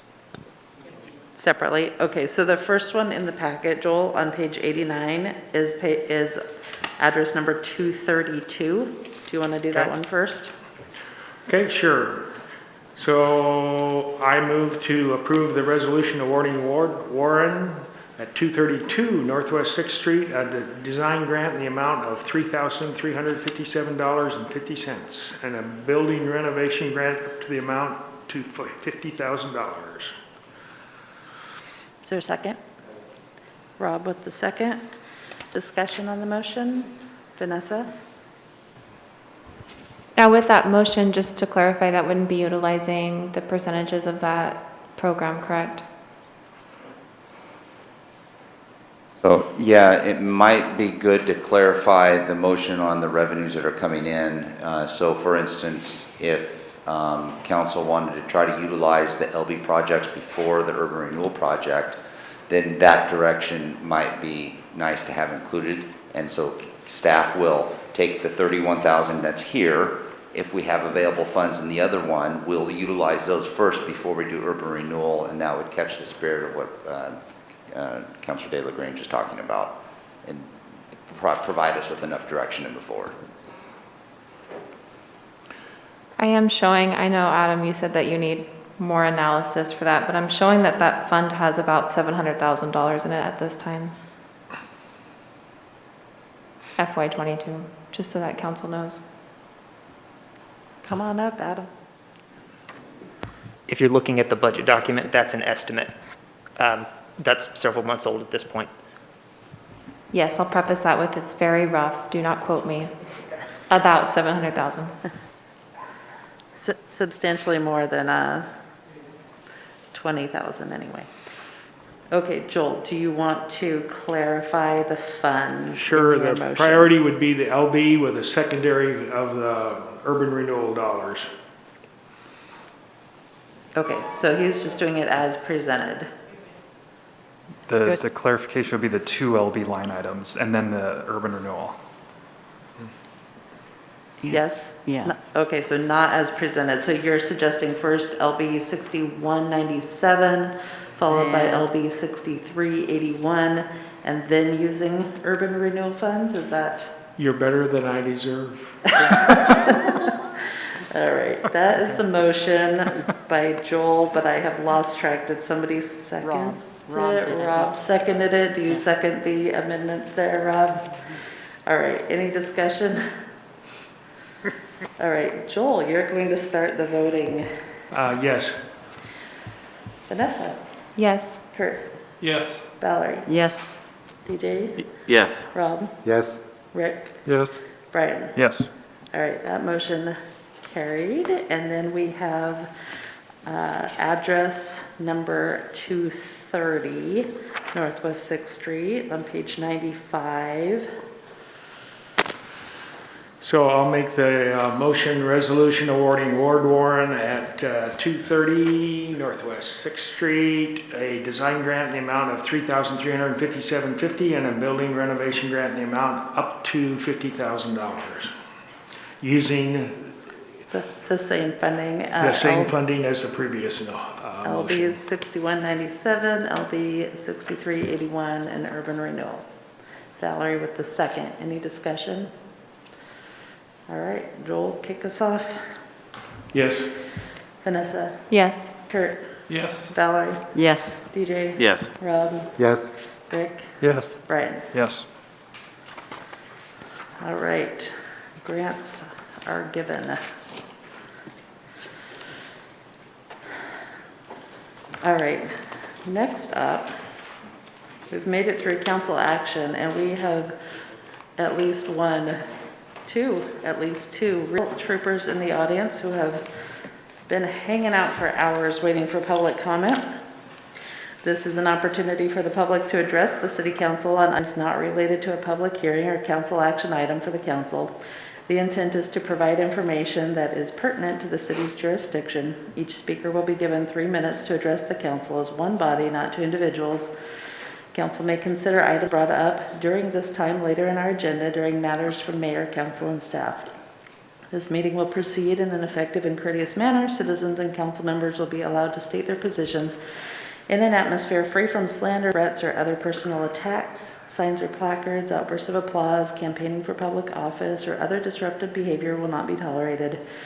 If you have a question regarding any government service or a current city policy, please contact the city manager's office in an attempt to resolve the matter. First up, Jay Meredith.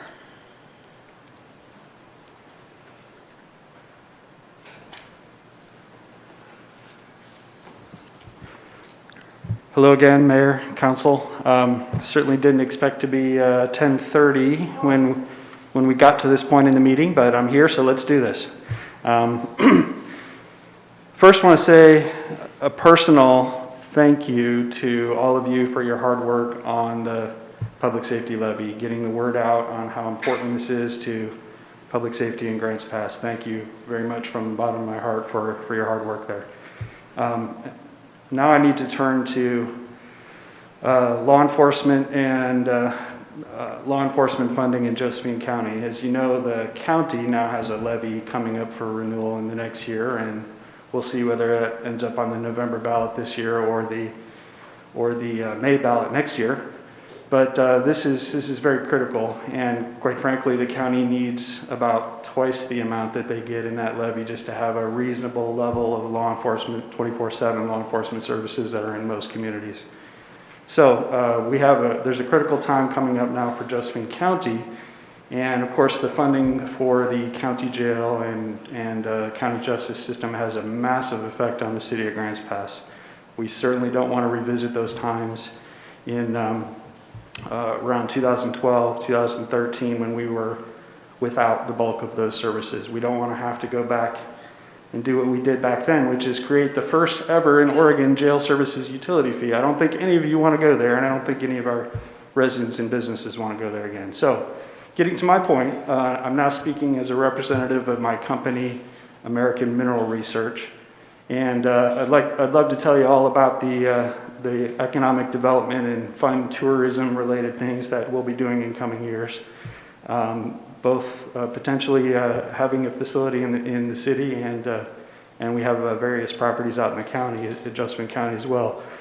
But you may have already started hearing, and you will probably be hearing a lot more in the very near future, how we are advocating for federal compensation to law enforcement in Josephine County for the severe restrictions that our federal representatives are trying to place on our federal lands in Josephine County. 2/3 of Josephine County is federally managed lands, and there are many, many efforts where we're trying to severely restrict our activities. So being that there's so much federal lands in Josephine County, our future economic status, our revenues for law enforcement and the justice system, it's all part of the same equation. And so I may be coming to some of you or all of you in the very near future asking for your political support for law enforcement funding for Josephine County Sheriff and jail and juvenile justice, so forth. So anyways, thank you for your time. Sorry it's so late, but good to see you all again, and have a great night. I will watch the rest of your comments and the rest of this meeting on YouTube. Thanks for your work on the levy, Jay. All right, I think we've lost Stephen. Stephen, are you here? He's here. Oh, he's here? Oh. He found a cot back there. Come on up. Didn't realize I was asleep. Endurance. Okay, thank you for allowing me to speak. I recently spoke on May 5th regarding the Summerfield North subdivision project and how an entire grove of old growth trees were brutally destroyed by Copeland heavy equipment for probably 3 more home sites. This I find appalling, for the city is facilitating the ruthless, greed-driven behavior, knowing that there is a better way, but not caring enough to write a law to move the city in a right direction. What is the right way? Let me give some examples. I know a person who lives in Eagle, Idaho. In Eagle, Idaho, residents of subdivisions pay into green zone maintenance, which serves as buffer zones and habitat for wildlife. And in California, they must have learned the error of their ways, for green zone preservation is a law. And in Corvallis, Oregon, they love their trees. Subdivision mania is happening in Grants Pass, and yes, I am being as blunt as the front of a city bus. If you don't want to learn by examples which work for the good of community, which also is called responsible developing, then some might look back and say, oops, I think we did the wrong thing. One day the west side of Hubbard Lane will be annexed to the city. And then will this be the result of that? I feel that the recent award given to the city regarding urban tree forest stewardship is not deserved. The city needs to implement a law to protect urban green space. And this would be steps in the right direction. I firmly believe that. Finally, if I must be philosophical, so be it. Teaching others to respect trees makes better human beings. Thank you. Thanks, Stephen. Rika Brown.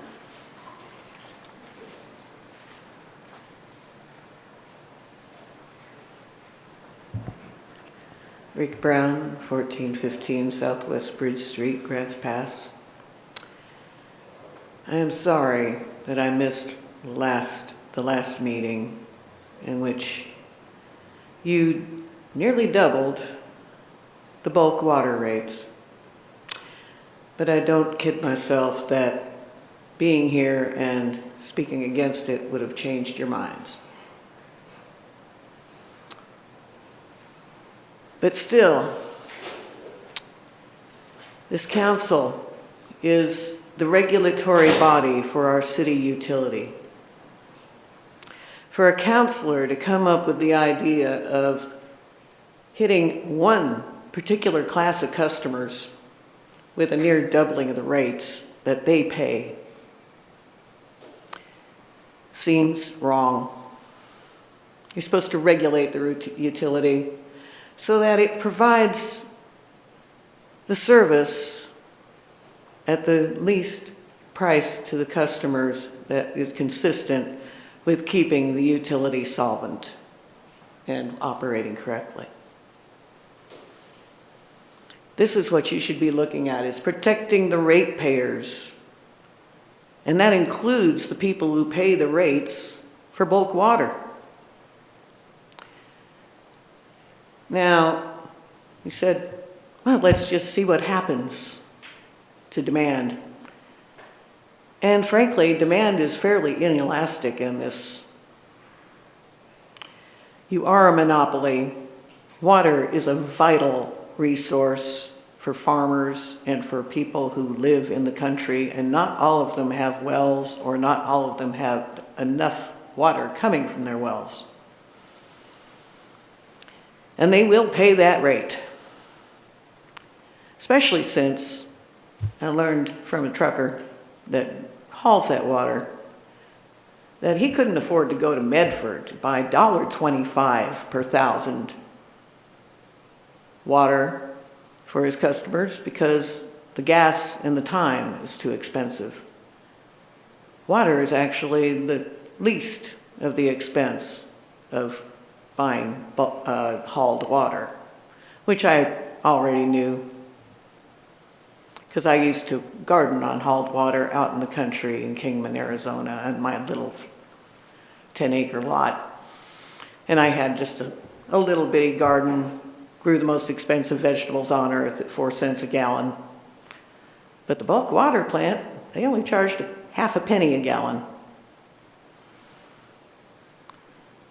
And so you're going to get the money.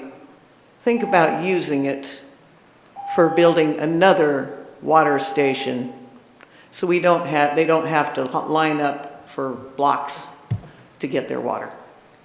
Thank you. Thanks, Rika. Next up, Maya Carnegie.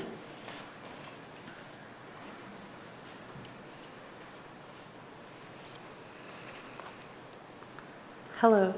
Hi, I've never done this before. Sorry. That's okay. Don't be shy.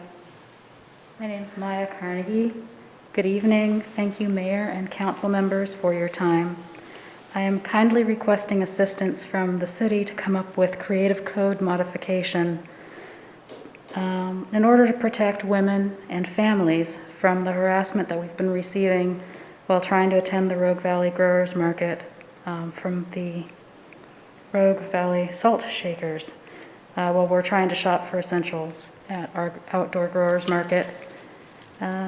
The growers market has 4,000 unique visitors during tourist season. We just sat through all this information about what we're trying to do to promote tourism here in the valley. I feel like the Rogue Valley Salt Shakers are a tourism demotion service.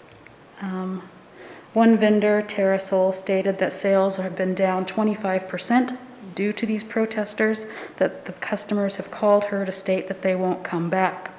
Earlier in the evening, this council addressed depression and anxiety with the passing of the maternal mental health proclamation. Thank you for that. Those images that these people post trigger women who have had miscarriages, and for me personally, complex PTSD due to that, medical trauma from experiencing that. Many now refuse to go due to the stress it causes, my own mother and my boyfriend's mother included.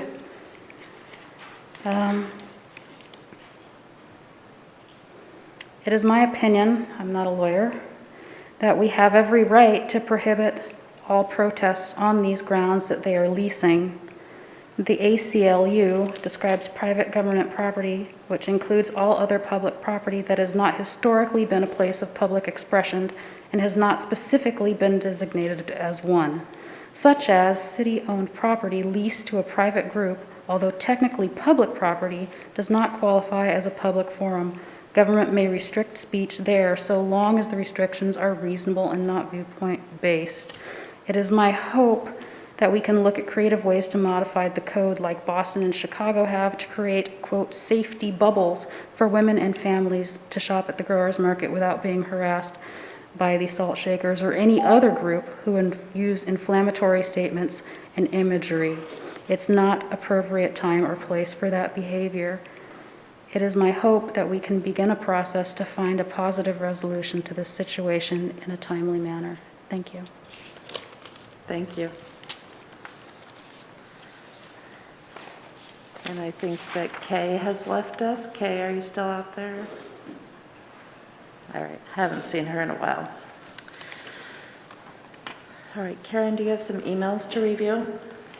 Yes, there were 8 emails regarding the disruption issues at the growers market, one titled LA's Tiny Home Village, one titled Investment, 2 regarding multi-use historic buildings, and 1 complaint about the county commissioners. Thank you. All right, next up is the consent agenda, and we have had a request to move item A off the consent agenda, so we're going to move that to just immediately following the consent agenda. And does anybody else have anything else they wanted to pull before we proceed? All right, give Karen a second to pull it up on the screen here.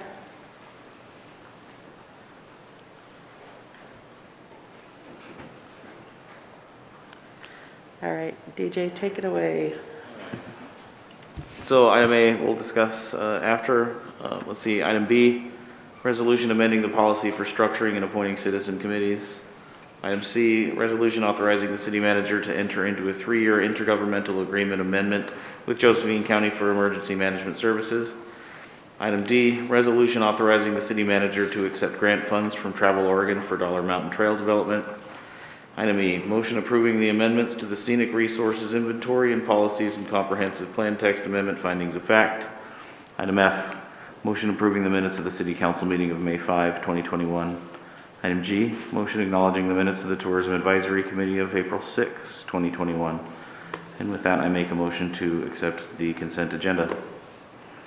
Is there a second? Valerie, the second? All right, all in favor of approving the consent agenda? Aye. Any opposed? None.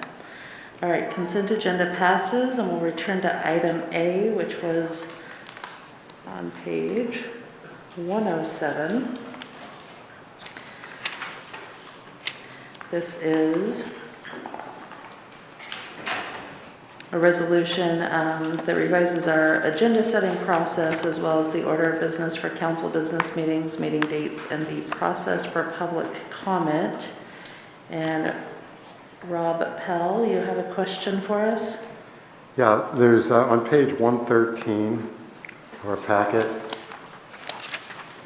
I'll start with it's really minor stuff, but I don't feel that the words on the page actually coincide with what we agreed on last meeting. So on 10E, it says council may ask 2 questions of citizens during public comment. Citizens will be given 1 minute to respond. I think that more accurately that should say council may ask 2 questions of any citizen or all citizens during public comment. Because this to me, the way I read this, is that for the total time of public comment, we only get 2 questions total for everybody. So I think it should say council may ask 2 questions of every citizen during public comment. On items 10B and D, I think we discussed 2 different things, and I don't think that these 2 they can't really coexist together. On 10B, it said public comment period will be limited to no more than 30 minutes. At first, we thought that was a good idea, and then we were discussing, well, what happens if there's 30 people? We don't want to give them all 1 minute, it doesn't quite work. So then we came up with, I thought it superseded B, we came up with if there were more than 10 citizens requesting to speak, individuals will be given 2 minutes to speak. So I think it needs to be either B or D, but the 2 really can't coincide. So either B or D. And then the change on E should say citizens of every question, of every citizen. And I think what I just, the edits that or the adjustments that I just suggested, I think more accurately reflect what we had agreed on. All right, do you have a preference on striking line B or? Well, the way we discussed it, the council kind of decided we were going to go with, as I remember it, and I'm okay going with either one, but as I remember it, the council kind of struck B and replaced it with D. That's my memory of the meeting. And I think just to refresh people's memory, I think it was Brian who suggested D instead of B. That was my recollection. Okay, DJ? I think it's really appropriate to have a global limit to the public comment based on the experiences of a couple of years ago. That would last an hour or more, and it was very burdensome. I still would like to see, like I said, a global limit to the minutes allowed for public comment. So I'd like to see that stay or combine B and D or something that we just have a recognized cap. Brian? Mark? I was just going to suggest, and I understand the concern if you have a lot of people and 30 people with 1 minute, perhaps B could say that the council can vote to extend the maximum allowable time for public comment in special circumstances, something like that, so it gives you a little bit of breathing room if you have a major pressing issue that happens to bring 30 people out and you want to hear them. So that way it's in the rules. You can say, hey, in light of what's going on, everybody wants to talk, we're going to make it 45 minutes tonight. Very special occasion. I don't even know if that would happen. Brian, did you have something? No, that sounds good. Mark's suggestion sounds good? Yes, ma'am. Does that sound good to you, Rob? Council may vote to extend for special circumstances? Yeah, so I just add another sentence to B that says, in special circumstances, council has the discretion to extend the time limit beyond 30 minutes. All right, are we going to require a council vote, or does the mayor have the discretion to extend? I mean, well, we're talking about it, right? Yeah. I don't care. Gonna leave it with council?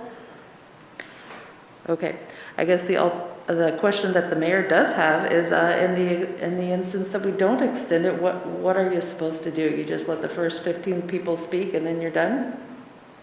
Is that, all right. Okay, so we don't really have a motion on the table, but kind of do. Do you want to make it a motion, Rob? Yeah, I'd like to change, I would add the sentence to be that Mark just suggested.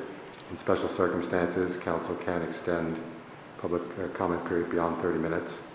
That would work to satisfy both B and D, I think. And in item E, to add every citizen? Yes, every citizen or any citizen. Yeah, every. Yeah. Okay, is there a second? DJ with the second. Discussion on that? Okay, let's vote on just that section with those changes. Rob? Yes. Rick? Yes. Brian? Yes. Joel? Yes. Vanessa? Yes. Kurt? Yes. Valerie? Yes. DJ? Yes. All right, and then does anybody else have any proposed changes? All right, you want to make a motion to pass the whole resolution there with those changes that we just agreed to? Yeah, I move to adopt the amended resolution amending the procedures for conduct of business, Section 6, agenda, Section 7, order of business, Section 8, meeting dates, and Section 10, public comment. Brian with the second. Any discussion? DJ, you're up to vote. Yes. Rob? Yes. Rick? Yes. Brian? Yes. Joel? Yes. Vanessa? Yes. Kurt? Yes. Valerie? Yes. All right. Wasn't too painful there. Brings us to matters from mayor, council, staff, review, public comment. Does anybody have anything they wanted to discuss there? Yeah. Mark? Yeah, I want to respond to the comment about the growers market unrest, as well as the emails we've received about that. I have been in communication with our litigation attorney on the case involving the salt shaker members. And I actually asked Mr. Franz, the attorney on that case, if he could come to workshop on Monday. Unfortunately, he's out of the office. He's in trial in Pendleton. And the following workshop after that, I believe, was on a Tuesday, I think June 2nd, but that was canceled. So I've given him a couple other dates after that. It's a little farther in the future than I would prefer it to be, but he is by far the best person to give a comprehensive case update on that topic.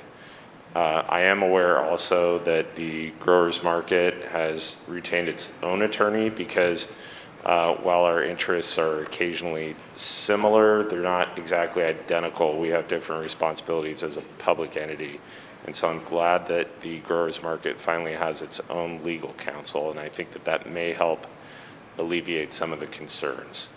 And that's, I don't really want to get too deep into commenting on this outside of executive session, but obviously free speech issues are at play here. And really the number one thing that free speech protects is speech that most people don't like, that is considered unwelcome by most. I spoke with Kia McCrary, the manager of the market, this morning, and kind of got up to speed on where she's at with that. And they are experiencing a significant disruption certain days at the market. Seem to be two different groups that are coming, and one group is especially aggressive about walking around and not staying to the free speech corner that they've been designated to. So it's concerning for them, but yeah, they're trying to work on some avenues to fix it, and obviously we're aware of it and thinking about it too, and trying to come up with some solutions. But it is a freedom of speech issue, so we're trying to protect those concerns as well. Rob?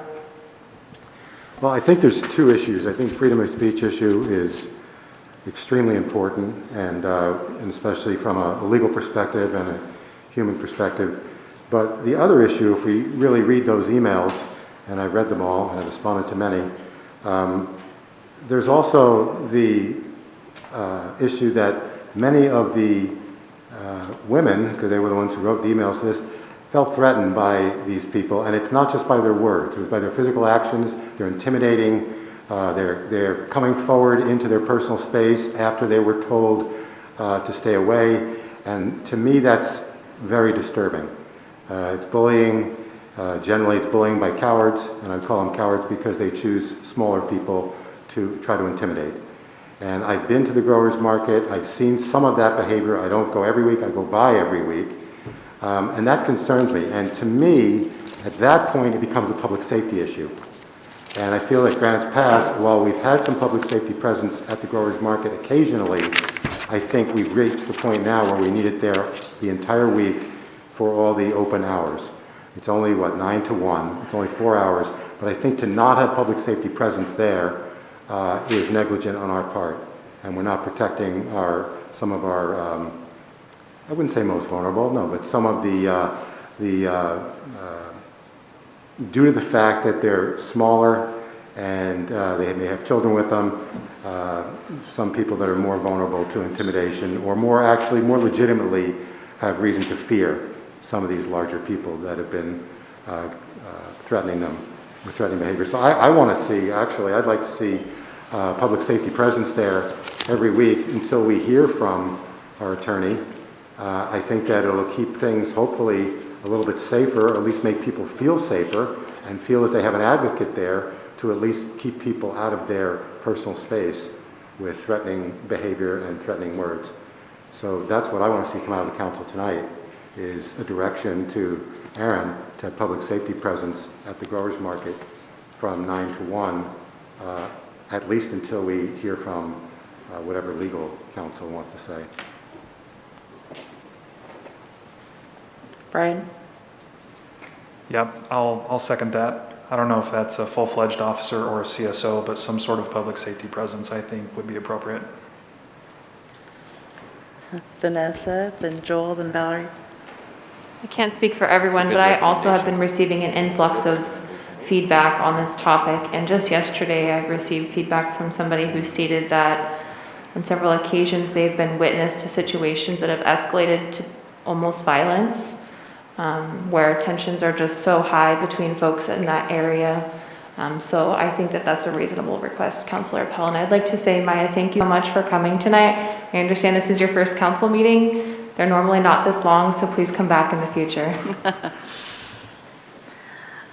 All right, Joel? Well, I agree with the previous comments, and I also agree that we're not in the business of directing where police officers go and where they don't. And I don't want us to be the managers of the, that's the chief's job. And I would ask the chief to monitor the situation, and if it needs an officer there to control these unruly people, then so be it. If it's not needed, then he's fully capable of managing the police department. I don't see us micromanaging that and to be effective. But we need to be responsive to our citizens, and we need to protect people. Chief, can you tell us what, if anything, is being done right now?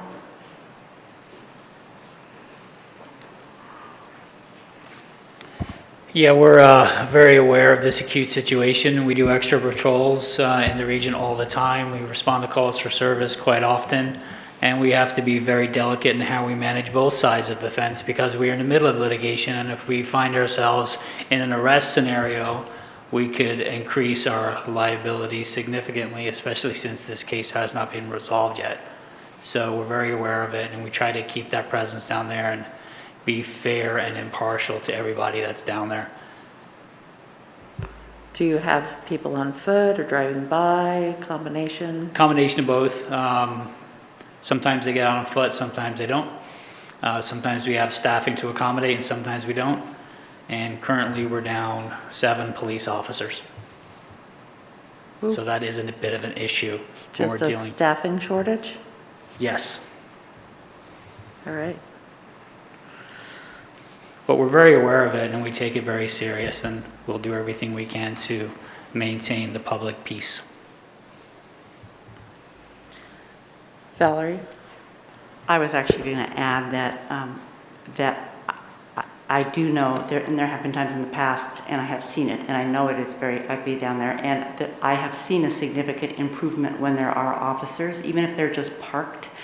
I went down there one time and they were just simply parked across the street, and it was amazing, just that presence, knowing that there were police officers across the street, that there was a police car, did seem to make an impression. So I agree that having that police presence does make people feel secure, and I would certainly hate to lose, because I do believe our growers market is truly an attraction and important to Grants Pass. Rob? Yeah, I would like to, I just want to say, Joel, if you haven't read all the emails that we received on that subject, I would suggest you do. Number one. So my wife has been personally involved with it in an Okay. adverse action, Sure. and so I'm very personally aware of the Okay. interactions. Okay. And I wouldn't mind confronting them myself, and I have. So I understand what you're saying, Rob, and I stand by my comments, and I That's fine. support what you say. Okay, and to Valerie's point, thank you, and that's fine. If you've read them or you understand them, then you have every right to have your opinion. I'd like to respond to what Valerie said, and also the chief. When the chief says they're aware of it and they respond, well, the fact of the matter is, as Valerie just testified to, presence there is basically being proactive and preventing problems rather than responding. To me, responding when we know that we have an ongoing problem there is not enough. We need to be proactive and have presence there, because, I mean, we could talk about the financials of the market, we could talk about the tourist attraction of the market, and those are all collaterals or peripherals. But the fact of the matter is, we have people that are threatening, engaging in threatening behavior on a regular basis there. And I don't know what it would take for it to rise to a high enough priority. It's almost like, does the crime have to happen before we rise to the high enough priority to have the proactive presence there? So to me, responding there is not enough. We need to be proactively there every week for the 4 hours. It's not a huge amount of time. If Mark's going to have an attorney come and speak with us within 8 weeks or so, that would be about 32 hours of police presence to make people feel safe and actually be safer. And to me, anything short of that is negligent on the council's part. Okay, well, we don't need to have a full-blown discussion on this issue. Obviously, we are very aware of it and taking some steps to make improvements. It's a tough situation, but the chief's heard your concerns. Are there other response to public comment? No, okay. Yeah, I've got some. Okay, Brian. I'm going to first second, again, what Rob said, taking into account what Joel said about micromanaging. I don't want us to do that, but we have a situation in our community, and I think it's valid for council to express that concern, and I hope that we have properly expressed that just now. Regarding what Stephen said with the development and the trees getting cut down in different developments, I have concern about that. I think that I would need to probably talk to DJ. I would probably need to talk to Tony, the urban forester, to see if there's anything we can do to modify the code to help mitigate that problem. So I just want to let Stephen know that that was heard. And then I just wanted to respond to Rika about the bulk water rate. And I understand your concerns, and the people that use the bulk water typically are not my constituents. My constituents are in the city limits, and the bulk water rate payers are customers. And the customers are not necessarily, in most cases, or probably even all cases, my constituents. My constituents are in the city. So that was a consideration in that decision. Thank you. All right, we had no committee motions this week to consider. Are there council liaison reports?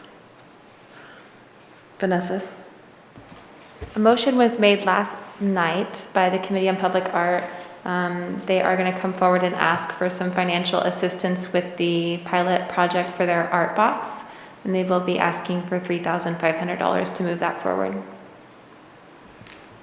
Thank you. Anything else for liaison reports? No. All right, Mayor Council comments. We just need to have a hopefully quick discussion about masks. Because we're in an awkward phase here of moving back into normalcy and not wearing masks, and we have some kind of confusing guidance from the state, or complicated guidance from the state at least, where we are okay now to wear masks if we've been fully vaccinated, but still requesting to wear masks if we're not fully vaccinated, which would kind of put the council and staff here in this meeting in an awkward position of determining perhaps whether or not people have been vaccinated. So I guess the way I see it, I would personally like to not put us in the position of checking people's cards and just decide whether we are going to require masks or have them be voluntary. But I didn't want to make a unilateral decision. So, does anybody have comments on what we do here? DJ? Well, the health authority guidelines were pretty clear that, you know, if you do support not wearing masks, then you have to have something set up to check those vaccination records, and I'm not comfortable with it either, as you mentioned. I don't want to see, I want that issue to happen where we're checking people's vaccination records. So I think you've made a good decision in requiring masks until we talk about it, and I think it's kind of all or nothing for me in that probably maintaining masks in the council chambers until we no longer would have to be required to check vaccination records would be what I would personally prefer. But I'm glad we're having this discussion. Anybody else, Brian? Yeah, I'm just wondering if we could have a situation where if people chose to show their vaccination record, they could not wear a mask, and if you chose not to, you wear a mask, or if you don't feel safe, you wear a mask. That would be in accordance with the state guidance right now. Yeah, so the state guidance says that, and I might add, I'm not even convinced this has the force of actual law, because it is called interim guidance. And so guidance is, to me, not exactly like a law or a regulation, but interim guidance says that if you want to go maskless, that you should be checking proof of vaccination. It also gives the option just to make your own mask rule regardless of someone's vaccination status. So we can continue on, require everybody to wear masks, or we can give people the option, like Councilor Daly Grange said, of showing proof. And I realize that could be a sticky situation, like DJ said. It's not like everybody's required to show it. It's up to you, but it does create a divide between the haves and the have-nots, or someone's personal willingness to disclose their medical information.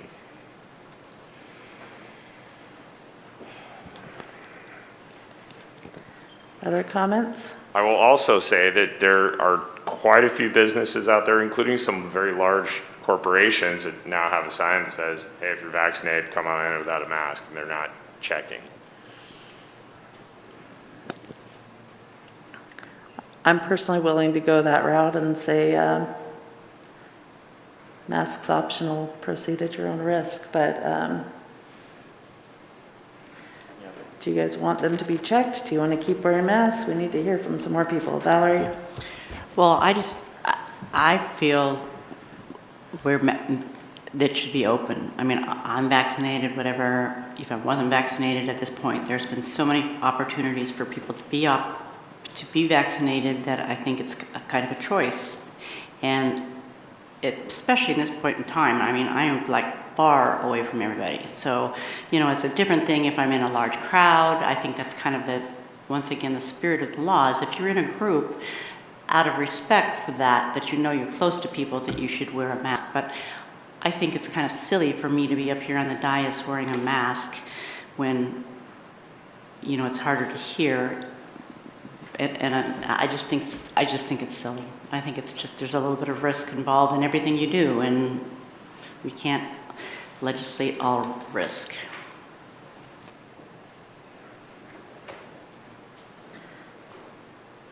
Joel and Kurt?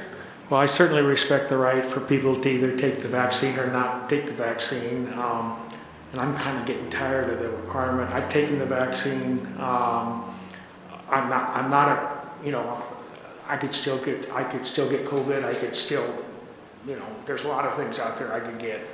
But I would not rather wear this thing, and to say that I still have to wear it, having taken the vaccine, I don't like. I don't like also that people that exercise their rights not to take the vaccine would have to wear a mask.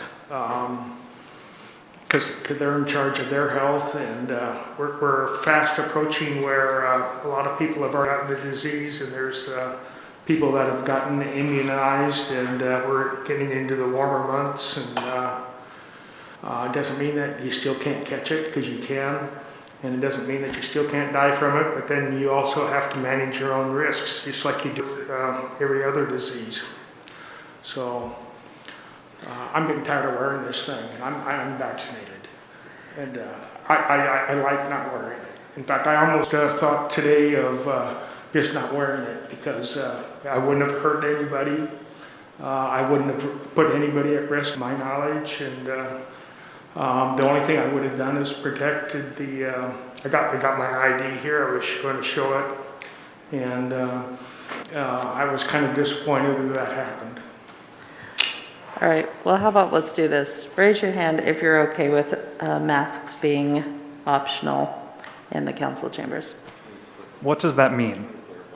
Yeah. Optional? Well, does that mean that at your own discretion? regardless of someone being vaccinated? Yes. Okay.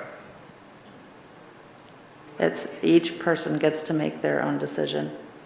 So just painful clarification here, Yes. no mandated checks of vaccination records. That's what I'm proposing. Okay. So raise your hand if you're just in favor of optional vaccines, no checking. All right, you got a majority. That's what we'll do.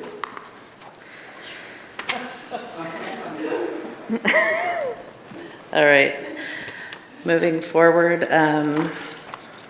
I had a man in the grocery store the other day recognize me for the first time. He said he thought he might not recognize me if I had my mask off, so here you go. Other mayor council comments? Rick is turning into a pumpkin. See you, Rick. Vanessa? I'm hoping that we can close on this note. Not that anyone's excited to know this, but this is our record for the latest meeting this year for the 2021 council. Our record was the very first night, January 6th at 23:01. So congratulations, y'all. If we wait another 50 minutes, I'll be a year older too. Mayor council comments? Anybody? No? Okay, staff comments? Chief pulling through. Sorry, I just wanted you to see me without my mask. I've been dying to do this as well. I did want to, I did some research on some notes, reference a statement I made during my presentation, and I wanted to clarify myself. Last year, I did reach out to the chair of the parking task force and did receive favorable feedback to move forward with employee parking revision and not parking management. So I wanted to clarify that point and share that with council. That was my error, and I apologize for that. Thank you. Anything else? Motion to adjourn? DJ? I move to adjourn the meeting. Second? Brian? Second. All in favor of adjourning? Aye. Any opposed? All right. Have a good evening, guys. See you next Monday.